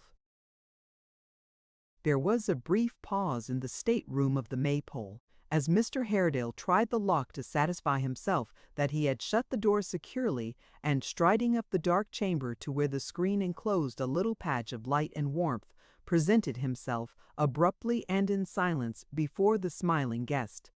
If the two had no greater sympathy in their inward thoughts than in their outward bearing and appearance, The meeting did not seem likely to prove a very calm or pleasant one. With no great disparity between them in point of years, they were, in every other respect, as unlike and far removed from each other as two men could well be. The one was soft-spoken, delicately made, precise, and elegant. The other a burly, square-built man, negligently dressed, rough and abrupt in manner, stern and, in his present mood, forbidding both in look and speech. The one preserved a calm and placid smile, the other a distrustful frown. The newcomer, indeed, appeared bent on showing by his every tone and gesture his determined opposition and hostility to the man he had come to meet. The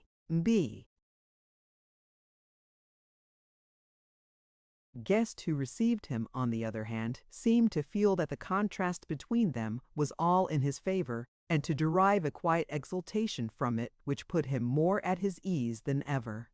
"Haredale," said this gentleman, without the least appearance of embarrassment or reserve, "I am very glad to see you. Let us dispense with compliments." "They are misplaced between us," returned the other, waving his hand, "and say plainly what we have to say. You have asked me to meet you. I am here. Why do we stand face to face again? Still the same frank and sturdy character, I see." "Good or bad, sir, I am," returned the other, leaning his arm upon the chimney-piece and turning a haughty look upon the occupant of the easy-chair, "the man I used to be. I have lost no old likings or dislikings. My memory has not failed me.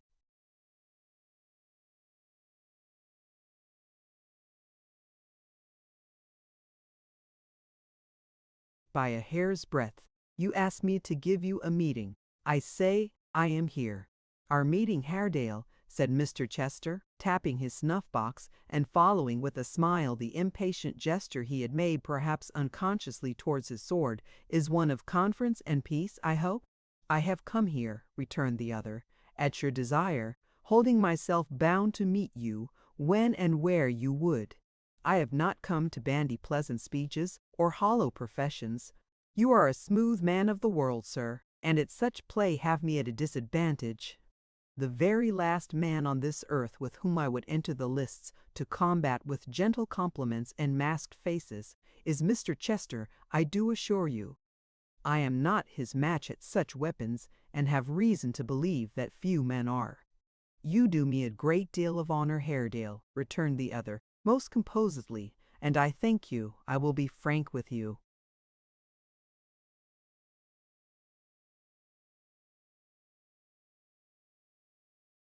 I beg your pardon, will be what? Frank, open, perfectly candid." "Ha!" cried Mr. Haredale, drawing his breath. "But don't let me interrupt you." "So resolved am I to hold this course," returned the other, tasting his wine with great deliberation, "that I have determined not to quarrel with you, and not to be betrayed into a warm expression or a hasty word." "There again," said Mr. Haredale, "you have me at a great advantage. Your self-command is not to be disturbed. When it will serve my purpose, you would say," rejoined the other, interrupting him with the same complacency. "Granted, I allow it. And I have a purpose to serve now, so have you. I am sure our object is the same. Let us attain it like sensible men who have ceased to be boys some time. Do you?"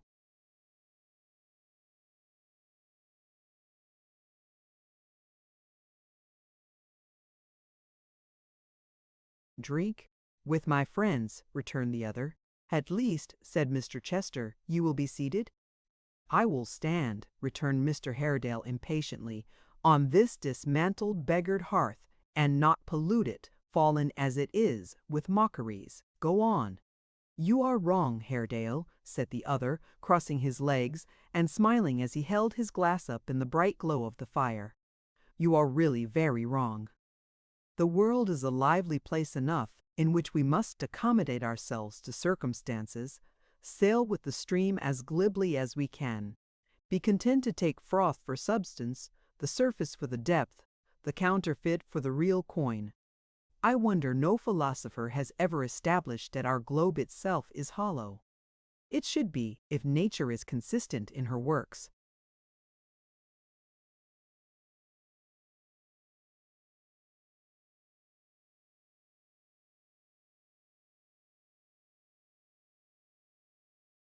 You think it is, perhaps. I should say, he returned, sipping his wine. There could be no doubt about it. Well, we, in trifling with this jingling toy, have had the ill luck to jostle and fall out. We are not what the world calls friends, but we are as good and true and loving friends for all that, as 9 out of every 10 of those on whom it bestows the title. You have a niece and I a son. A fine lad, Haredale, but foolish. They fall in love with each other and form what the same world calls an attachment, meaning a something fanciful and false, like the rest, which, if it took its own free time, would break like any other bubble. But it may not have its own free. Time will not if they are left alone, and the question is, shall we too, because society calls us enemies, stand aloof and let them rush into each other's arms, when, by approaching each other sensibly, as we do now, we can prevent it and part them?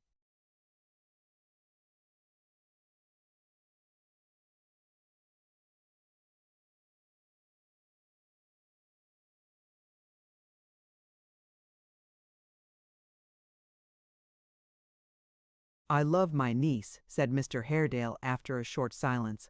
It may sound strangely in your ears, but I love her. Strangely, my good fellow, cried Mr. Chester, lazily filling his glass again and pulling out his toothpick. Not at all. I like Ned too, or, as you say, love him. That's the word among such near relations. I'm very fond of Ned. He's an amazingly good fellow, and a handsome fellow, foolish and weak as yet. That's all. But the thing is, Haredale, for I'll be very frank, as I told you I would at first, independently of any dislike that you and I might have to being related to each other, and independently of the religious differences between us, and damn it, that's important, I couldn't afford a match of this description. Ned and I couldn't do it. It's impossible. Curb your tongue, in God's name, if this conversation is to last, retorted Mr. Haredale fiercely. I have said I love my niece. Do you think that, loving her, I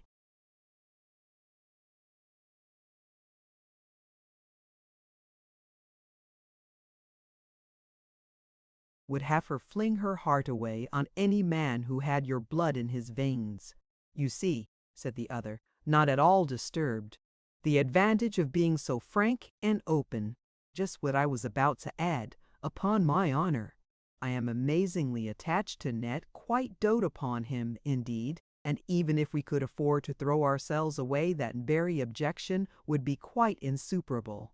I wish you'd take some wine. Mark me, said Mr. Haredale, striding to the table and laying his hand upon it heavily. If any man believes, presumes to think that I, in word or deed, or in the wildest dream, ever entertained remotely the idea of Emma Haredale's favoring the suit of anyone who was akin to you in any way, I care not what he lies. He lies and does me grievous wrong in the mere thought. Haredale, returned the other, rocking himself to and fro as an assent, and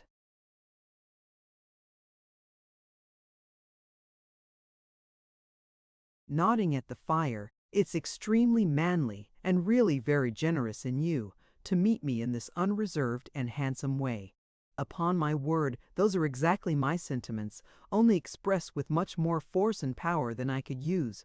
You know my sluggish nature and will forgive me, I am sure. While I would restrain her from all correspondence with your son and sever their intercourse here, though it should cause her death, said Mr. Haredale, who had been pacing to and fro, I would do it kindly and tenderly if I can. I have a trust to discharge which my nature is not formed to understand, and for this reason the bare fact of there being any love between them comes upon me tonight almost for the first time. I am more delighted than I can possibly tell you, rejoined Mr. Chester with the utmost blandness, to find my own impression so confirmed. You see the advantage of our having met. We understand each other. We quite agree. We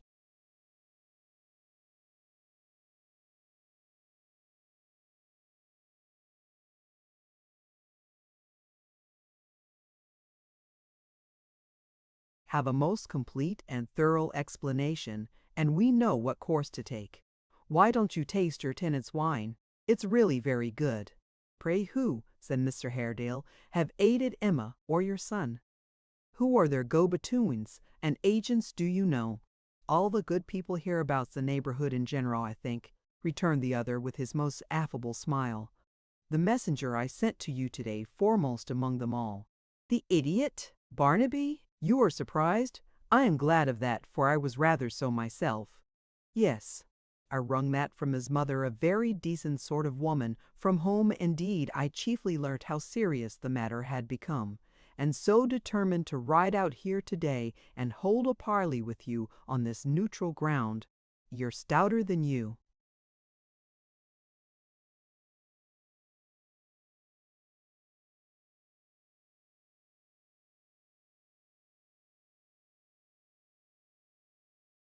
Used to be Haredale, but you look extremely well. Our business, I presume, is nearly at an end, said Mr. Haredale, with an expression of impatience he was at no pains to conceal. Trust me, Mr. Chester, my niece shall change from this time. I will appeal, he added in a lower tone, to her woman's heart, her dignity, her pride, her duty. I shall do the same by Ned, said Mr. Chester, restoring some errant faggots to their places in the grate with the toe of his boot. If there is anything real in this world, it is those amazingly fine feelings and those natural obligations which must subsist between father and son. I shall put it to him on every ground of moral and religious feeling. I shall represent to him that we cannot possibly afford it, that I have always looked forward to his marrying well, for a genteel provision for myself in the autumn of life, that there are a great many clamorous dogs to pay, whose claims are perfectly just and right, and who must be paid out.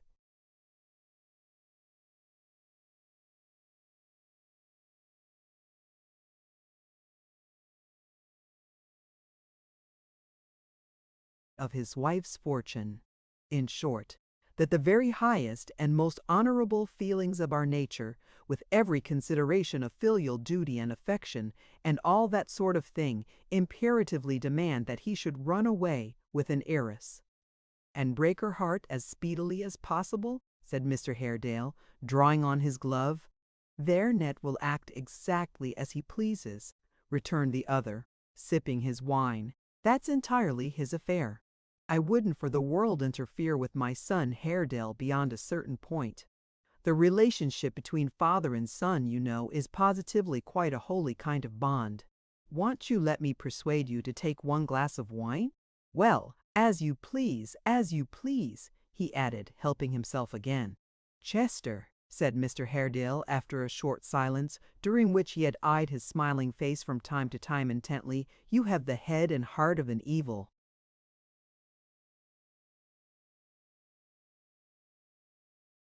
Spirit in all matters of deception. Your health, said the other with a nod.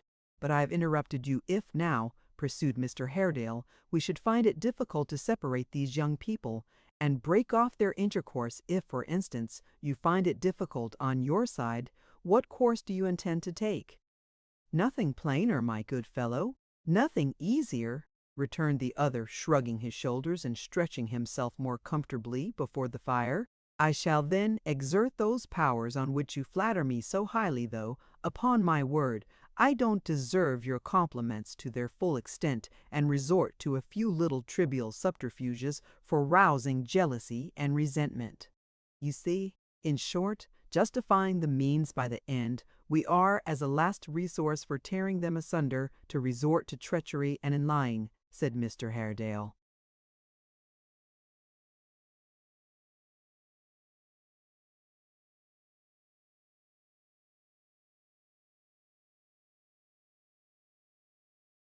Oh dear, no.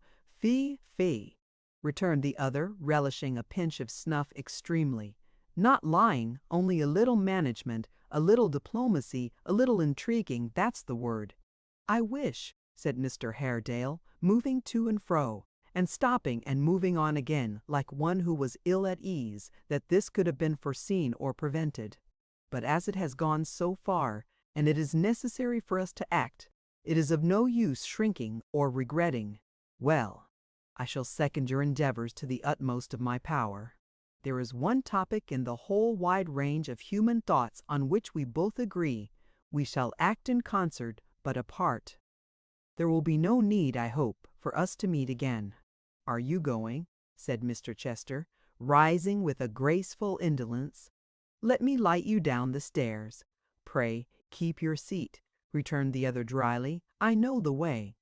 So, waving his hand slightly, and putting on his hat as he turned upon his heel, he went clanking out as he had come, shut the door behind him, and tramped down the echoing stairs. "Pah! A very coarse animal, indeed," said Mr. Chester, composing himself in the easy-chair again. "A rough brute, quite a human badger." John Willett and his friends, who had been listening intently for the clash of swords or firing of pistols in the great room, and had indeed settled the order in which they should rush in when summoned, in which procession old John had carefully arranged that he should bring up the rear, were very much astonished to see Mr. Haredale come down without a scratch, call for his horse, and ride away thoughtfully at a foot-pace. After some consideration, it was decided that he had left the gentleman above for dead, and had adopted this stratagem to divert suspicion or pursuit.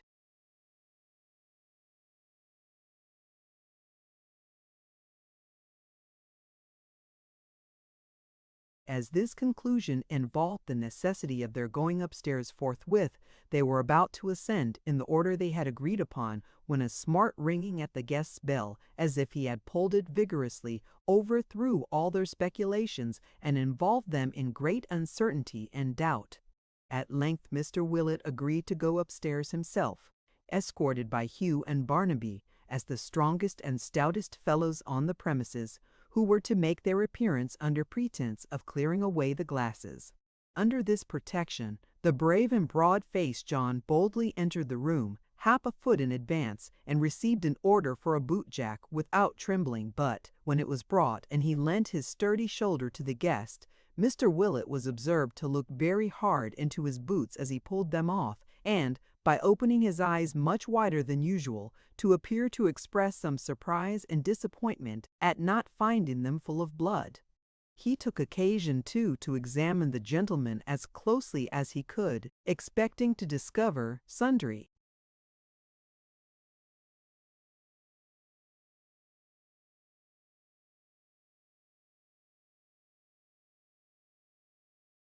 loopholes in his person, pierced by his adversary's sword. Finding none, however, and observing in course of time that his guest was as cool and unruffled, both in his dress and temper, as he had been all day, old John at last heaved a deep sigh, and began to think no duel had been fought that night. "And now, Willett," said Mr. Chester, "if the room's well aired, I'll try the merits of that famous bed." "The room, sir," returned John, taking up a candle, and nudging Barnaby and Hugh to accompany them, in case the gentleman should unexpectedly drop down faint or dead from some internal wound. "The room's as warm as any toast in a tankard. Barnaby, take you that other candle and go on before. Hugh, follow up, sir, with the easy-chair." In this order and still, in his earnest inspection, holding his candle very close to the guest, now making him feel extremely warm about the legs, now threatening.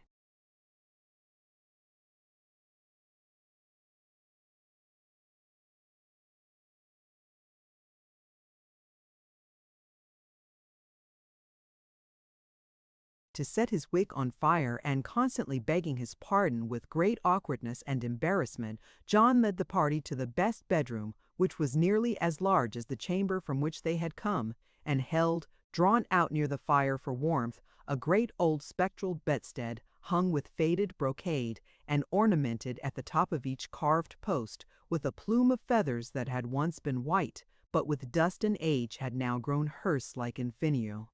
"Good night, my friends," said Mr. Chester with a sweet smile, seating himself, when he had surveyed the room from end to end, in the easy-chair which his attendants wheeled before the fire. "Good night. Barnaby, my good fellow, you say some prayers before you go to bed, I hope?" Barnaby nodded. "He has some nonsense that he calls his prayers, sir," returned old John officiously. I'm afraid there ain't much good in 'em. And Hugh?" said Mr. Chester, turning to him. "Not I," he answered. "I know his," pointing to Barnaby. "They're well enough. He sings 'em sometimes in the straw. I listen." "He's quite an animal, sir," John whispered in his ear with dignity. "You'll excuse him, I'm sure. If he has any soul at all, sir, it must be such a very small one, that it don't signify what he does or doesn't in that way. Good night, sir." The guest rejoined, "God bless you," with a fervor that was quite affecting, and John, beckoning his guards to go before, bowed himself out of the room and left him to his rest in the Maypole's ancient bed.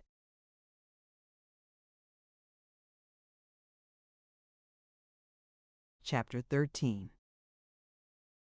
If Joseph Willett, the denounced and proscribed of prentices, had happened to be at home when his father's courtly guest presented himself before the Maypole door, that is, if it had not perversely chanced to be one of the half-dozen days in the whole year on which he was at liberty to absent himself for as many hours without question or reproach, he would have contrived, by hook or crook, to dive to the very bottom of Mr. Chester's mystery, and to come at his purpose with as much certainty as though had been in his kibtaubritsa. In that fortunate case, the lovers would have had quick warning of the ills that threatened them, and the aid of various timely and wise suggestions to boot, for all Joe's readiness of thought and action, and all his sympathies and good wishes, were enlisted in favor of the young people, and were staunch in devotion to their cause. Whether this disposition arose out of his old prepossessions in favor of the young lady, whose history had surrounded her in his mind, almost from his cradle, with circumstances of unusual interest, or from his attachment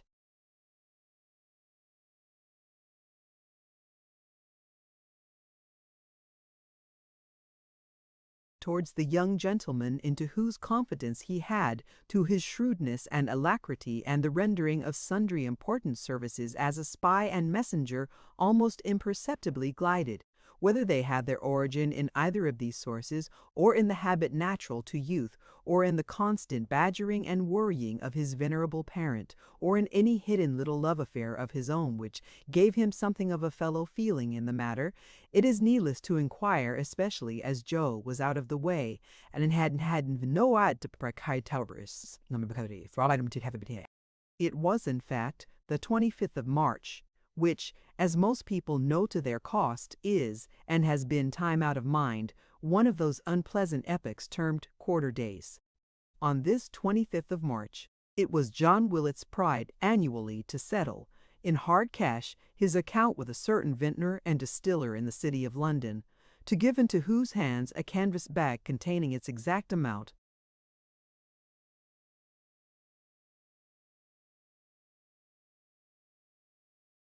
and not a penny more or less, was the end and object of a journey for Joe, so surely as the year and day came round.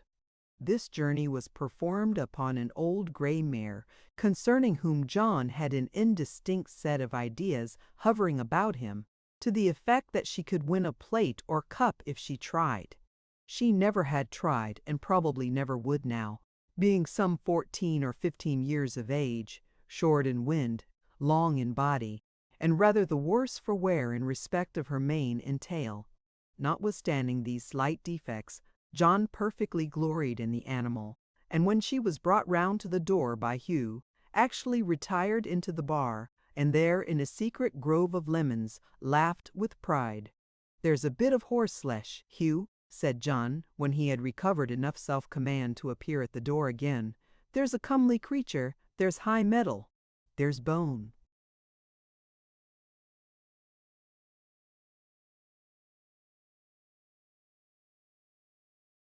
There was bone enough beyond all doubt, and so Hugh seemed to think as he sat sideways in the saddle, lazily doubled up with his chin nearly touching his knees, and heedless of the dangling stirrups and loose bridle rein, sauntered up and down on the little green before the door. "Mind you take good care of her, sir," said John, appealing from this insensible person to his son and heir, who now appeared fully equipped and ready. "Don't you ride hard."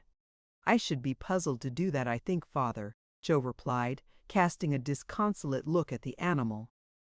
None of your impudence, sir, if you please, retorted old John. What would you ride, sir?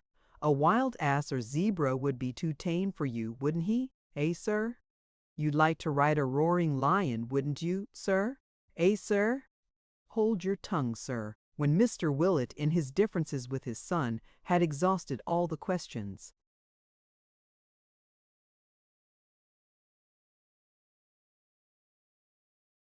that occurred to him, and Joe had said nothing at all in answer, he generally wound up by bidding him hold his tongue. And what does the boy mean? Added Mr. Willett, after he had stared at him for a little time in a species of stupefaction, by cocking his hat to such an extent. Are you going to kill the wencher, sir? No, said Joe tartly, I'm not. Now your mind's at ease, father. With a military air, too, said Mr. Willett, surveying him from top to toe, with a swaggering, fire-eating, biling, water-drinking sort of way with him. And what do you mean by pulling up the crocuses and snowdrops, eh, sir? It's only a little nosegay, said Joe, reddening. There's no harm in that, I hope. You're a boy of business, you are, sir, said Mr. Willett disdainfully, to go supposing that Wentners care for nosegays.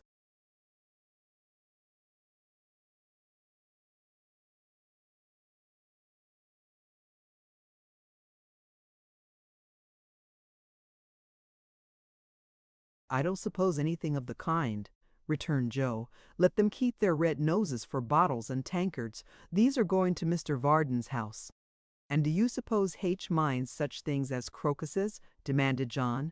I don't know, and to say the truth, I don't care, said Joe. Come, father, give me the money, and in the name of patience let me go. There it is, sir, replied John, and take care of it, and mind you don't make too much haste back, but give the mare a long rest. Do you mind? I mind, returned Joe. She'll need it, heaven knows. And don't you score up too much at the Black Lion, said John. Mind that too. Then why don't you let me have some money of my own? Retorted Joe sorrowfully. Why don't you, father? What do you send me into London for?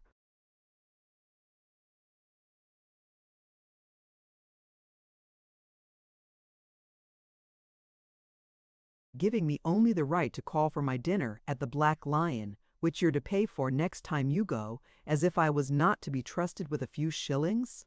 Why do you use me like this? It's not right of you. You can't expect me to be quiet under it. Let him have money, cried John, in a drowsy reverie. What does he call money guineas? Hasn't he got money, over and above the tolls? Hasn't he 1 and 6pence? 1 and 6pence, repeated his son contemptuously. Yes, sir, returned John. 1 and 6pence. When I was your age, I had never seen so much money in a heap.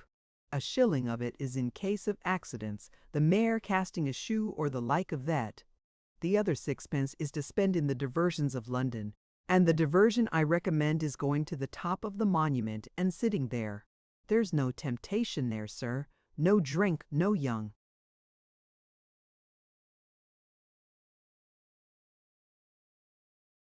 Women no bad characters of any sort, nothing but imagination. That's the way I enjoyed myself when I was your age, sir. To this, Joe made no answer, but beckoning Hugh, leaped into the saddle and rode away. And a very stalwart, manly horseman he looked, deserving a better charger than it was his fortune to bestride. John stood staring after him, or rather after the gray mare, for he had no eyes for her rider, until man and beast had been out of sight some 20 minutes, when he began to think they were gone, and slowly re-entering the house, fell into a gentle doze. The unfortunate gray mare, who was the agony of Joe's life, floundered along at her own will and pleasure until the maypole was no longer visible, and then, contracting her legs into what in a puppet would have been looked upon as a clumsy and awkward imitation of a canter, mended her pace all at once, and did it of her own accord. The acquaintance with her rider's usual mode of proceeding, which suggested this improvement in hers, impelled her likewise to turn up a byway, leading not to London, but through lanes running parallel with the road they had come, and passing within a few hundred yards of the maypole, which led finally to an enclosure surrounding a large old red brick mansion, the same of which mention was made as the warren in the first chapter of this history. Coming to a dead stop in a little copse thereabout, she suffered her rider to dismount with right good will, and to tie her to the trunk of a tree. "Stay there, old girl," said Joe, "and let us see whether there's any little commission for me today." So saying, he left her to browse upon such stunted grass and weeds as happened to grow within the length of her tether, and passing through a wicket gate, entered the grounds on foot. The pathway, after a very few minutes' walking, brought him close to the house, towards which, and especially towards one particular window, he directed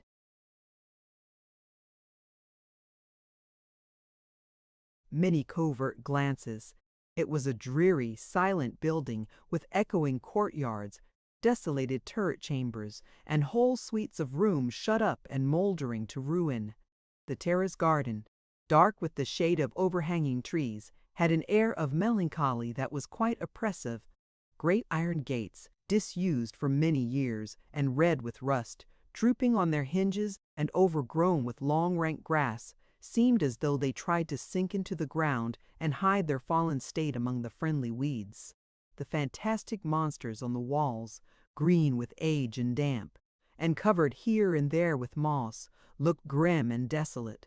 There was a somber aspect even on that part of the mansion which was inhabited and kept in good repair, that struck the beholder with a sense of sadness, of something forlorn and failing, whence cheerfulness was banished.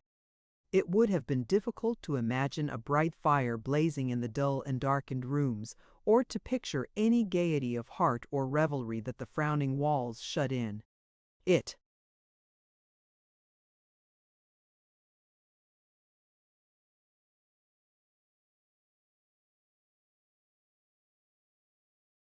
seemed a place where such things had been, but could be no more the very ghost of a house, haunting the old spot in its old outward form, and that was all.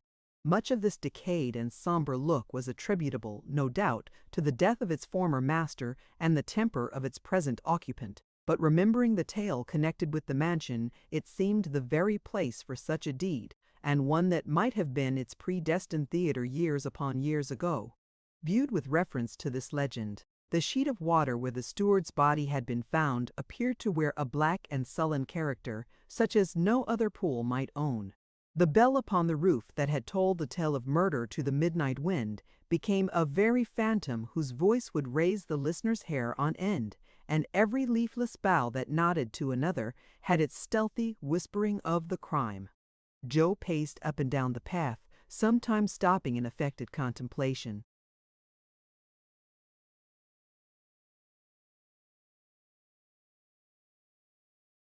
Of the building or the prospect, sometimes leaning against a tree with an assumed air of idleness and indifference, but always keeping an eye upon the window he had singled out at first. After some quarter of an hour's delay, a small white hand was waved to him for an instant from this casement, and the young man, with a respectful bow, departed, saying under his breath as he crossed his horse again, "No errand for me today." But the air of smartness, the cock of the hat to which John Willett had objected, and the spring nosegay all betokened some little errand of his own, having a more interesting object than a vintner or even a locksmith. So indeed it turned out, for when he had settled with the vintner whose place of business was down in some deep cellars hard by Thames Street, and who was as purple-faced an old gentleman as if he had all his life supported their arched roof on his head, when he had settled the account and taken the receipt, and declined tasting more than 3 glasses of old sherry, to the unbounded astonishment of the purple-faced,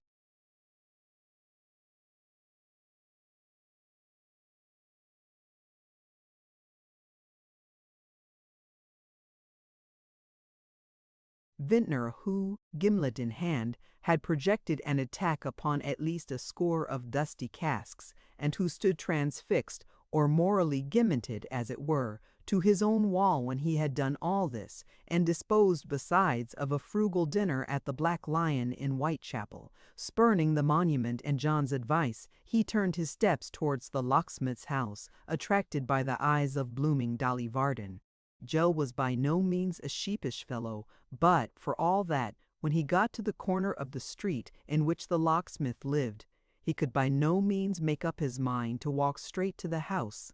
First, he resolved to stroll up another street for 5 minutes, then up another street for 5 minutes more, and so on, until he had lost full half an hour, when he made a bold plunge and found himself with a red face and a beating heart in the smoky workshop. Joe Willett, or his ghost? Said Varden, rising from the desk at which he was.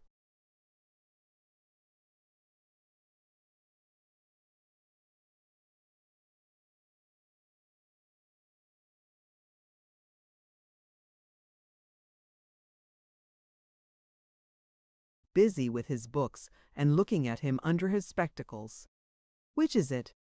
Joe in the flesh, eh? That's hearty. And how are all the Chigwell company, Joe? Much as usual, sir.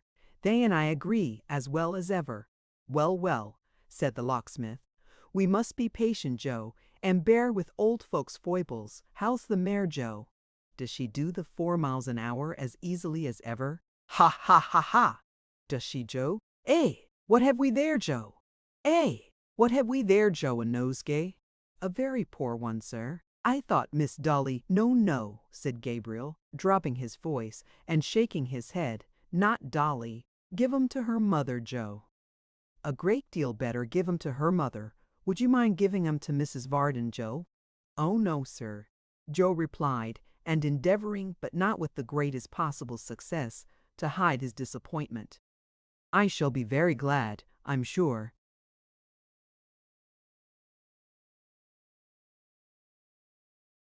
That's right, said the locksmith, patting him on the back. It don't matter who has 'em, Joe. Not a bit, sir. Dear heart, how the words stuck in his throat. Come in, said Gabriel. I have just been called to tea. She's in the parlor. She, thought Joe. Which of 'em, I wonder, Mrs. or Miss? The locksmith settled the doubt as neatly as if it had been expressed aloud by leading him to the door and saying, Martha, my dear, here's young Mr. Willett. Now Mrs. Varden, regarding the maypole as a sort of human mantrap or decoy for husbands, viewing its proprietor and all who aided and abetted him in the light of so many poachers among Christian men, and believing, moreover, that the publicans coupled with sinners in Holy Writ were veritable licensed victuallers, was far from being favorably disposed towards her visitor.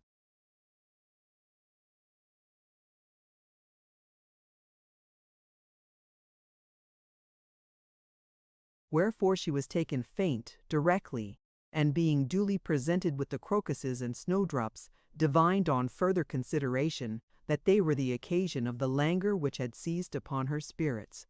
I'm afraid I couldn't bear the room another minute, said the good lady, if they remained here. Would you excuse my putting them out of window? Joe begged she wouldn't mention it on any account, and smiled feebly as he saw them deposited on the sill outside. If anybody could have known the pains he had taken to make up that despised and misused bunch of flowers, I feel it quite a relief to get rid of them, I assure you, said Mrs. Varden. I'm better already. And indeed she did appear to have plucked up her spirits. Joe expressed his gratitude to Providence for this favorable dispensation, and tried to look as if he didn't wonder where Dolly was.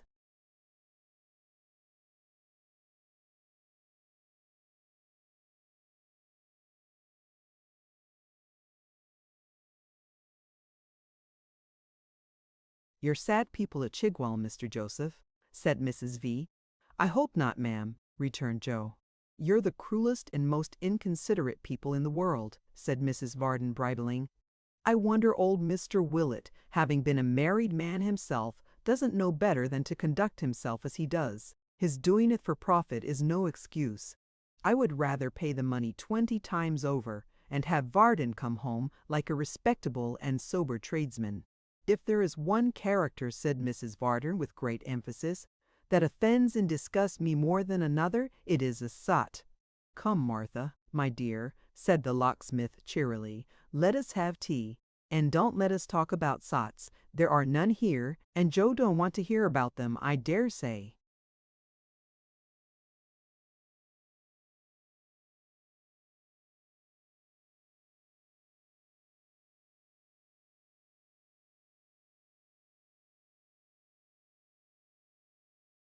At this crisis, Miggs appeared with toast. "I dare say he does not," said Mrs. Varden.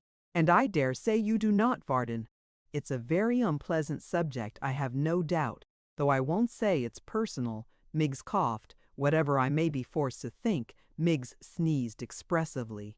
"You never will know, Varden. And nobody at young Mr. Willett's age, you'll excuse me, sir, can be expected to know what a woman suffers when she is waiting at home under such circumstances. If you don't believe me, as I know you don't, here's Miggs, who is only too often a witness of it. Ask her." "Oh, she were very bad the other night, sir. Indeed she were," said Miggs. "If you hadn't the sweetness of an angel in you, mem, I don't think you could a bear it, I rally don't." "Miggs," said Mrs. Varden, "you're profane."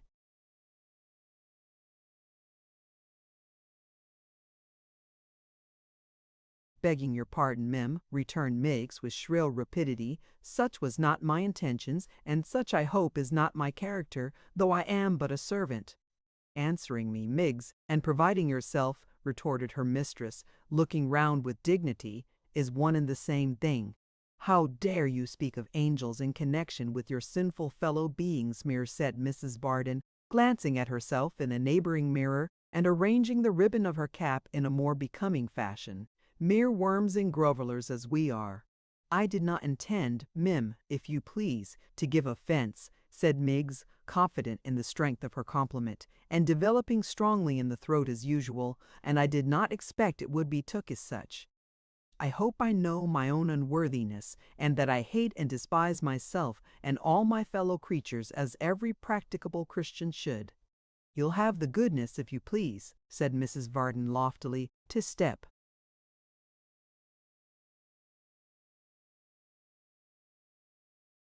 upstairs and see if Dolly has finished dressing, and to tell her that the chair that was ordered for her will be here in a minute, and that if she keeps it waiting, I shall send it away that instant.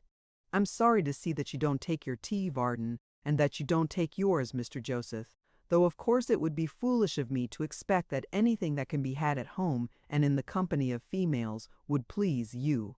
This pronoun was understood in the plural sense, and included both gentlemen, upon both of whom it was rather hard and undeserved, for Gabriel had applied himself to the meal with a very promising appetite, until it was spoilt by Mrs. Varden herself, and Joe had as great a liking for the female society of the locksmith's house, or for a part of it at all events, as man could well entertain. But he had no opportunity to say anything in his own defense, for at that moment Dolly herself appeared and struck him quite dumb with her beauty. Never had Dolly looked so handsome as she did then, in all the glow and grace of youth, with all her charms increased 100-fold by a most becoming dress, by 1,000 little coquettish ways which nobody could assume with the better grace, and all the sparkling expectation of that accursed party. It is impossible to tell how Joe hated that party, wherever it was, and all the other people who were going to it, whoever they were. And she hardly looked at him. No, hardly looked at him. And when the chair was seen through the open door coming blundering into the workshop, she actually clapped her hands and seemed glad to go. But Joe gave her his arm. There was some comfort in that, and handed her into it. To see her seat herself inside, with her laughing eyes brighter than diamonds, and her hand, surely she had the prettiest hand in the world, on the ledge of the open window, and her little finger provokingly and pertly tilted up, as if it wondered why Joe didn't squeeze or kiss it. To think how well one or two of the modest snowdrops would have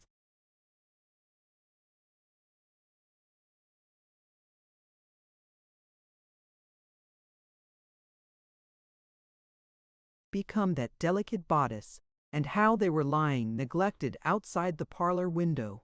To see how Miggs looked on with a face expressive of knowing how all this loveliness was got up, and of being in the secret of every string and pin and hook and eye, and of saying it ain't half as real as you think. And I could look quite as well myself if I took the pains. To hear that provoking, precious little scream when the chair was hoisted on its poles, and to catch that transient but not to be forgotten vision of the happy face within, what torments and aggravations, and yet what delights were these! The very chairmen seemed favored rivals as they bore her down the street. There never was such an alteration in a small room in a small time as in that parlor when they went back to finish tea, so dark, so deserted, so perfectly disenchanted. It seemed such sheer nonsense to be sitting tamely there, when she was at a dance with more lovers than man could calculate, fluttering about her with the whole party doting on and adoring her, and wanting to marry her. Miggs was hovering about too, and the fact of her existence, the mere circumstance of her ever having been born, appeared after Dolly such an unaccountable practical joke. It was impossible to talk. It couldn't be done. He had nothing left for it but to stir his tea round and round and round and ruminate on all the fascinations of the locksmith's lovely daughter. Gabriel was dull too. It was a part of the certain uncertainty of Mrs. Varden's temper that when they were in this condition, she should be gay and sprightly. "I need have a cheerful disposition, I am sure," said the smiling housewife, "to preserve any spirits at all, and how I do it I can scarcely tell." "Ah, Mim," sighed Miggs, "begging your pardon for the interruption, there ain't a many like you." "Take away, Miggs," said Mrs. Varden, rising. "Take away, pray. I know I'm restraint here, and as I wish everybody to enjoy themselves as they best can, I feel I had better go." "No, no, Martha," cried the locksmith. "Stop here. I'm sure we shall be very sorry to lose you, eh, Joe?" Joe started and said, "Certainly." "Thank you, Varden, my dear," returned his wife, "but I know your wish is better. Tobacco and beer, or spirits, have much greater attractions than any I can boast of, and therefore I shall go and sit upstairs and look out of window, my love. Good night, Mr. Joseph. I'm very glad to have seen you, and I only wish I could have provided something more suitable to your taste.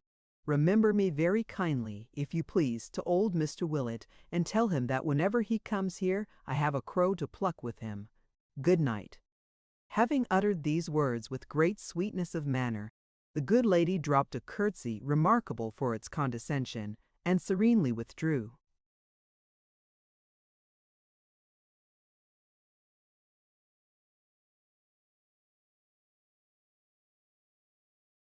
And it was for this Joe had looked forward to the 25th of March for weeks and weeks, and had gathered the flowers with so much care, and had cocked his hat and made himself so smart. This was the end of all his bold determination, resolved upon for the 100th time to speak out to Dolly and tell her how he loved her, to see her for a minute, for but a minute, to find her going out to a party and glad to go, to be looked upon as a common pipe smoker, beer bibber, spirit guzzler, and tosspot. He bade farewell to his friend the locksmith and hastened to take horse at the Black Lion, thinking as he turned towards home, as many another Joe has thought before and since, that here was an end to all his hopes, that the thing was impossible, and never could be, that she didn't care for him, that he was wretched for life, and that the only congenial prospect left him was to go for a soldier or a sailor, and get some obliging enemy to knock his brains out as soon as possible. Chapter 14. Joe Willett rode leisurely along in his desponding mood, picturing the locksmith's daughter going down long country dances and pousetting dreadfully with bold strangers, which was almost too much to bear when he heard the tramp of a horse's feet behind him, and looking back saw a well-mounted gentleman advancing at a smart canter. As this rider passed, he checked his steed and called him of the Maypole by his name. Joe set spurs to the gray mare and was at his side directly. "I thought it was you, sir," he said, touching his hat. "A fair evening, sir. Glad to see you out of doors again." The gentleman smiled and nodded. What gay doings have been going on today, Joe? Is she as pretty as ever? May, don't blush, man. If I colored it all, Mr. Edward, said Joe, which I didn't know I did. It was to think I should have been such a fool as ever to have any hope of her. She's as far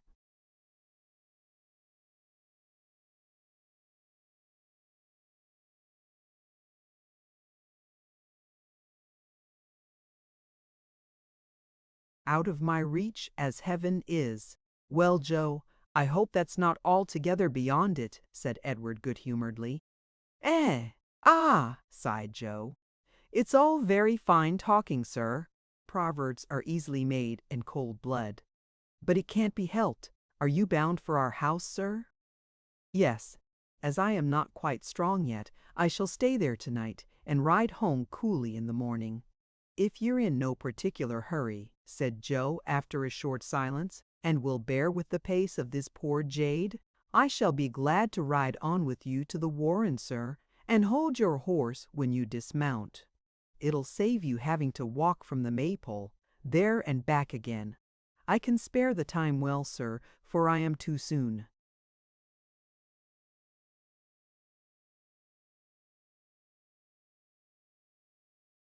And so am I, returned Edward, though I was unconsciously riding fast just now, in compliment, I suppose, to the pace of my thoughts, which were traveling post. We will keep together, Joe, willingly, and be as good company as may be. And cheer up, think of the locksmith's daughter with a stout heart, and you shall win her yet.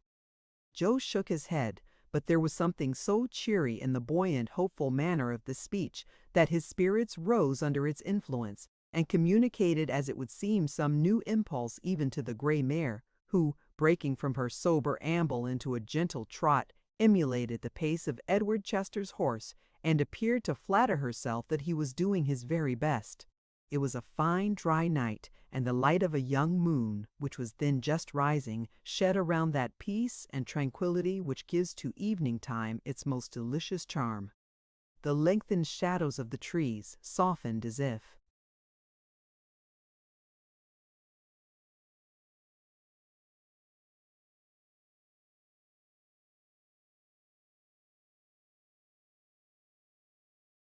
reflected in still water, threw their carpet on the path the travelers pursued, and the light wind stirred yet more softly than before, as though it were soothing nature in her sleep. By little and little they ceased talking and rode on side by side in a pleasant silence. The Maypole lights are brilliant tonight, said Edward as they rode along the lane from which, while the intervening trees were bare of leaves, that hostelry was visible.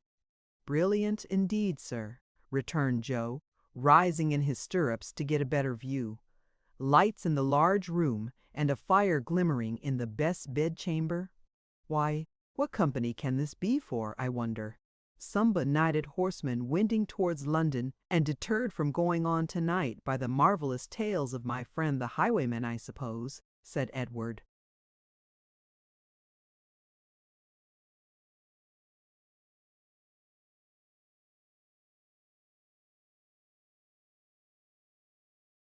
He must be a horseman of good quality to have such accommodations. Your bed too, sir? No matter, Joe. Any other room will do for me. But come, there's 9 striking, we may push on. They cantered forward at as brisk a pace as Joe's charger could attain, and presently stopped in the little copse where he had left her in the morning. Edward dismounted, gave his bridle to his companion, and walked with a light step towards the house. A female servant was waiting at a side gate in the garden wall, and admitted him without delay. He hurried along the terrace walk and darted up a flight of broad steps leading into an old and gloomy hall whose walls were ornamented with rusty suits of armor, antlers, weapons of the chase, and such like garniture. Here he paused, but not long, for as he looked round, as if expecting the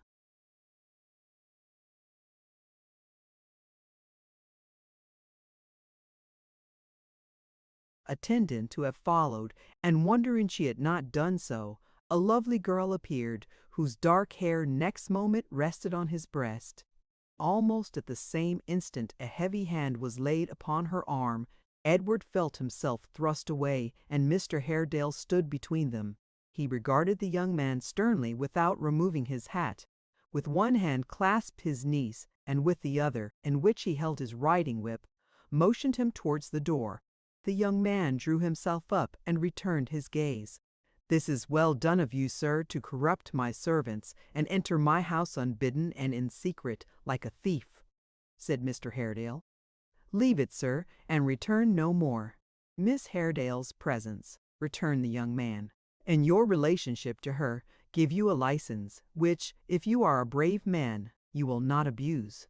You have compelled me to this course, and the fault is yours, not mine."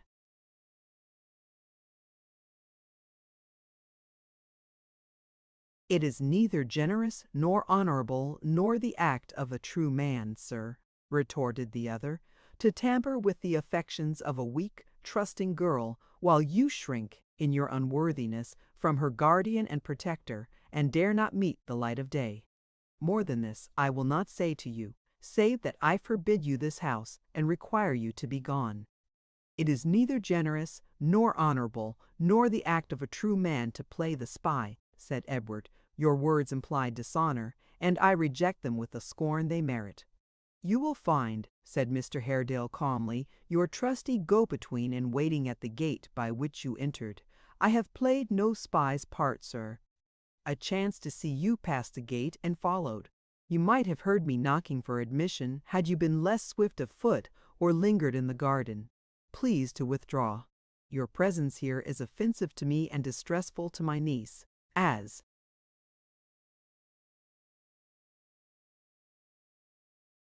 He said these words. He passed his arm about the waist of the terrified and weeping girl, and drew her closer to him. And though the habitual severity of his manner was scarcely changed, there was yet apparent in the action an air of kindness and sympathy for her distress. "Mr. Haredale," said Edward, "your arm encircles her on whom I have set my every hope and thought, and to purchase 1 minute's happiness for whom I would gladly lay down my life. This house is the casket that holds the precious jewel of my existence. Your niece has plighted her faith to me, and I have plighted mine to her. What have I done that you should hold me in this light esteem, and give me these discourteous words?" "You have done that, sir," answered Mr. Haredale, "which must be undone. You have tied a lover's knot here, which must be cut asunder. Take good heed of what I say. Must. I cancel the bond between ye. I reject you, and all of your kith, and—"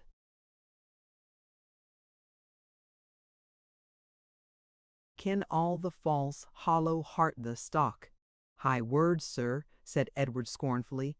"Words of purpose and meaning, as you will find," replied the other. "Lay them to heart."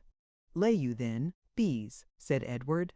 "Your cold and sullen temper, which chills every breast about you, which turns affection into fear and changes duty into dread, has forced us on this secret course, repugnant to our nature and our wish, and far more foreign, sir, to us than you. I am not a false, a hollow, or a heartless man. The character is yours, who poorly venture on these injurious terms, against the truth and under the shelter whereof I reminded you just now. You shall not cancel the bond between us. I will not abandon this pursuit. I rely upon your niece's truth and honor, and set your influence at naught. I leave her with a confidence in her pure faith, which you will never weaken, and with no concern."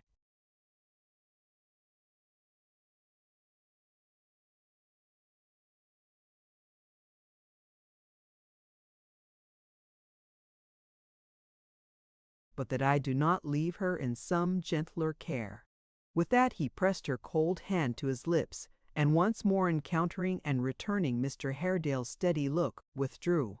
A few words to Joe as he mounted his horse sufficiently explained what had passed, and renewed all that young gentleman's despondency with tenfold aggravation. They rode back to the Maypole without exchanging a syllable, and arrived at the door with heavy hearts. Old John, who had peeped from behind the red curtain as they rode up shouting for Hugh, was out directly, and said with great importance, as he held the young man's stirrup, "He's comfortable in bed, the best bed." A thorough gentleman, the smilingest, affablest gentleman I ever had to do with. "Who, Willett?" said Edward carelessly as he dismounted. "Your worthy father, sir," replied John. "Your honorable, venerable father." "What does he mean?" said Edward, looking with a mixture of alarm and doubt at Joe. "What do you mean?" said Joe. "Don't you see Mr. Edward doesn't understand, father?" "Why didn't you know of it, sir?" said John, opening his eyes wide. "How very singular.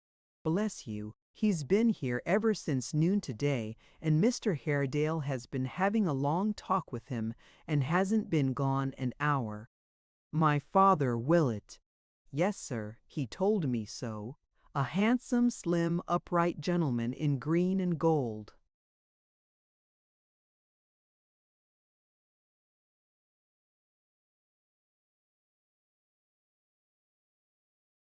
"In your old room up yonder, sir. No doubt you can go in, sir," said John, walking backwards into the road and looking up at the window. "He hasn't put out his candles yet, I see." Edward glanced at the window also, and hastily murmuring that he had changed his mind, forgotten something, and must return to London, mounted his horse again and rode away, leaving the Willets, father and son, looking at each other in mute astonishment.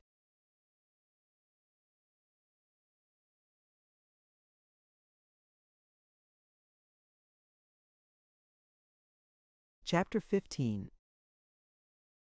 At noon next day, John Willett's guest sat lingering over his breakfast in his own home, surrounded by a variety of comforts which left the Maypole's highest flight, an utmost stretch of accommodation at an infinite distance behind, and suggested comparisons very much to the disadvantage and disfavor of that venerable tavern.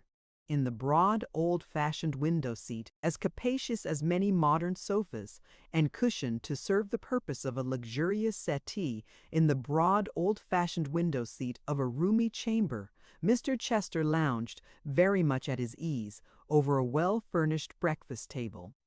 He had exchanged his riding-coat for a handsome morning-gown, his boots for slippers, had been at great pains to atone for the having been obliged to make his toilet when he rose without the aid of dressing-case and tiring equipage, and, having gradually forgotten through these means the discomforts of an indifferent night and an early ride, was in a state of perfect complacency, indolence, and satisfaction.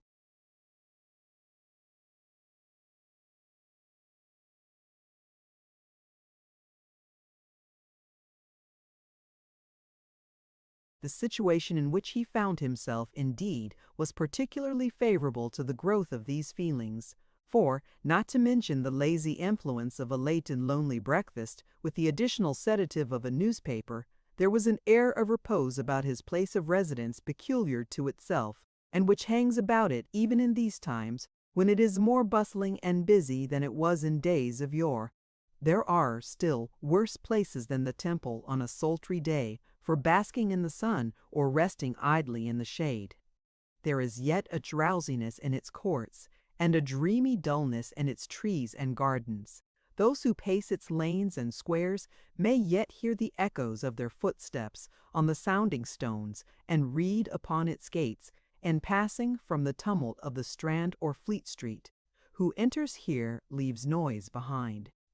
There is still the plash of falling water in Fair Fountain Court, and there are yet nooks and corners where dun-haunted students may look down from their dusty garrets on a vagrant ray of sunlight patching the shade of the tall houses, and seldom troubled to reflect a passing stranger's form.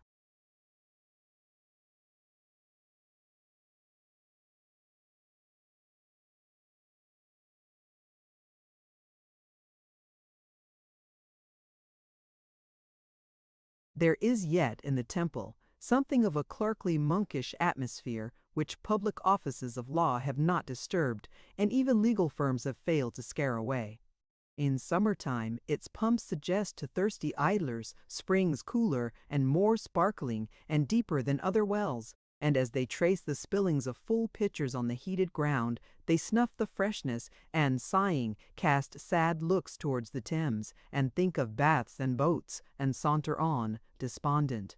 It was in a room in Paper Buildings, A row of goodly tenements, shaded in front by ancient trees, and looking at the back upon the Temple Gardens that this, our idler, lounged, now taking up again the paper he had laid down 100 times, now trifling with the fragments of his meal, now pulling forth his golden toothpick and glancing leisurely about the room or out at window into the trim garden walks where a few early literies were already pacey to and fal. Here a pair of lovers met to quarrel and make up. There a dark-eyed nursery maid had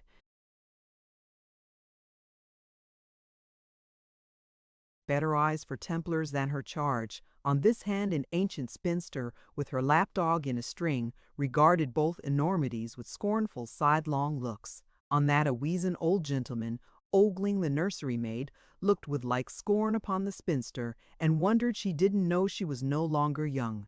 Apart from all these, on the river's margin 2 or 3 couple of business talkers walked slowly up and down in earnest conversation, and one young man sat thoughtfully on a bench, alone.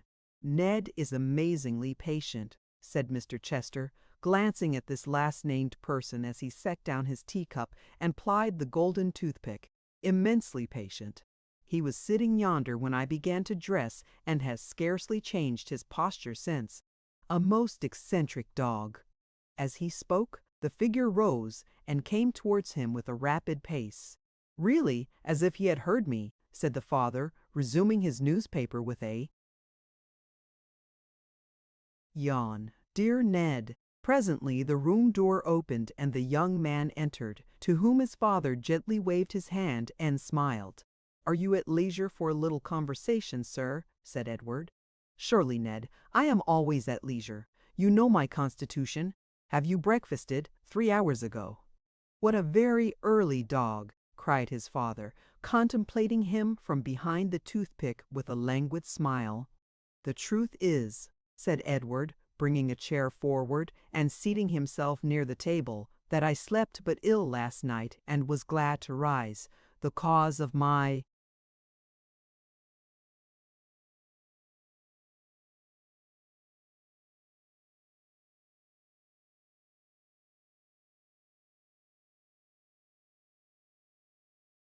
uneasiness cannot but be known to you, sir, and it is upon that I wish to speak." "My dear boy," returned his father, "confide in me, I beg. But you know my constitution. Don't be prosy, Ned." "I will be plain and brief," said Edward. "Don't say you will, my good fellow," returned his father, crossing his legs, "or you certainly will not." "You are going to tell me plainly this, then," said the son, with an air of great concern, "that I know where you were last night, from being on the spot indeed, and whom you saw, and what your purpose was." "You don't say so!" cried his father. "I am delighted to hear it. It saves us the worry and terrible wear and tear of a long explanation, and is a great relief for both." "At the very house. Why didn't you come up?" "I should have been charmed."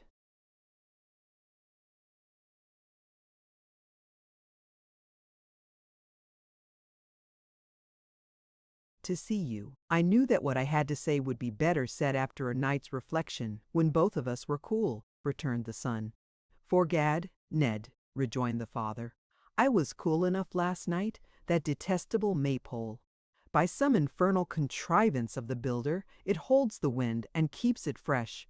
You remember the sharp east wind that blew so hard 5 weeks ago? I give you my honor.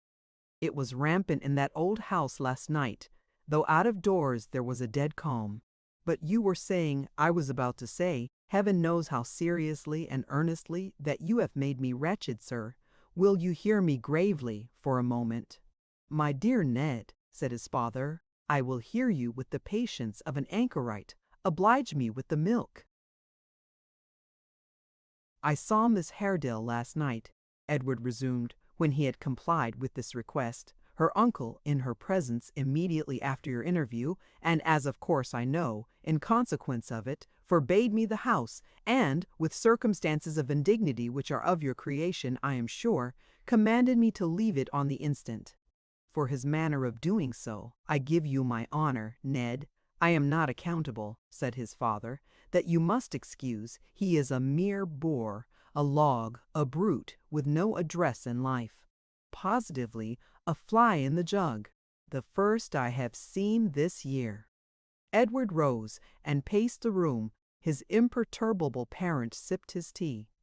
"Father," said the young man, stopping at length before him, "we must not trifle in this matter. We must not deceive each other or ourselves. Let me pursue the manly open part I wish to take, and do not repel me by this unkind indifference." "Whether I am indifferent or no," returned the other, "I leave you, my dear boy, to judge. A ride of 25 or 30 miles through miry roads, a maypole dinner, a tete-a-tete with Haredale, which, vanity apart, was quite a Valentine and Orson business, a maypole bed, a maypole landlord, and a maypole retinue of idiots and centaurs. Whether the voluntary endurance of these things looks like indifference, dear Ned, or like the excessive anxiety and devotion and all that sort of thing of a parent, you shall determine for yourself." "I wish you to consider, sir," said Edward, "in what a cruel situation I am placed. Loving Miss Haredale as I do—" "My dear fellow," interrupted his father with a compassionate smile, "you do nothing of the kind. You don't know anything about it. There's no such thing, I assure you. Now, do take my word for it, you have good sense, Ned, great good sense. I wonder you should be guilty of such amazing absurdities. You really—"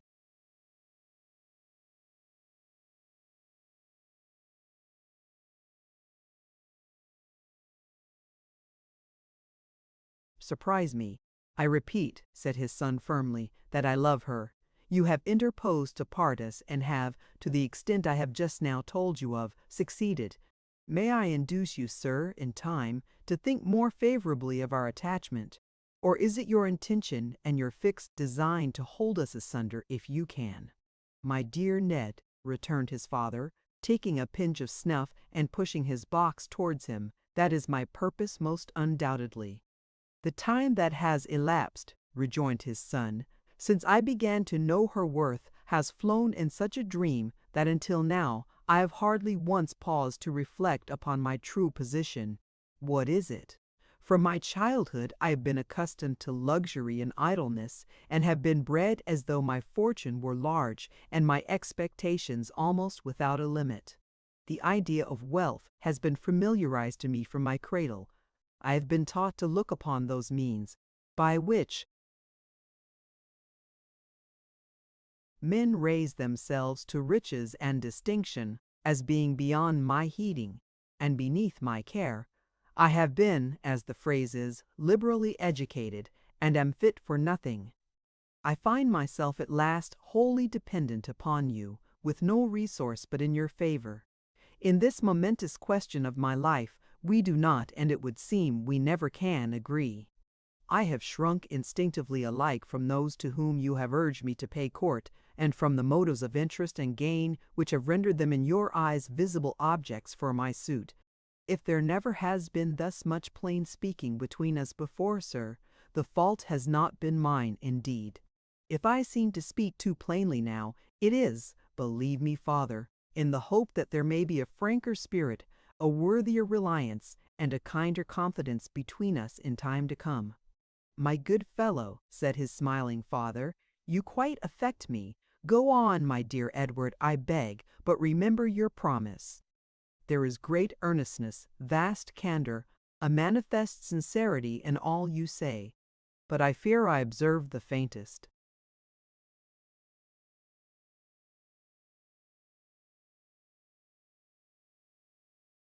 Indications of a tendency to prose.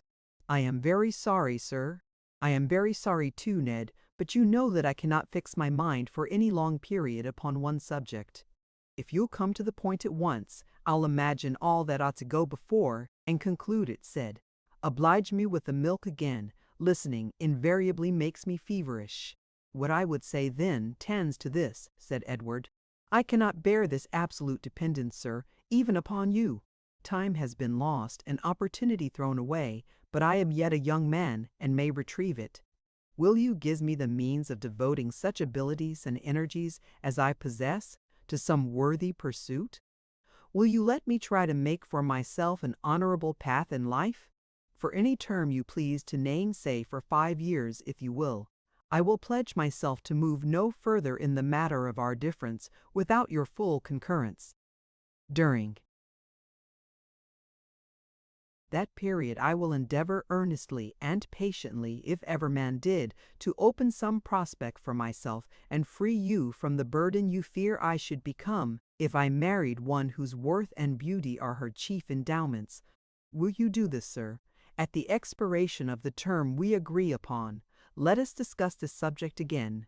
Till then, unless it is revived by you, let it never be renewed between us. My dear Ned, returned his father, laying down the newspaper at which he had been glancing carelessly and throwing himself back in the window seat, I believe you know how very much I dislike what are called family affairs, which are only fit for plebeian Christmas days, and have no manner of business with people of our condition. But as you are proceeding upon a mistake, Ned, altogether upon a mistake, I will conquer my repugnance to entering on such matters, and give you a perfectly plain and candid answer, if you will do me the favor to shut the door.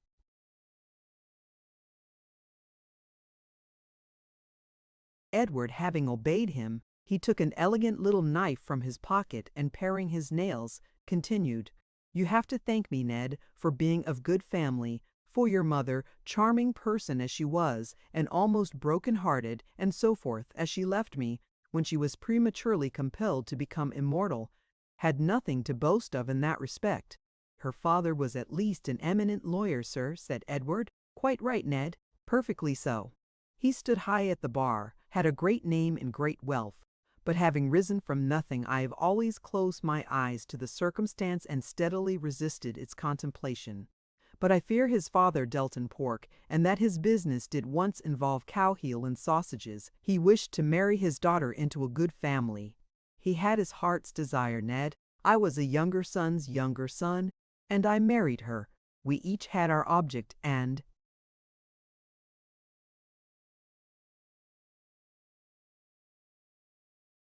gained it. She stepped at once into the politest and best circles, and I stepped into a fortune which I assure you was very necessary to my comfort, quite indispensable. Now, my good fellow, that fortune is among the things that have been. It is gone, Ned, and has been gone. How old are you? I always forget. 27, sir.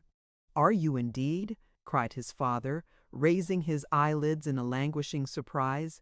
So much! Then I should say, Ned, that as nearly as I remember, its skirts vanished from human knowledge about 18 or 19 years ago.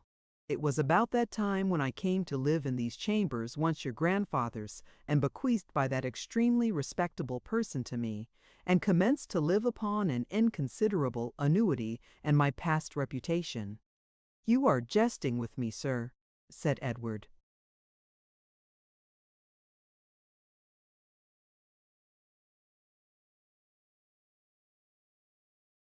Not in the slightest degree, I assure you, returned his father with great composure. These family topics are so extremely dry that I am sorry to say they don't admit of any such relief. It is for that reason, and because they have an appearance of business, that I dislike them so very much.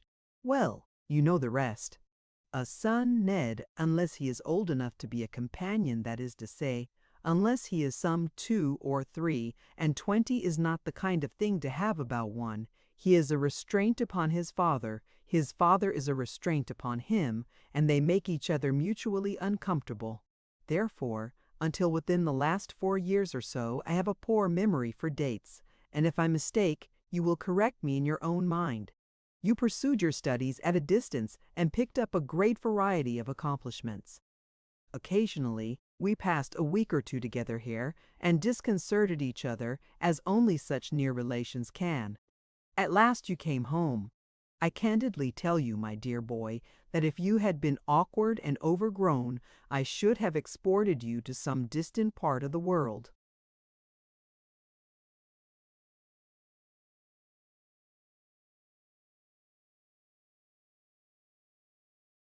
I wish with all my soul you had, sir, said Edward. No, you don't, Ned, said his father coolly. You are mistaken, I assure you. I found you a handsome, prepossessing, elegant fellow, and I threw you into the society I can still command. Having done that, my dear fellow, I consider that I have provided for you in life, and rely upon your doing something to provide for me in return. I do not understand your meaning, sir. My meaning, Ned, is obvious. I observe another fly in the cream jug, but have the goodness not to take it out as you did the first, for their walk when their legs are milky is extremely ungraceful and disagreeable. My meaning is that you must do as I did, that you must marry well and make the most of yourself. A mere fortune hunter, cried the son indignantly.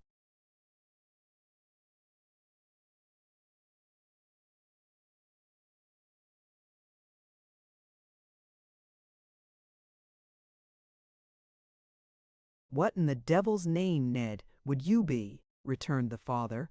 All men are fortune hunters, are they not? The law, the church, the court, the camp, see how they are all crowded with fortune hunters, jostling each other in the pursuit. The stock exchange, the pulpit, the counting house, the royal drawing room, the senate, what but fortune hunters are they filled with? A fortune hunter. Yes, you are one, and you would be nothing else, my dear Ned, if you were the greatest courtier, lawyer, legislator, prelate, or merchant in existence.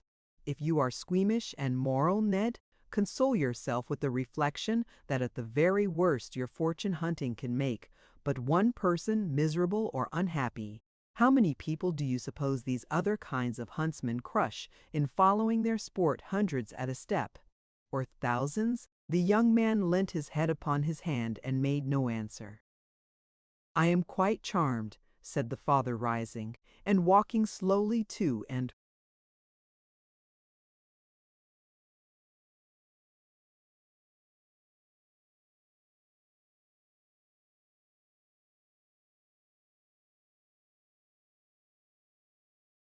fro, stopping now and then to glance at himself in the mirror or survey a picture through his glass with the air of a connoisseur, that we have had this conversation, Ned, unpromising as it was. It establishes a confidence between us which is quite delightful and was certainly necessary, though how you can ever have mistaken our positions and designs, I confess I cannot understand. I conceived, until I found your fancy for this girl, that all these points were tacitly agreed upon between us. I knew you were embarrassed, sir, returned the son, raising his head for a moment, and then falling into his former attitude. But I had no idea we were the beggared wretches you describe. How could I suppose it, bred as I have been, witnessing the life you have always led, and the appearance you have always made? My dear child, said the father, for you really talk so like a child that I must call. You won. You were bred upon a careful principle. The very manner of your education, I assure you, maintained my credit surprisingly. As to the life I lead, I must lead it, Ned. I must have these little refinements about me. I have always been used to them, and I cannot exist without them. They must surround me, you observe, and therefore they are here. With regard to our circumstances, Ned, you may set your mind at rest upon that score. They are desperate. Your own appearance is by no means despicable, and our joint pocket money alone devours our income. That's the truth. Why have I never known this before? Why have you encouraged me, sir, to an expenditure and mode of life to which we have no right or title? My good fellow, returned his father, more compassionately than ever, if you made no appearance, how could you possibly succeed in the pursuit for which I destined you? As to our mode of life, every man has a right to live in the best way.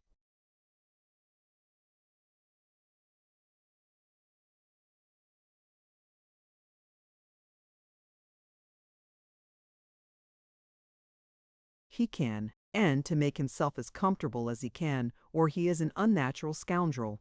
Our debts, I grant, are very great, and therefore it the more behoves you, as a young man of principle and honor, to pay them off as speedily as possible.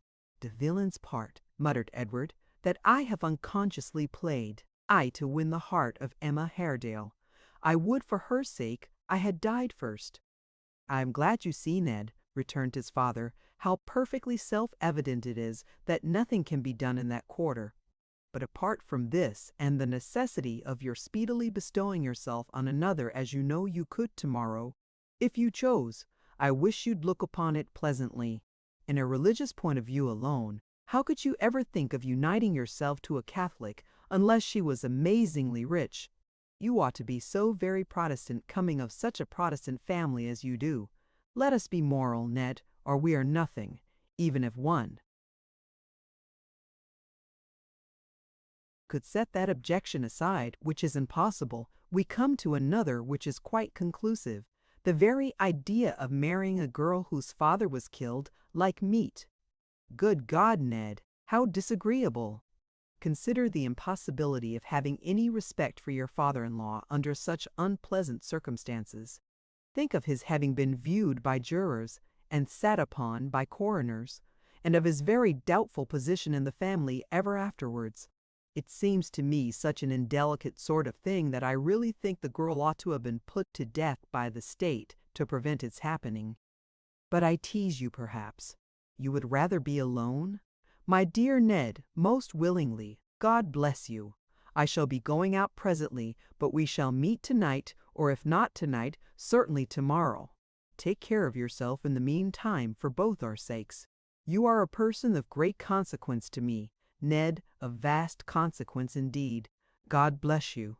With these words, the father, who had been arranging his cravat in the glass, while he uttered them in a disconnected, careless manner, withdrew, humming a tune as he went. The son, who had appeared so lost in thought as not to hear or understand them, remained quite still and silent. After the lapse of half an hour or so, the elder Chester, gaily dressed, went out. The younger still sat with his head resting on his hands in what appeared to be a kind of stupor.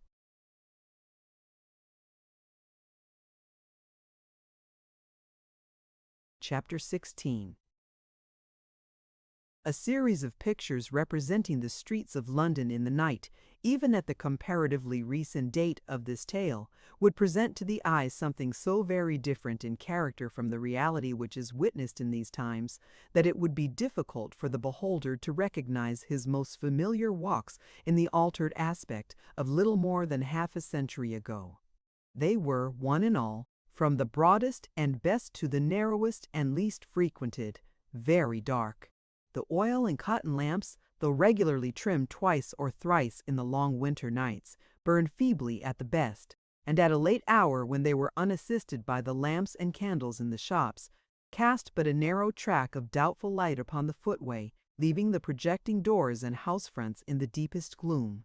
Many of the courts and lanes were left in total darkness. Those of the meaner sort, where one glimmering light twinkled for a score of houses, being favored in no slight degree.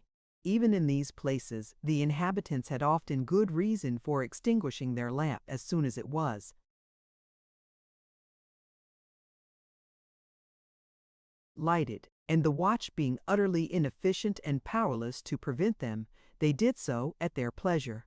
Thus, in the lightest thoroughfares, there was at every turn some obscure and dangerous spot whither a thief might fly or shelter, and few would care to follow, and the city being belted round by fields, green lanes, waste grounds, and lonely roads, dividing it at that time from the suburbs that have joined it since, escape, even where the pursuit was hot, was rendered easy.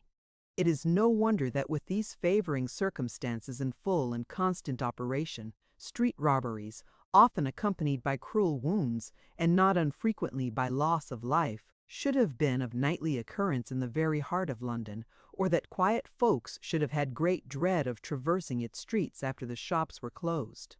It was not unusual for those who wended home alone at midnight to keep the middle of the road, the better to guard against surprise from lurking footpads. Few would venture to repair at a late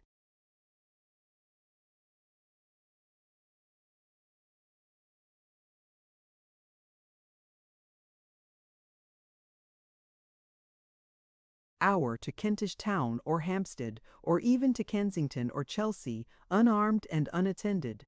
while he who had been loudest and most valiant at the supper table or the tavern, and had but a mile or so to go, was glad to fee a link boy to escort him home. There were many other characteristics not quite so disagreeable about the thoroughfares of London then, with which they had been long familiar. Some of the shops, especially those to the eastward of Temple Bar, still adhered to the old practice of hanging out a sign, and the creaking and swinging of these boards in their iron frames on windy nights formed a strange and mournful concert for the ears of those who lay awake in bed or hurried through the streets. Long stands of hackney chairs and groups of chairmen, compared with whom the coachmen of our day are gentle and polite, obstructed the way and filled the air with clamor. Night cellars, indicated by a little stream of light crossing the pavement and stretching out halfway into the road, and by the stifled roar of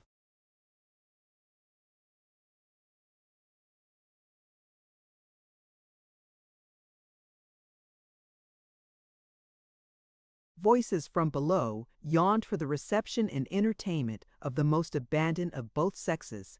Under every shed and bulk, small groups of link boys gamed away their earnings of the day, or one more weary than the rest gave way to sleep and let the fragment of his torch fall hissing on the puddled ground. Then there was the watch, with staff and lantern crying the hour and the kind of weather, and those who woke up at his voice and turned them round in bed were glad to hear it rained or snowed or blew or froze for very comfort's sake.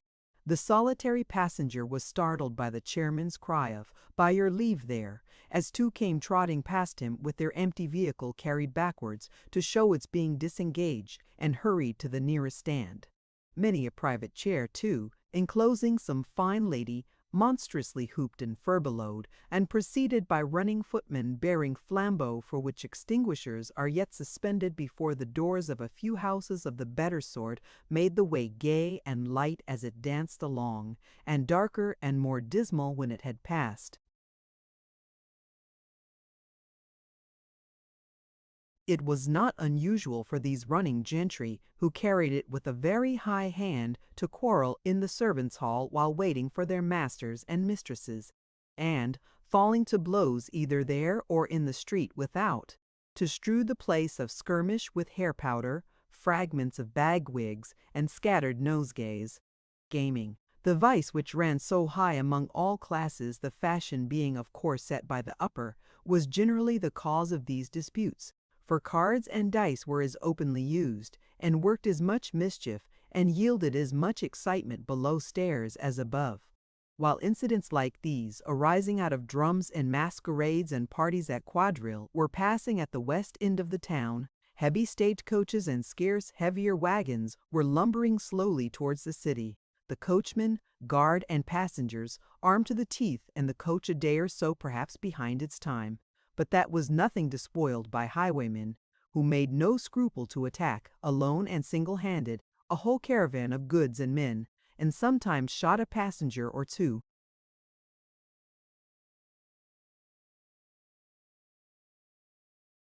Were sometimes shot themselves, as the case might be.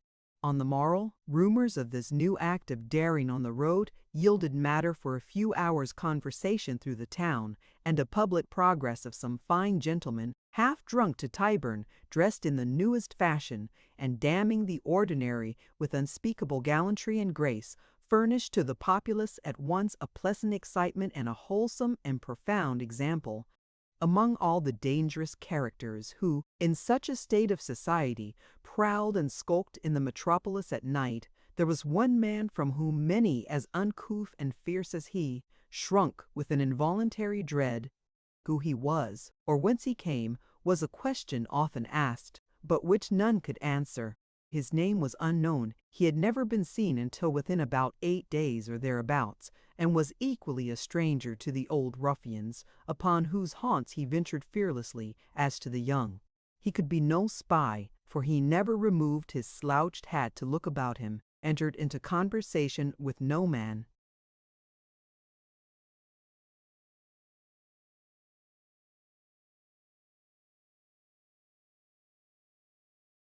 Heeded nothing that passed, listened to no discourse, regarded nobody that came or went.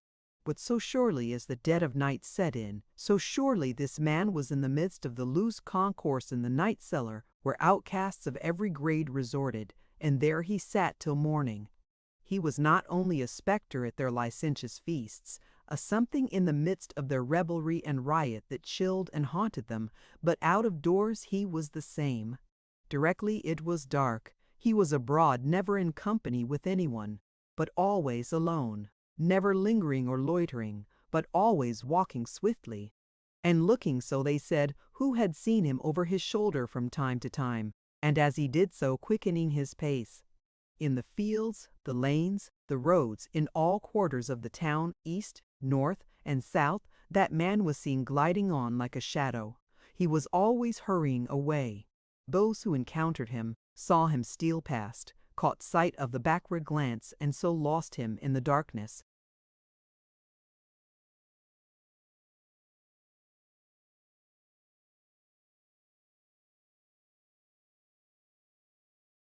This constant restlessness and flitting to and fro gave rise to strange stories. He was seen in such distant and remote places, at times so nearly tallying with each other, that some doubted whether there were not two of them, or more some, whether he had not unearthly means of traveling from spot to spot. The footpad hiding in a ditch had marked him passing like a ghost along its brink. The vagrant had met him on the dark high road. The beggar had seen him pause upon the bridge to look down at the water, and then sweep on again. They who dealt in bodies with the surgeons could swear he slept in churchyards, and that they had beheld him glide away among the tombs on their approach. And as they told these stories to each other, one who had looked about him would pull his neighbor by the sleeve, and there he would be among them. At last, one man, he was one of those whose commerce lay among the graves, resolved to question the strange companion. Next night, when he had eat his poor meal voraciously, he was accustomed to do that. They had observed his sprites.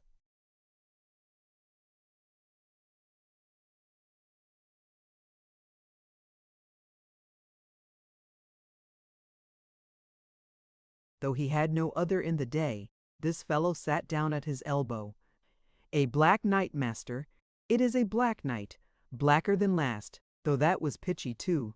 Didn't I pass you near the turnpike in the Oxford Road? It's like you may. I don't know. Come, come, master, cried the fellow, urged on by the looks of his comrades, and slapping him on the shoulder. Be more companionable and communicative, be more the gentleman in this good company. There are tales among us that you have sold yourself to the devil, and I know not what. We all have we not? Returned the stranger, looking up. If we were fewer.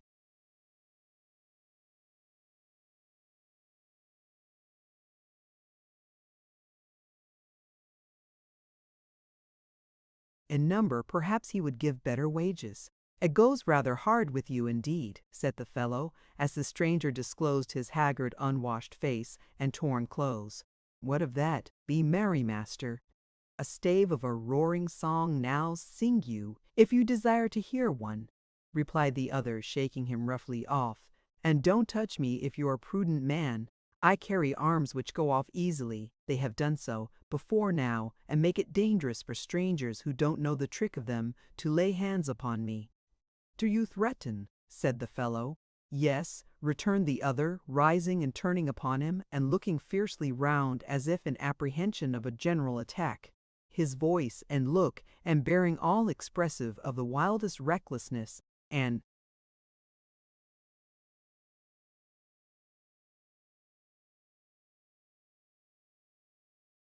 desperation daunted while they repelled the bystanders. Although in a very different sphere of action now, they were not without much of the effect they had wrought at the Maypole Inn. I am what you all are, and live as you all do, said the man sternly, after a short silence. I am in hiding here like the rest, and if we were surprised would perhaps do my part with the best of ye. If it's my humor to be left to myself, let me have it. Otherwise, and here he swore a tremendous oath, there'll be mischief done in this place, though there are odds of a score against me. A low murmur, having its origin perhaps in a dread of the man and the mystery that surrounded him, or perhaps in a sincere opinion on the part of some of those present, that it would be an inconvenient precedent to meddle too curiously with a gentleman's private affairs, if he saw reason to conceal them, warned the fellow who had occasioned this discussion that he had best pursue it no further. After a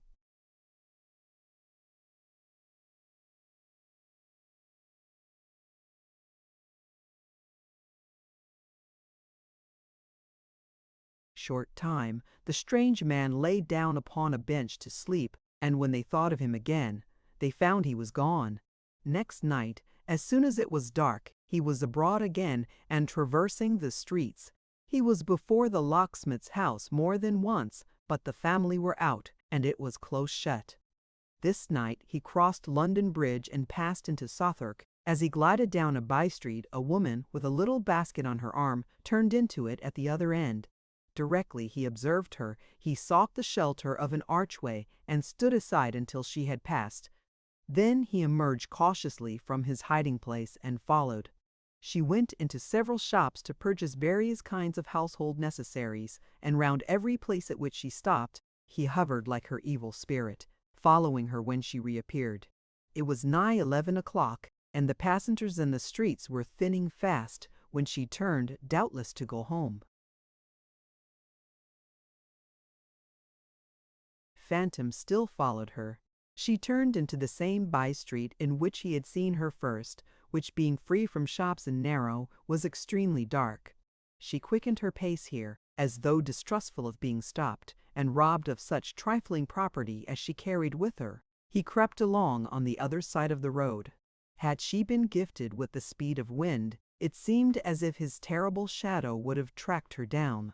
At length, the widow, for she, it was, reached her own door and, panting for breath, paused to take the key from her basket. In a flush and glow with the haste she had made and the pleasure of being safe at home, she stooped to draw it out when, raising her head, she saw him standing silently beside her, the apparition of a dream. His hand was on her mouth, but that was needless, for her tongue clove to its.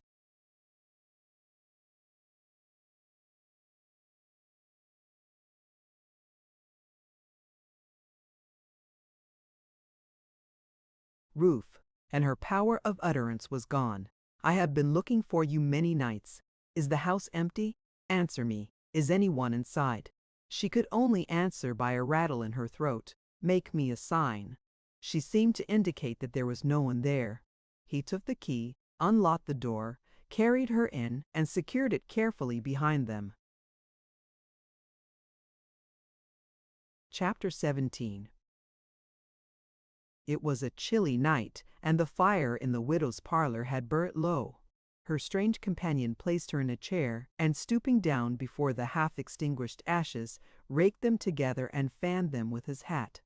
From time to time he glanced at her over his shoulder, as though to assure himself of her remaining quiet and making no effort to depart, and that done, busied himself about the fire again.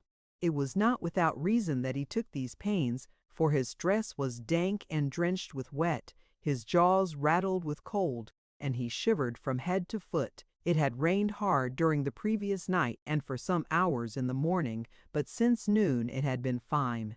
Wheresoever he had passed the hours of darkness, his condition sufficiently betokened that many of them had been spent beneath the open sky. Besmeared with mire, his saturated clothes clinging with a damp embrace about his limbs, his beard unshaven, his face unwashed, his meager cheeks worn into deep hollows, a more miserable wretch could hardly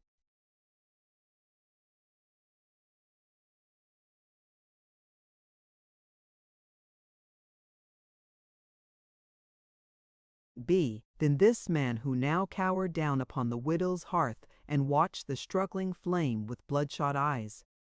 She had covered her face with her hands, fearing, as it seemed, to look towards him. So they remained for some short time in silence. Glancing round again, he asked at length, "Is this your house?" "It is."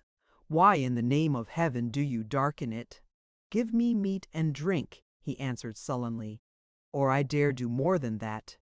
The very marrow in my bones is cold, with wet and hunger." I must have warmth and food, and I will have them here. You were the robber on the Chigwell Road.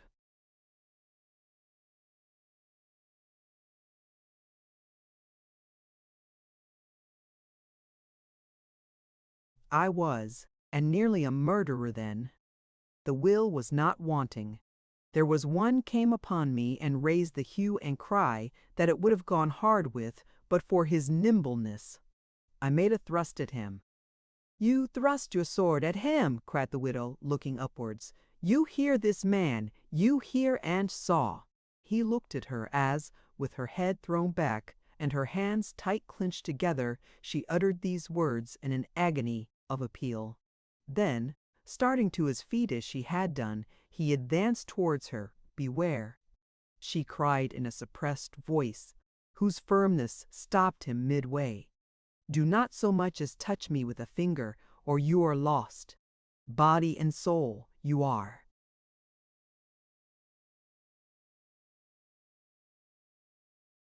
Lost. Hear me, he replied, menacing her with his hand. I, that in the form of a man, live the life of a hunted beast, that in the body am a spirit, a ghost upon the earth, a thing from which all creatures shrink, save those cursed beings of another world, who will not leave me. I am, in my desperation of this night, past all fear but that of the hell in which I exist from day to day. Give the alarm, cry out, refuse to shelter me. I will not hurt you, but I will not be taken alive. And so surely as you threaten me above your breath, I fall a dead man on this floor. The blood with which I sprinkle it be on you and yours, in the name of the evil spirit that tempts men to their ruin. As he spoke, he took a pistol from his breast and firmly clutched it in his hand. Remove this man from me, good heaven, cried the widow. In thy grace and mercy, give him 1 minute's penitence and strike him dead. It has no such purpose, he said, confronting her. It is death. Give me to eat and drink, lest I do that it cannot help my doing, and will not do for you. Will you leave me, if I do thus much? Will you leave me and return no more? I will promise nothing, he rejoined, seating himself at the table. Nothing but this. I will execute my threat if you betray me. She rose at length, and going to a closet or pantry in the room, brought out some fragments of cold meat and bread, and put them on the table. He asked for brandy and for water. These she produced likewise, and he ate and drank with the voracity of a famished hound. All the time he was so engaged, she kept at the uttermost distance of the chamber, and sat there shuddering, but with her face towards him. She never turned her back upon him once, and although when she passed him, as she was obliged to do in going to and from the cupboard, she gathered the skirts of her garment about her, as if even its touching his by chance,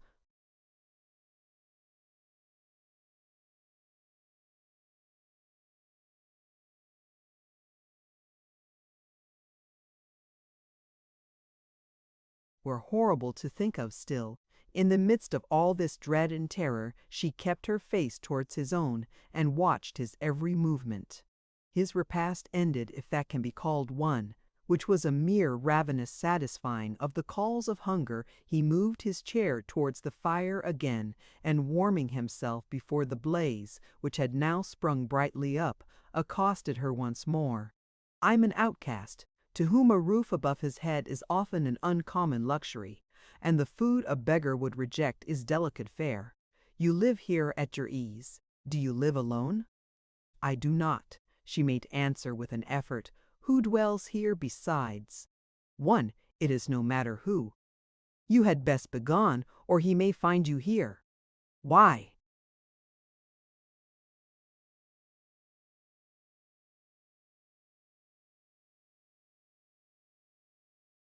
Do you linger? For warmth, he replied, spreading out his hands before the fire. For warmth. You are rich, perhaps. Very, she said faintly. Very rich. No doubt I am very rich. At least you are not penniless. You have some money. You are making purchases tonight.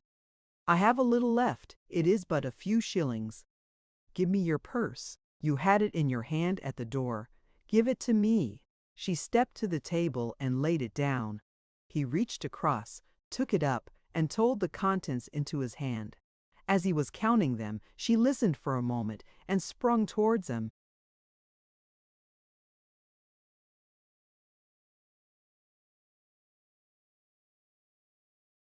Take what there is, take all, take more if more were there, but go before it is too late. I have heard a wayward step without, I know full well. It will return directly, be gone. What do you mean? Do not stop to ask. I will not answer. Much as I dread to touch you, I would drag you to the door if I possessed the strength, rather than you should lose an instant. Miserable wretch, fly from this place. If there are spies without, I am safer here, replied the man, standing aghast. I will remain here and will not fly till the danger is past. It is too late, cried the widow, who had listened for the step, and not to him. Hark to that foot upon the ground. Do you tremble to hear it? It is my son, my idiot son.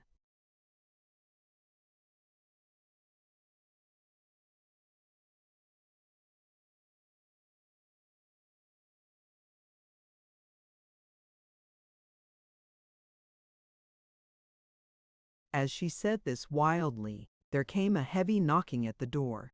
He looked at her, and she at him. Let him come in, said the man hoarsely. I fear him less than the dark, houseless night. He knocks again. Let him come in. The dread of this hour, returned the widow, has been upon me all my life, and I will not. Evil will fall upon him if you stand eye to eye. My blighted boy! Oh, all good angels who know the truth hear a poor mother's prayer, and spare my boy from knowledge of this man. He rattles at the shutters, cried the man. He calls you, that voice and cry. It was he who grappled with me in the road. Was it he? She had sunk upon her knees and so knelt down, moving her lips but uttering no sound. As he gazed upon her, uncertain what to do or where to turn, the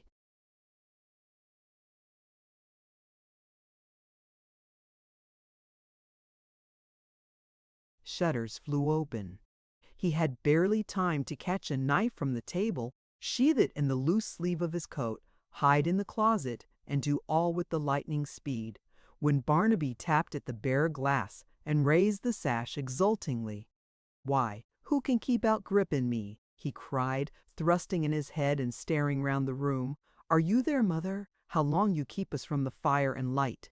She stammered some excuse and tendered him her hand. But Barnaby sprung lightly in without assistance, and putting his arms about her neck, kissed her 100 times. We have been afield, mother leaping ditches, scrambling through hedges, running down steep banks, up and away, and hurrying on. The wind has been blowing, and the rushes and young plants bowing and bending to it, lest it should do them harm, the cowards and Grip, ha ha ha. Brave Grip, who cares?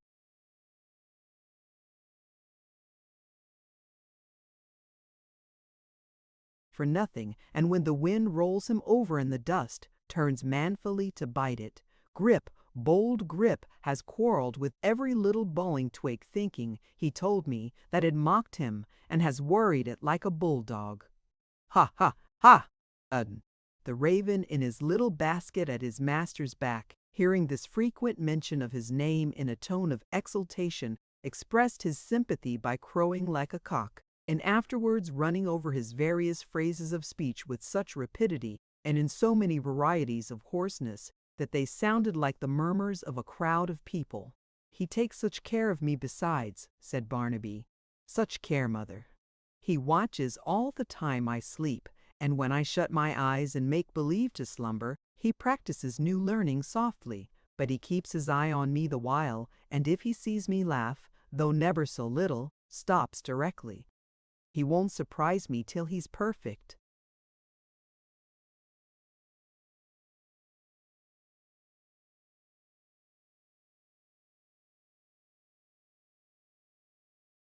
The raven crowed again in a rapturous manner which plainly said, "Those are certainly some of my characteristics, and I glory in them." In the meantime, Barnaby closed the window and secured it, and coming to the fireplace, prepared to sit down with his face to the closet. But his mother prevented this by hastily taking that side herself and motioning him towards the other. "How pale you are tonight," said Barnaby, leaning on his stick. "We have been cruel, Grip, and made her anxious, in good truth, and sick at heart." The listener held the door of his hiding place open with his hand, and closely watched her son. Grip, alive to everything his master was unconscious of, had his head out of the basket, and in return was watching him intently with his glistening eye. "He flaps his wings," said Barnaby, turning almost quickly enough to catch the retreating form and closing door, "as if there were strangers here, but Grip is wiser than to fancy that. Jump then." Accepting this invitation with a dignity peculiar to himself, the bird hopped up on his master's shoulder, from that to his extended hand, and so to the ground. Barnaby unstrapping the basket and putting it down in a corner with the lid open, Grip's first care was to shut it down with all possible dispatch, and then to stand upon it.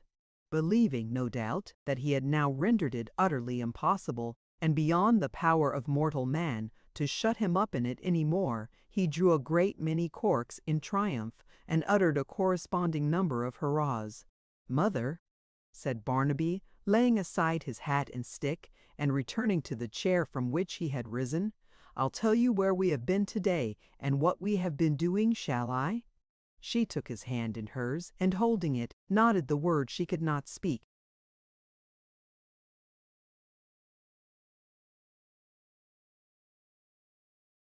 "You mustn't tell," said Barnaby, holding up his finger, "for it's a secret, mind, and only known to me and Grip and Hugh. We had the dog with us, but he's not like Grip, clever as he is, and doesn't guess it yet, I'll wager. Why do you look behind me so?" "Did I?" she answered faintly. "I didn't know I did. Come nearer me. You are frightened," said Barnaby, changing color. "Mother, you don't see what? There's none of this about, is there?" He answered in a whisper, drawing closer to her and clasping the mark upon his wrist. "I am afraid there is, somewhere. You make my hair stand on end, and my flesh creep. Why do you look like that? Is it in the room as I have seen it in my dreams, dashing the ceiling and the walls with red? Tell me, is it?"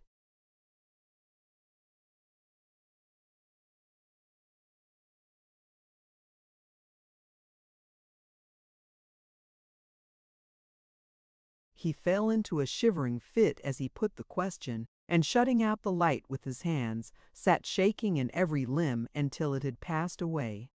After a time, he raised his head and looked about him. "Is it gone?" "There has been nothing here," rejoined his mother, soothing him. "Nothing indeed, dear Barnaby. Look, you see, there are but you and me." He gazed at her vacantly and, becoming reassured by degrees, burst into a wild laugh. "But let us see," he said thoughtfully. "Were we talking? Was it you and me? Where have we been?" "Nowhere but here."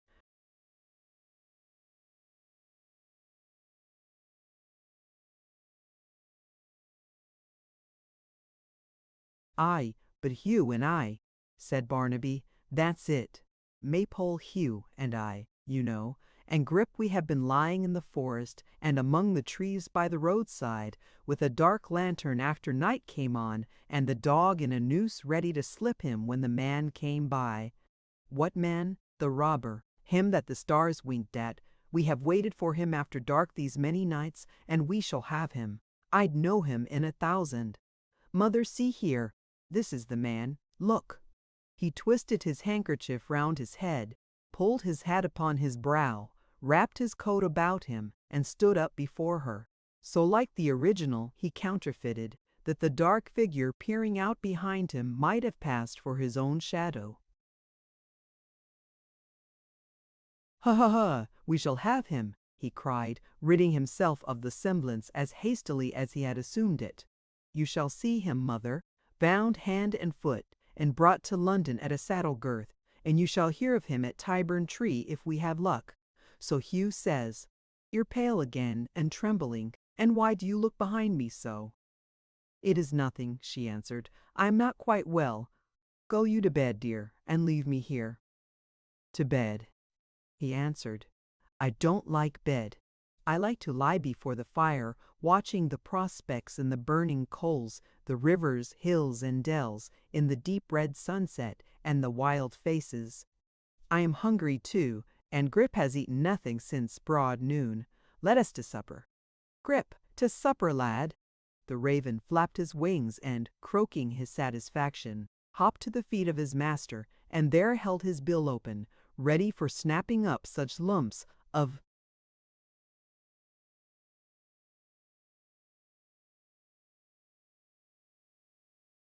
meat as he should throw him. Of these he received about a score in rapid succession, without the smallest discomposure.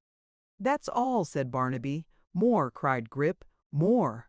But it appearing for a certainty that no more was to be had, he retreated with his store, and disgorging the morsels one by one from his pouch, hid them in various corners, taking particular care, however, to avoid the closet, as being doubtful of the hidden man's propensities and power of resisting temptation. When he had concluded these arrangements, he took a turn or two across the room with an elaborate assumption of having nothing on his mind, but with one eye hard upon his treasure all the time, and then, and not till then, began to bagate it.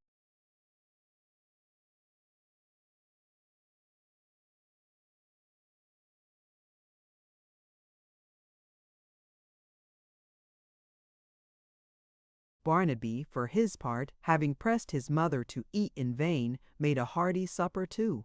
Once during the progress of his meal, he wanted more bread from the closet and rose to get it. She hurriedly interposed to prevent him, and summoning her utmost fortitude, passed into the recess and brought it out herself. "Mother," said Barnaby, looking at her steadfastly as she sat down beside him after doing so, "is today my birthday?" "Today," she answered. "Don't you recollect it was but a week or so ago, and that summer, autumn, and winter have to pass before it comes again?" "I remember that it has been so till now," said Barnaby, "but I think today must be my birthday too, for all that." She asked him why. "I'll tell you why," he said.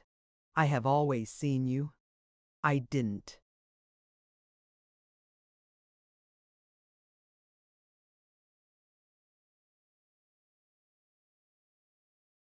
"Let you know it, but I have on the evening of that day grow very sad. I have seen you cry when Grip and I were most glad, and look frightened with no reason, and I have touched your hand and felt that it was cold as it is now. Once, mother, on a birthday that was, also Grip and I thought of this after we went upstairs to bed, and when it was midnight, striking 1 o'clock, we came down to your door to see if you were well. You were on your knees. I forget what it was you said. Grip, what was it we heard her say that night?"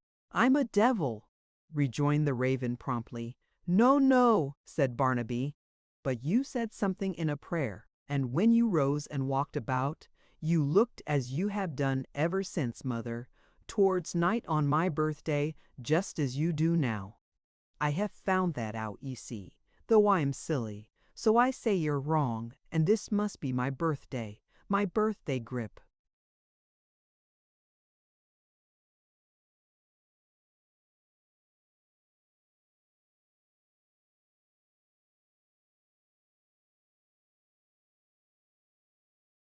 The bird received this information with a crow of such duration as a cock, gifted with intelligence beyond all others of his kind, might usher in the longest day with.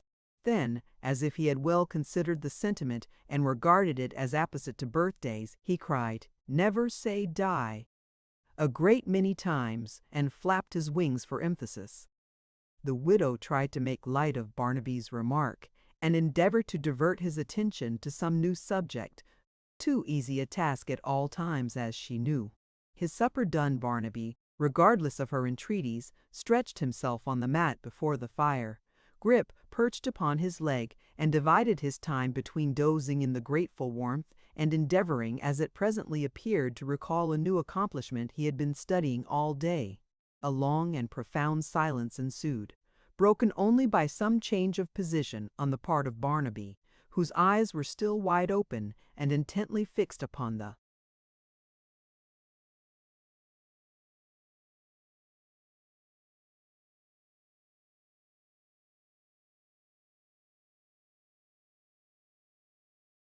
fire, or by an effort of recollection on the part of Grip, who would cry in a low voice from time to time.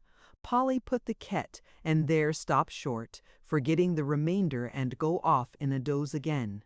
After a long interval, Barnaby's breathing grew more deep and regular, and his eyes were closed.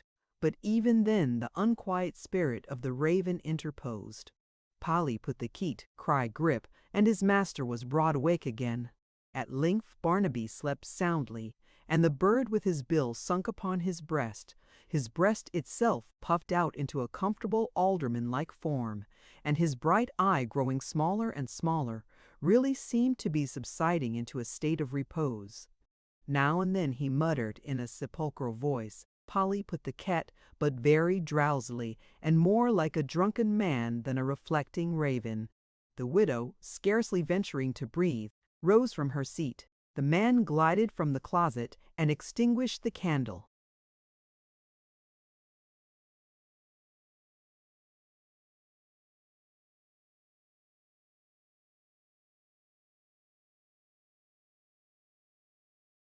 "So long," cried Grip, suddenly struck with an idea and very much excited. "So long, hurrah!" Polly put the kettle on. "We'll all have tea." Polly put the kettle on. "We'll all have tea." "Hurrah! Hurrah! Hurrah!" "I'm a devil! I'm a devil! I'm a kettle on! Keep up your spirits! Never say die, bow wow wow! I'm a devil! I'm a kettle on! I'm a Polly! Put the kettle on! We'll all have tea." They stood rooted to the ground, as though it had been a voice from the grave. But even this failed to awaken the sleeper. He turned over towards the fire, his arm fell to the ground, and his head drooped heavily upon it. The widow and her unwelcome visitor gazed at him and at each other for a moment, and then she motioned him towards the door. "Stay," he whispered. "You teach your son well. I have taught him nothing that you heard tonight. Depart instantly, or I will."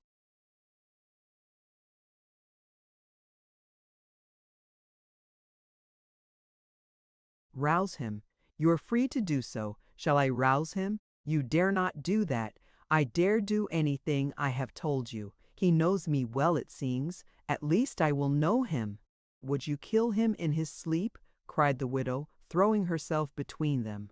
"Woman," he returned between his teeth as he motioned her aside, "I would see him nearer, and I will. If you want one of us to kill the other, wake him." With that he advanced, and bending down over the prostrate form, softly turned back the head and looked into the face. The light of the fire was upon it.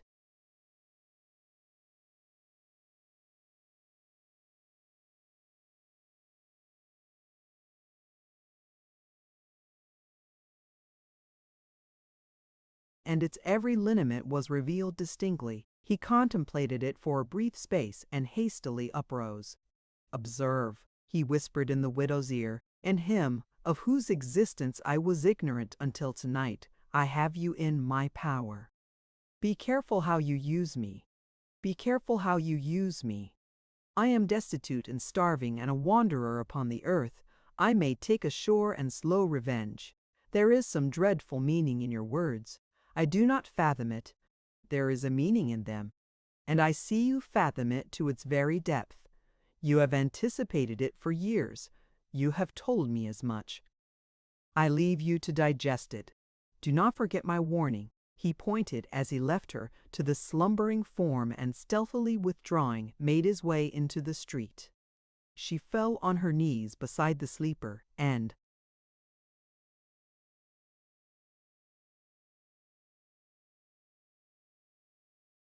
remained like one stricken into stone until the tears which fear had frozen so long came tenderly to her relief.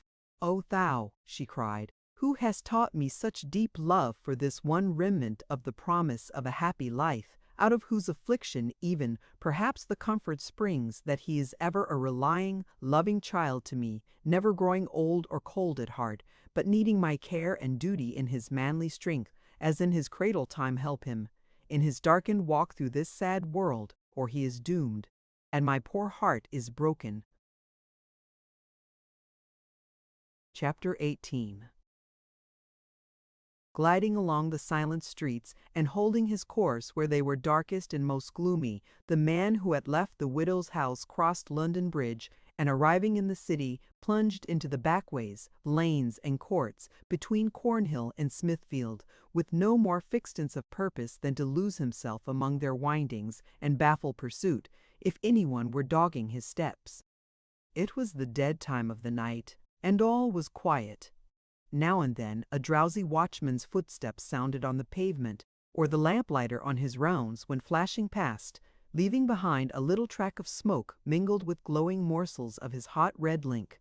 He hid himself even from these partakers of his lonely walk, and, shrinking in some arch or doorway while they passed, issued forth again when they were gone, and so pursued his solitary way, to be shelterless and alone in the open country, hearing the wind moan and watching for day through the whole long weary night, to listen to the falling rain and crouch for warmth beneath the lee of some old barn or rick, or in the hollow of a tree, are dismal things, but not so dismal as the wandering up and down where shelter is and beds and sleepers are by thousands, a hostless rejected creature. To pace the echoing stones from hour to hour to hour together, to paint these sinkles fravas together in their beds.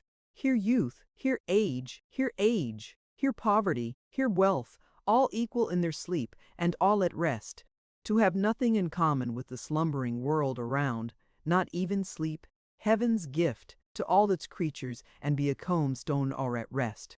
To have nothing in common with the slumbering world around the both side rectably gossiply.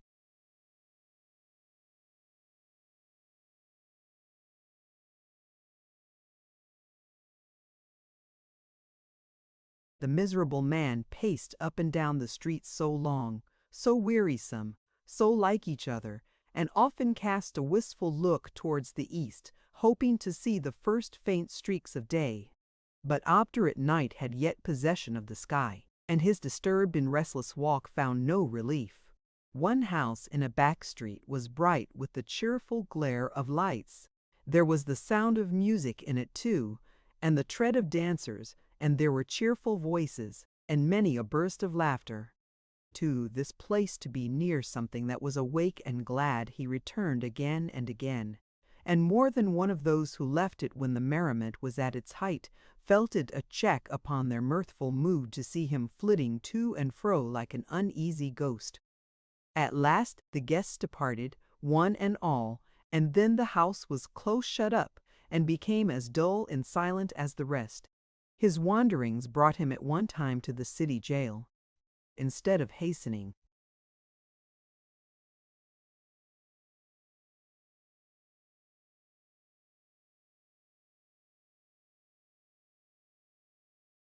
from it as a place of ill omen, and one he had cause to shun, he sat down on some steps hard by, and resting his chin upon his hand, gazed upon its rough and frowning walls as though even they became a refuge in his jaded eyes.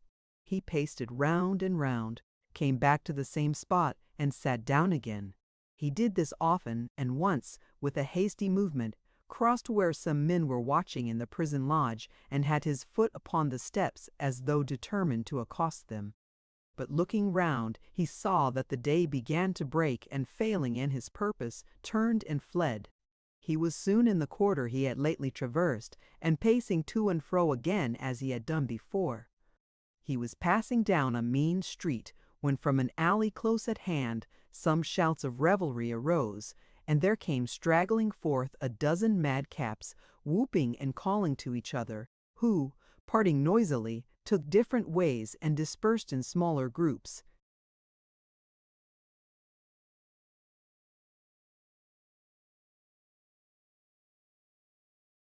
hoping that some low place of entertainment which would afford him a safe refuge might be near at hand, he turned into this court when they were all gone, and looked about for a half-open door, or lighted window, or other indication of the place whence they had come.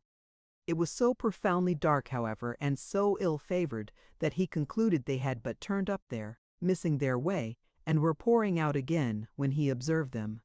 With this impression, and finding there was no outlet but that by which he had entered, he was about to turn, when from a grating near his feet a sudden stream of light appeared, and the sound of talking came. He retreated into a doorway to see who these talkers were, and to listen to them. The light came to the level of the pavement as he did this, and a man ascended, bearing in his hand a torch. This figure unlocked and held open the grating. As for the passage of another, who presently appeared in the form of a young man of small stature and uncommon self-importance, dressed in an obsolete and very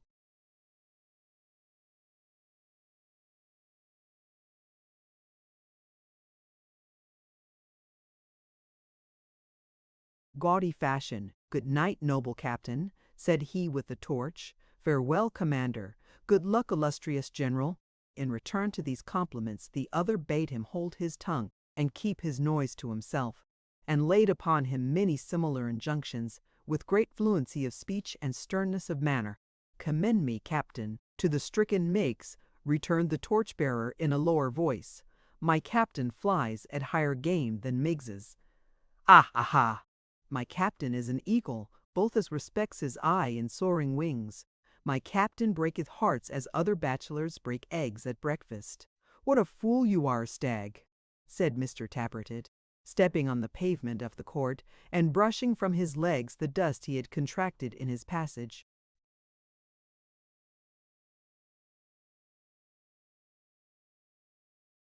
Upward. "His precious limbs!" cried Stagg, clasping one of his ankles. "Shall a Meigs aspire to these proportions? No, no, my captain. We will inveigle ladies fair, and wed them in our secret cavern. We will unite ourselves with blooming beauties, captain." "I'll tell you what, my buck," said Mr. Tappertit, releasing his leg. "I'll trouble you not to take liberties, and not to broach certain questions unless certain questions are broached to you. Speak, when you're spoke to, on particular subjects, and not other ways.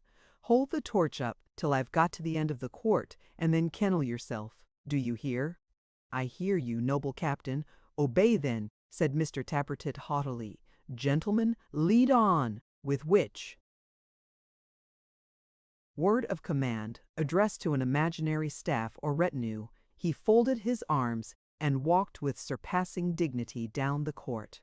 His obsequious follower stood holding the torch above his head, and then the observer saw for the first time from his place of concealment that he was blind. Some involuntary motion on his part caught the quick ear of the blind man before he was conscious of having moved an inch towards him, for he turned suddenly and cried, "Who's there?" "A man," said the other, advancing.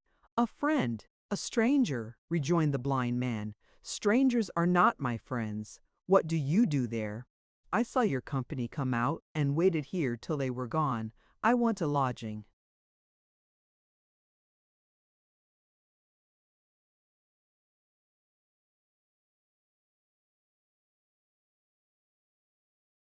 "A lodging at this time?" returned Stagg, pointing towards the dawn as though he saw it. "Do you know the day is breaking?" "I know it," rejoined the other, "to my cost. I have been traversing this iron-hearted town all night." "You had better traverse it again," said the blind man, preparing to descend, "till you find some lodging suitable to your taste. I don't let any." "Stay!" cried the other, holding him by the arm. "I'll beat this light about that hangdog face of yours, for hangdog it is if it answers to your voice, and rouse the neighborhood besides, if you detain me," said the blind man. "Let me go! Do you hear?" "Do you hear?" returned the other, chinking a few shillings together and hurriedly pressing them into his hand. "I beg nothing of you. I will pay for the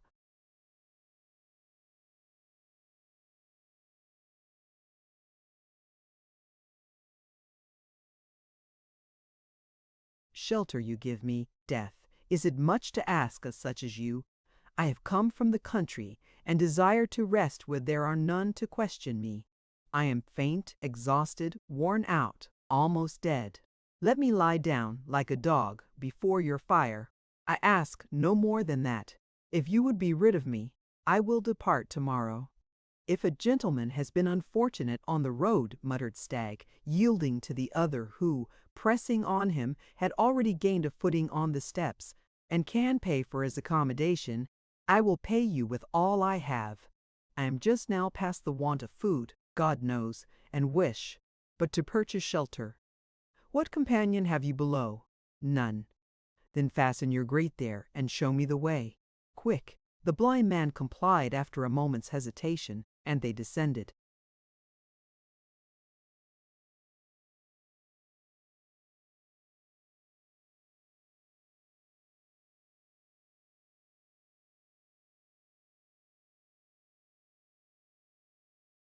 Together, the dialogue had passed as hurriedly as the words could be spoken, and they stood in his wretched room before he had had time to recover from his first surprise. "May I see where that door leads to, and what is beyond?" said the man, glancing keenly round. "You will not mind that. I will show you myself. Follow me, or go before. Take your choice." He bade him lead the way, and, by the light of the torch which his conductor held up for the purpose, inspected all three cellars narrowly. Assured that the blind man had spoken truth, and that he lived there alone, the visitor returned with him to the first, in which a fire was burning, and flung himself with a deep groan upon the ground before it. His host pursued his usual occupation without seeming to heed him any.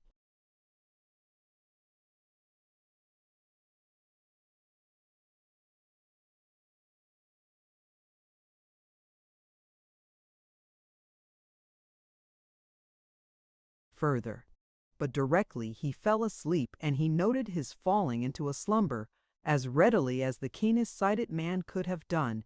He knelt down beside him, and passed his hand lightly but carefully over his face and person.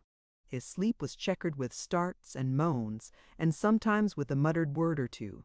His hands were clenched, his brow bent, and his mouth firmly set. All this the blind man accurately marked, and as if his curiosity were strongly awakened, and he had already some inkling of his mystery, he sat watching him, if the expression may be used, and listening, until it was broad day.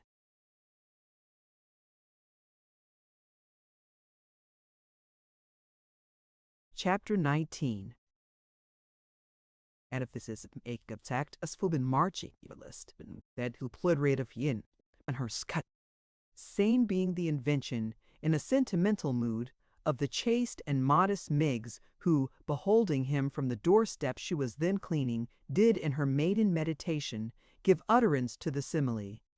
The locksmith, who happened at the moment to have his eyes thrown upward and his head backward, in an intense communing with Toby, did not see his visitor until Mrs. Varden, more watchful than the rest, had desired Seem Tappertit to open the glass door and give him admission, from which untoward circumstance the good lady argued, for she could deduce a precious moral from the most trifling event, that to take a draught of small ale in the morning was to observe a pernicious irrelgis, and she would no doubt have pursued her admonition much further, and would have founded on it a long list of precious precepts of inestimable value, but that the young gentleman standing by in a somewhat uncomfortable and discomfited manner while she read her spouse this lecture occasioned her to bring it to a premature conclusion. "I'm sure you'll excuse me, sir," said Mrs. Barton, rising and curtsaying. "Varden is so very thoughtless, and needs so much reminding. Sim, bring a chair here." Mr. Tappertit obeyed, with a flourish implying that he did so, under protest. "And you can go, Sim," said the locksmith. Mr. Tappertit obeyed again, still under protest, and betaking himself to the workshop, began seriously to fear that he might find it necessary to poison his master before his time was out. In the meantime, Edward returned suitable replies to Mrs. Varden's courtesies, and that lady brightened up very much, so that when he accepted a dish of tea from the fair hands of Dolly, she was perfectly agreeable. I am sure if there's anything we can do, Varden, or I, or Dolly either, to serve you, sir, at any time, you have only to say it, and it shall be done, said Mrs. V. I am much obliged to you, I am sure, returned Edward. You encourage me to say that I have come here now to beg your good offices. Mrs. Barden was delighted beyond measure. It occurred to me that probably your fair daughter might be going to the Warren either today or tomorrow, said Edward, glancing at Dolly. And if so, and you will allow her to take charge of this letter, ma'am, you will oblige me more than I can tell you. The truth is, that while I am very anxious it should reach its destination, I have particular reasons for not trusting it to any other conveyance, so that without your help I am wholly at a loss. She was not going that way, sir, either today or tomorrow, nor indeed all.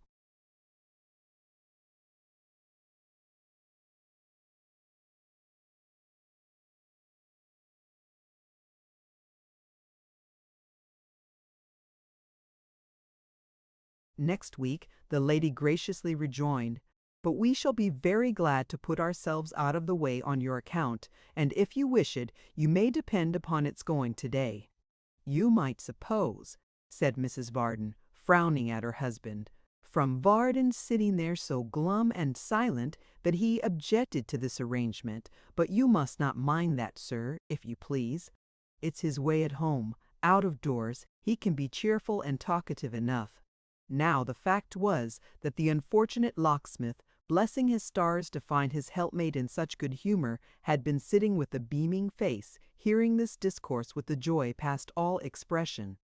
Wherefore this sudden attack quite took him by surprise. "My dear Martha," he said. "Oh, yes, I dare say," interrupted Mrs. Varden, with a smile of mingled scorn and pleasantry. "Very dear. We all know that."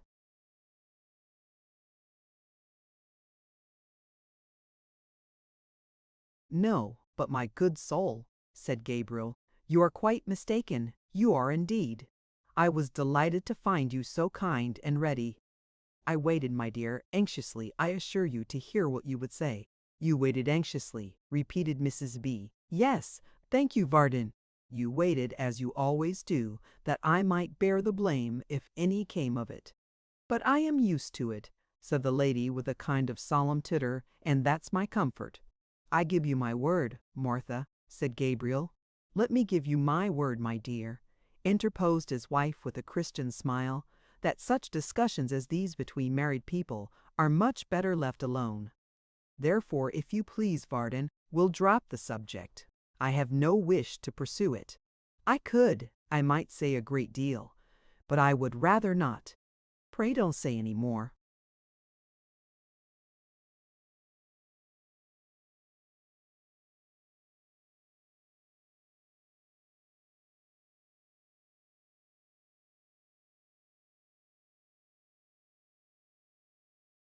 "I don't want to say any more," rejoined the goaded locksmith. "Well, then, don't," said Mrs. Varden. "Nor did I begin it, Martha," added the locksmith good-humoredly. "I must say that." "You did not begin it, Varden," exclaimed his wife, opening her eyes very wide and looking round upon the company, as though she would say, "You hear this man. You did not begin it, Varden. But you shall not say I was out of temper. No, you did not begin it, oh dear. No, not you, my dear." "Well, well," said the locksmith, "that's settled then?" "Oh yes," rejoined his wife, "quite. If you like to say Dolly began it, my dear, I shall not contradict you. I know my duty. I need know it, I am sure. I am often obliged to bear it in mind, when my inclination perhaps would be for the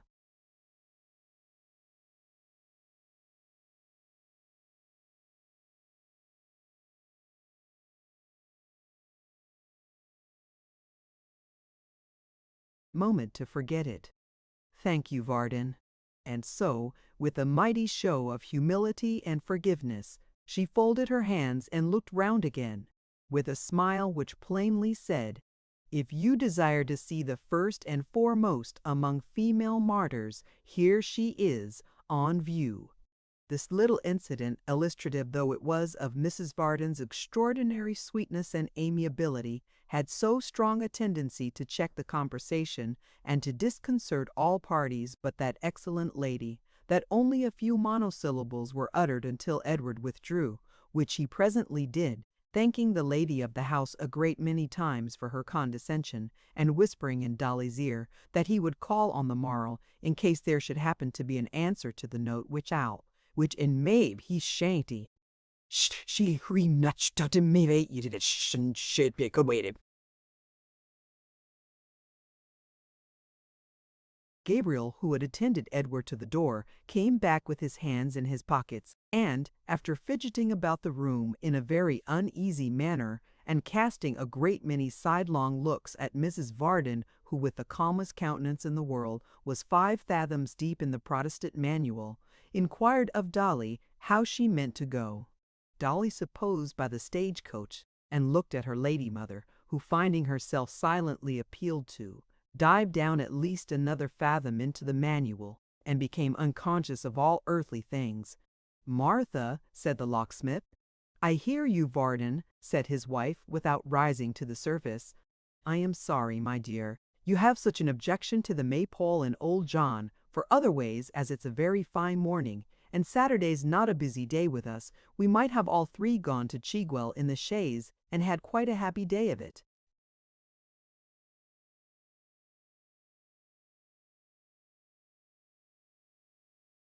Mrs. Varden immediately closed the manual, and bursting into tears requested to be led upstairs.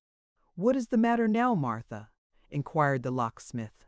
To which Martha rejoined, "Oh, don't speak to me," and protested in agony that if anybody had told her so, she wouldn't have believed it.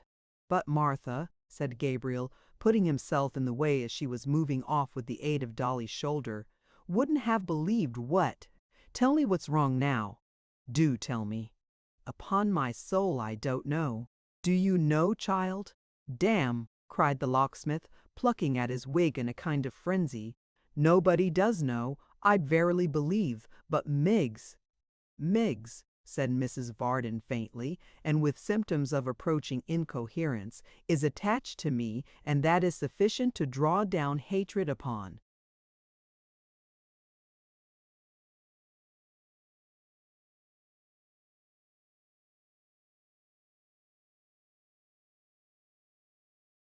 Her in this house. She is a comfort to me, whatever she may be to others. "She's no comfort to me," cried Gabriel, made bold by despair. "She's the misery of my life. She's all the plagues of Egypt in one." "She's considered so, I have no doubt," said Mrs. Varden. "I was prepared for that. It's natural. It's of a piece with the rest. When you taunt me as you do to my face, how can I wonder that you taunt her behind her back?" And here, the incoherence coming on very strong, Mrs. Varden wept, and sobbed, and sobbed, and shivered, and hiccuped, and choked, and said she knew it was very foolish, but she couldn't help it, and that when she was dead and gone, perhaps they would be sorry for it, which really under the circumstances did not appear quite so probable, as she seemed to think with a great deal more to the circumstance, did not appear quite so probable as she seemed to think with a great deal more. In a word, she passed with great decency through all the ceremonies incidental to such occasions, and being supported upstairs was deposited in a highly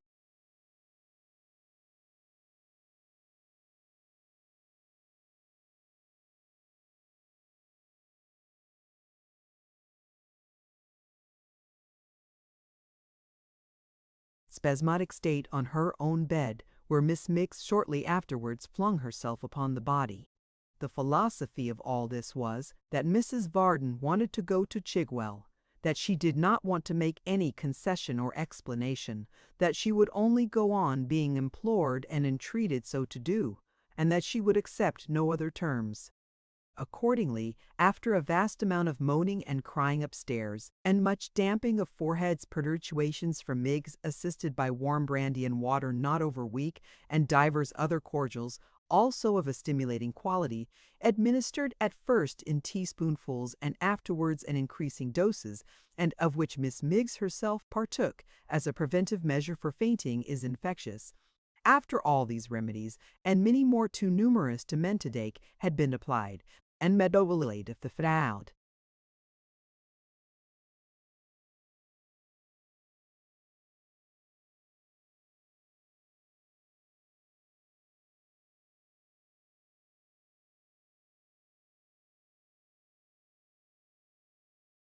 the locksmith humbled himself, and the end was gained. "If it's only for the sake of peace and quietness, father," said Dolly, urging him to go upstairs. "Oh, Doll, Doll," said her good-natured father, "if you ever have a husband of your own." Dolly glanced at the glass. "Well, when you have," said the locksmith, "never faint, my darling. More domestic unhappiness has come of easy fainting, Doll, than from all the greater passions put together. Remember that, my dear, if you would be really happy, which you never can be if your husband isn't. And a word in your ear, my precious. Never have a Miggs about you." With this advice he kissed his blooming daughter on the cheek and slowly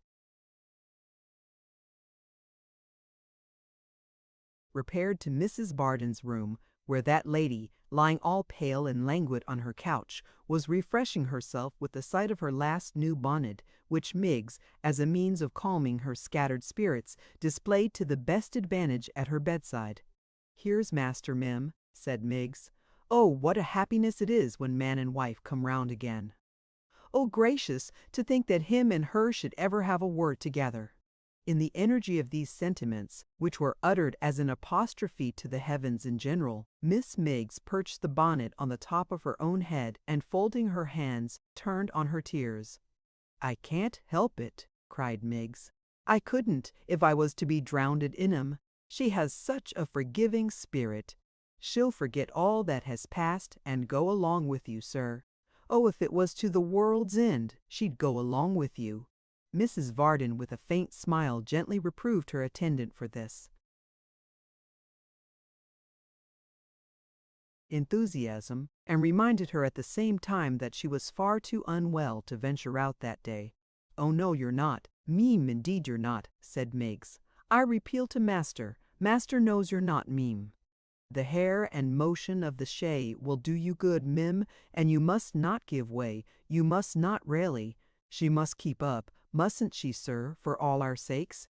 I was a-telling her that just now. She must remember us, even if she forgets herself. Master will persuade you, Mim, I'm sure. There's Miss Dolly's a-going, you know, and master, and you, and all so happy and so comfortable." "Oh!" cried Miggs, turning on the tears again.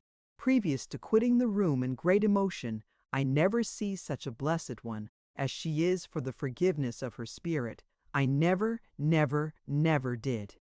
Not more did master neither. No, no one never.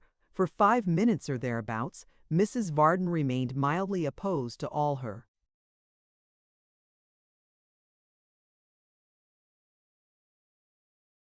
husband's prayers that she would oblige him by taking a day's pleasure, but relenting at length, she suffered herself to be persuaded, and granting him her free forgiveness, the merit whereof, she meekly said, rested with the manual, and not with her, desired that Miggs might come and help her dress. The handmaid attended promptly, and it is but justice to their joint exertions to record that, when the good lady came downstairs in course of time, completely decked out for the journey, she really looked as if nothing had happened, and appeared in the very best health imaginable. As to Dolly, there she was again, the very pink and pattern of good looks, in a smart little cherry-colored mantle, with the hood of the same drawn over her head, and upon the top of that hood a little straw hat trimmed with cherry-colored ribbons, and worn the merest trifle on one side, just enough in short to make it the wickedest and most provoking headdress that ever malicious milliner devised, and not to speak of the manner in which these cherry-colored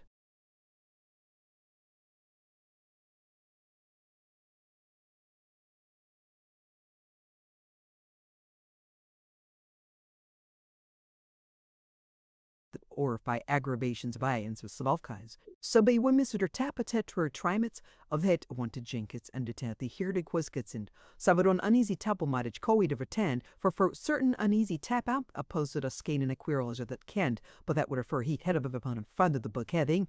And while he stood hesitating and looking post-chaises and six at Dolly, out came his master and his mistress and the constant Meigs, and the opportunity was gone forever. For now the chaise creaked upon its springs, and Mrs. Varden was inside, and now it creaked again.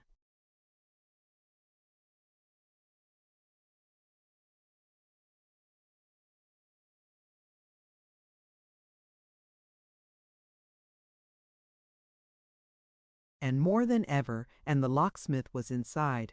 And now it bounded once, as if its heart beat lightly, and Dolly was inside. And now it was gone, and its place was empty, and he and that dreary Miggs were standing in the street together.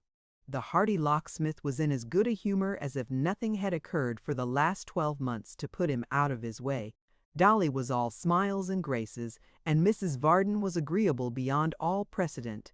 As they jogged through the streets talking of this thing and of that, who should be descried upon the pavement but that very coachmaker, looking so genteel that nobody would have believed he had ever had anything to do with a coach but riding in it, and bowing like any nobleman.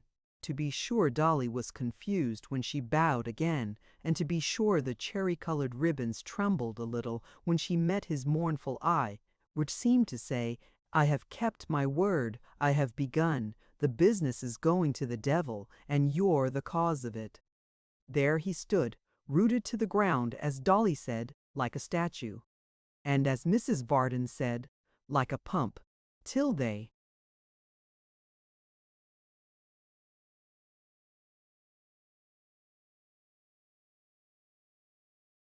turned the corner, and when her father thought it was like his impudence, and her mother wondered what he meant by it, Dolly blushed again till her very hood was pale. But on they went, not the less merrily for this, and there was the locksmith in the incautious fullness of his heart, pulling up at all manner of places, and evincing a most intimate acquaintance with all the taverns on the road, and all the landlords and all the landlords and all the landladies, with whom, indeed, the little horse was on equally friendly terms, for he kept on stopping of his own accord.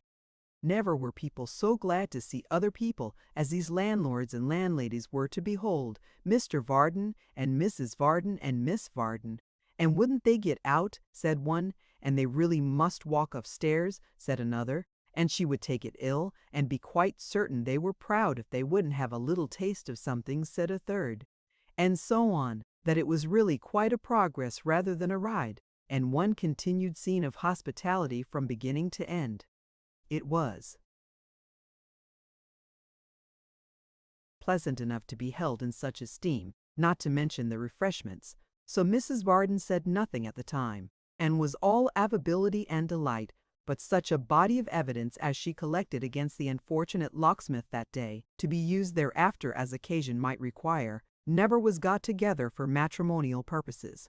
In course of time, and in course of a pretty long time too, for these agreeable interruptions delayed them not a little, they arrived upon the skirts of the forest, and riding pleasantly on among the trees, came at last to the maypole, where the locksmith's cheerful "Yo-ho" speedily brought to the porch old John, and after him young Joe, both of whom were so transfixed at sight of the ladies that for a moment they were perfectly unable to give them any welcome, and could do nothing but stare.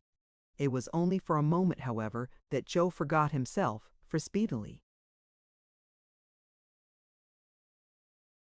reviving, he thrust his drowsy father aside to Mr. Willet's mighty and inexpressible indignation, and darting out, stood ready to help them to alight. It was necessary for Dolly to get out first. Joe had her in his arms. Yes, though for a space of time no longer than you could count one in, Joe had her in his arms. Here was a glimpse of happiness. It would be difficult to describe what a flat and commonplace affair the helping Mrs. Varden out afterwards was, but Joe did it, and did it too with the best grace in the world. Then old John, who, entertaining a dull and foggy sort of idea that Mrs. Barden wasn't fond of him, had been in some doubt whether she might not have come for purposes of assault and battery, took courage, hoped she was well, and offered to conduct her into the house. This tender being amicably received, they marched in together. Joe and Dolly followed, arm in arm, happiness again, and Barden brought up the rear.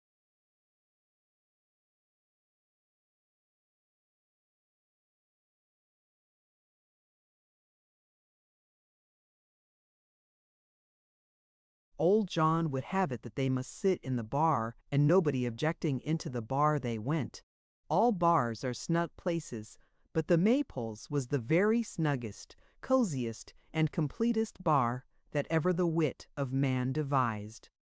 Such amazing bottles in old econators and tinderen. It with phenometers and a bizzard, its sturdy little Dutch kegs ranged in rows on shelves, so many lemons hanging in separate nets and forming the fragrant grove already mentioned in this chronicle, suggestive with goodly loaves of snowy sugar stowed away hard by of punch idealized beyond all mortal knowledge, such crossicles, such presses, such drawers full pipes, such places to point things away in hollow weeds. It is a poor heart that never rejoices. It must have been the poorest, weakest, and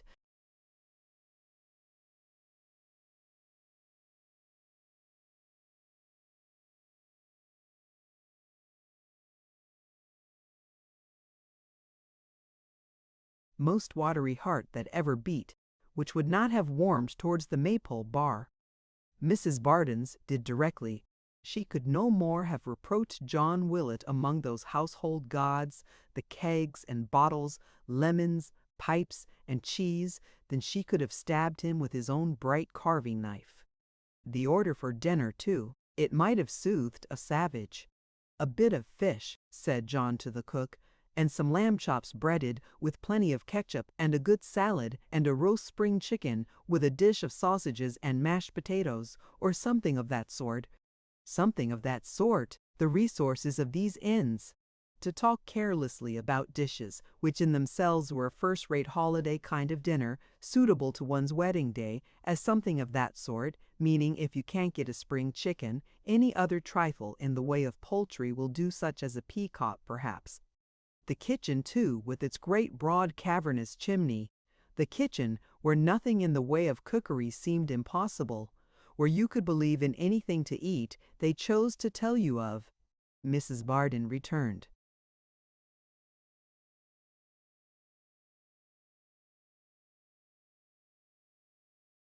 From the contemplation of these wonders to the bar again, with a head quite dizzy and bewildered. Her housekeeping capacity was not large enough to comprehend them. She was obliged to go to sleep. Waking was pain in the midst of such immensity. Dolly, in the meanwhile, whose gay heart and head ran upon other matters, passed out at the garden door, and glancing back now and then, but of course not wondering whether Joe saw her, tripped away by a path across the fields with which she was well acquainted, to discharge her mission at the Warren. And this deponent hath been informed and verily believes that you might have seen many less pleasant objects than the cherry-colored mantle and ribbons, as they would fluttering along the green meadows in the bright light, like big daddy.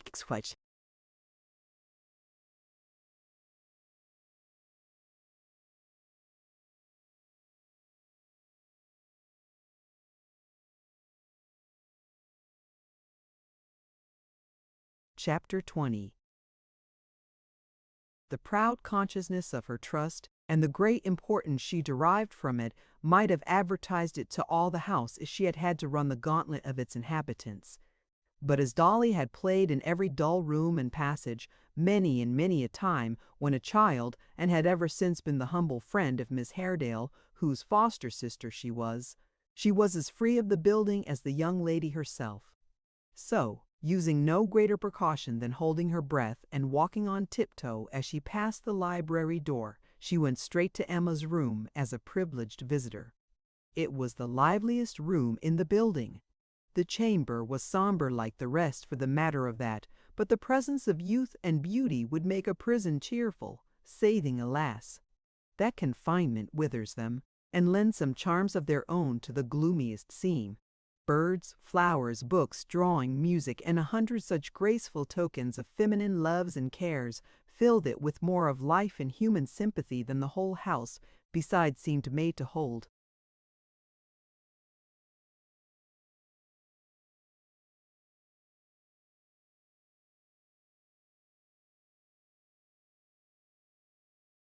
There was heart in the room, and who that has a heart ever fails to recognize the silent presence of another?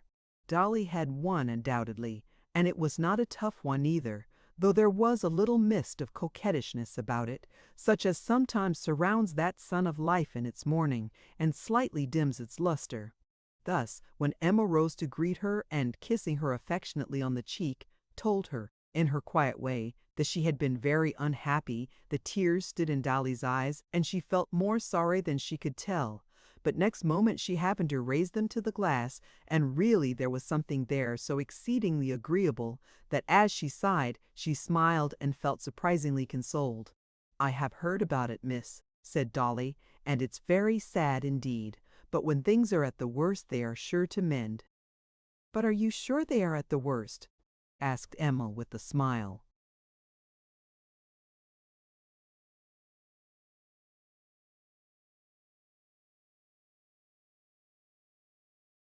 "Why, I don't see how they can very well be more unpromising than they are."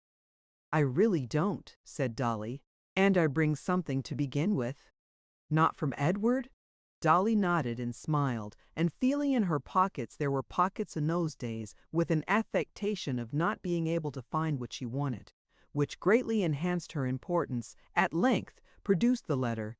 As Emma hastily broke the seal and became absorbed in its contents, Dolly's eyes, by one of those strange accidents for which there is no accounting, wandered to the glass again. She could not help wondering whether the coachmaker suffered very much, and quite pitied the poor man. It was a long letter, a very long letter, written close on all four sides of the sheet of paper and crossed afterwards. But it was not a consolatory letter, for as Emma read it she stopped from time to time to put her handkerchief to her eyes. To be. Sure, Dolly marveled greatly to see her in so much distress, for to her thinking a love affair ought to be one of the best jokes, and the slyest, merriest kind of thing in life. But she set it down in her own mind that all this came from Miss Haredale's being so constant, and that if she would only take on with some other young gentleman, just in the most innocent way possible, to keep her first lover up to the mark, she would find herself inexpressibly comforted. "I am sure that's what I should do if it was me," thought Dolly. To make one's sweetheart miserable is well enough and quite right, but to be made miserable oneself is a little too much. However, it wouldn't do to say so, and therefore she sat looking on in silence. She needed a pretty considerable stretch of patience, for when the long letter had been read once, all through it was read again, and when it had been read twice, all through it was read again. During this tedious process, Dolly beguiled the time in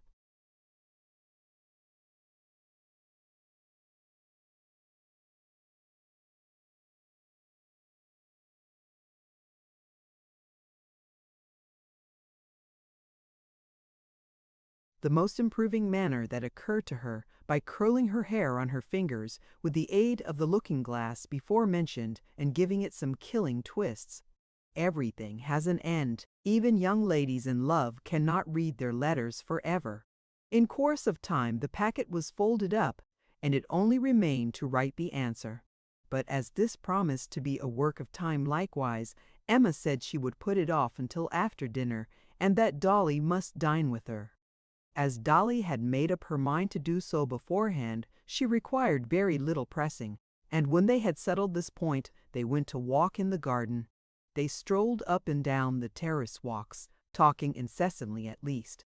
Dolly never left off once, and making that quarter of the sad and mournful house quite gay. Not that they talked loudly or laughed much, but they were both so very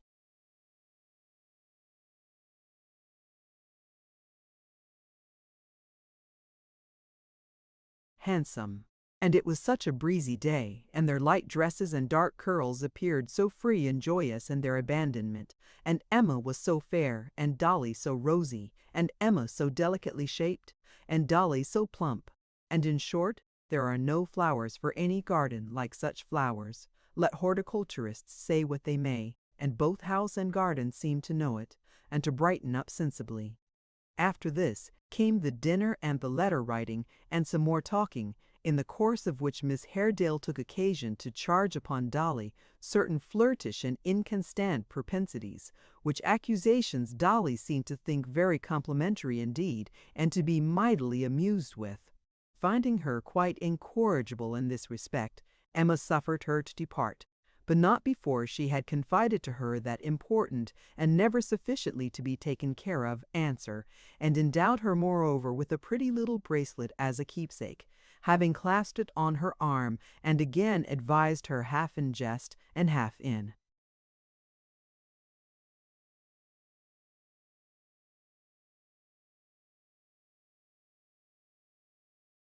earnest to amend her roguish ways, for she knew she was fond of Joe at heart, which Dolly stoutly denied, with a great many haughty protestations that she hoped she could do better than that indeed. And so forth, she bade her farewell, and after calling her back to give her more supplementary messages for Edward than anybody with tenfold the gravity of Dolly Barton could be reasonably expected to remember, at length dismissed her. Dolly bade her good-bye, and tripping lightly down the stairs arrived at the dreaded library door, and was about to pass it again on tiptoe, when it opened, and behold, there stood Mr. Haredale. Now, Dolly had from her childhood associated with this gentleman the idea of something grim and ghostly, and being at the moment conscience-stricken. Besides, the sight of him threw her into such a flurry that she could neither acknowledge his presence nor run away, so she gave a great start, and then with downcast eyes stood still and trembled.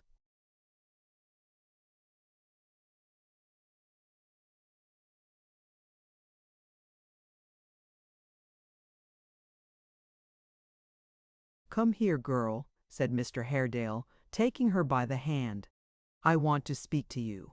"If you please, sir, I'm in a hurry," faltered Dolly, "and you've frightened me by coming so suddenly upon me, sir. I would rather go, sir, if you'll be so good as to let me." "Immediately," said Mr. Haredale, who had by this time let her into the room and closed the door. "You shall go directly. You have just left Emma?" "Yes, sir, just this minute." "Father's waiting for me, sir, if you'll please to have the goodness—" "I know, I know," said Mr. Haredale. "Answer me a question. What did you bring here today?" "Bring here, sir," faltered Dolly.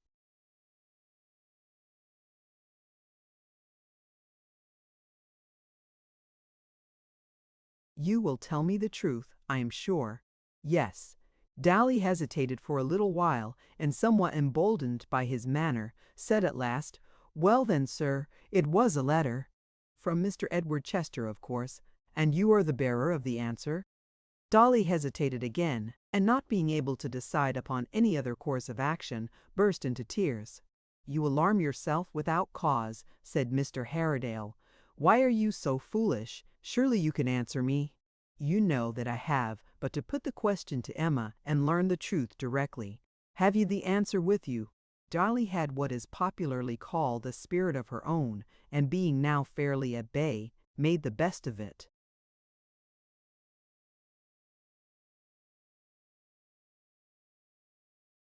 "Yes, sir," she rejoined, trembling and frightened as she was. "Yes, sir, I have. You may kill me if you please, sir, but I won't give it up. I'm very sorry, but I won't. There, sir. I commend your firmness and your plain speaking," said Mr. Haredale. "Rest assured that I have as little desire to take your letter as your life. You are a very discreet messenger and a good girl." Not feeling quite certain, as she afterwards said, whether he might not be coming over her with these compliments, Dolly kept as far from him as she could, cried again, and resolved to defend her pocket, for the letter was there to the last extremity. "I have some design," said Mr. Haredale after a short silence, during which a smile as he regarded her had struggled through the gloom and melancholy that was natural to his face, "of providing a companion for my niece, for her life is a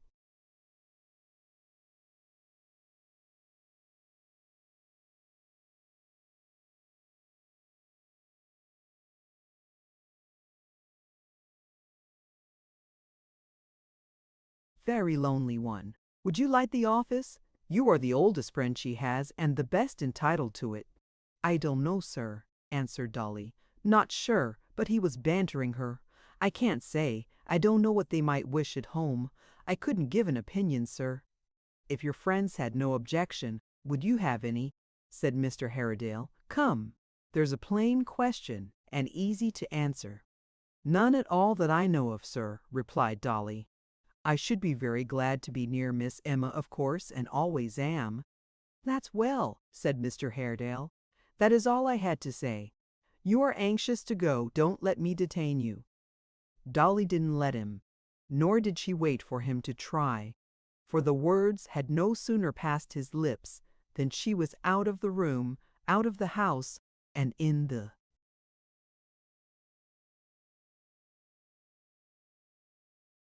fields again. The first thing to be done, of course, when she came to herself and considered what a flurry she had been in, was to cry afresh, and the next thing, when she reflected how well she had got over it, was to laugh heartily.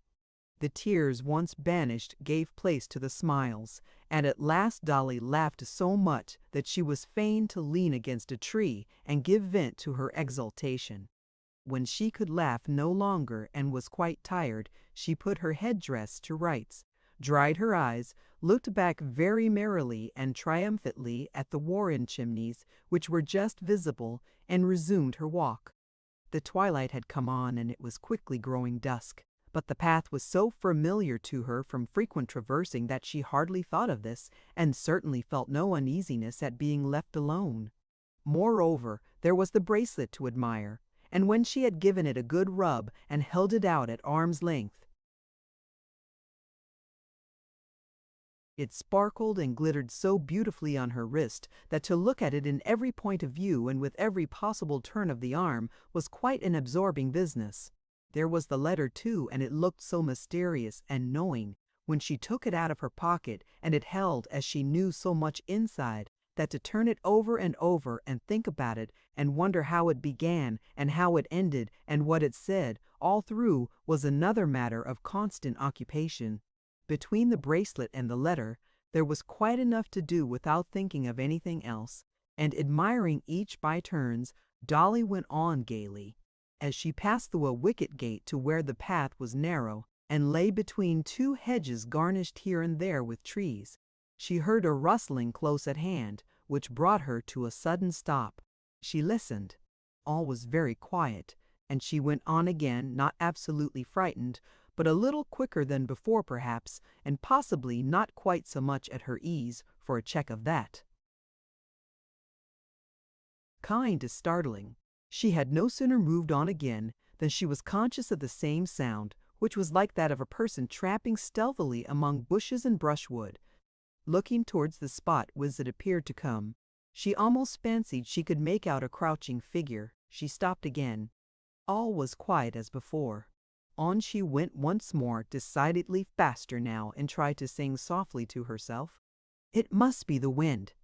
But how came the wind to blow only when she walked, and cease when she stood still? She stopped involuntarily as she made the reflection, and the rustling noise stopped likewise. She was really frightened now, and was yet hesitating what to do, when the bushes crackled and snapped, and a man came plunging through them, close before her.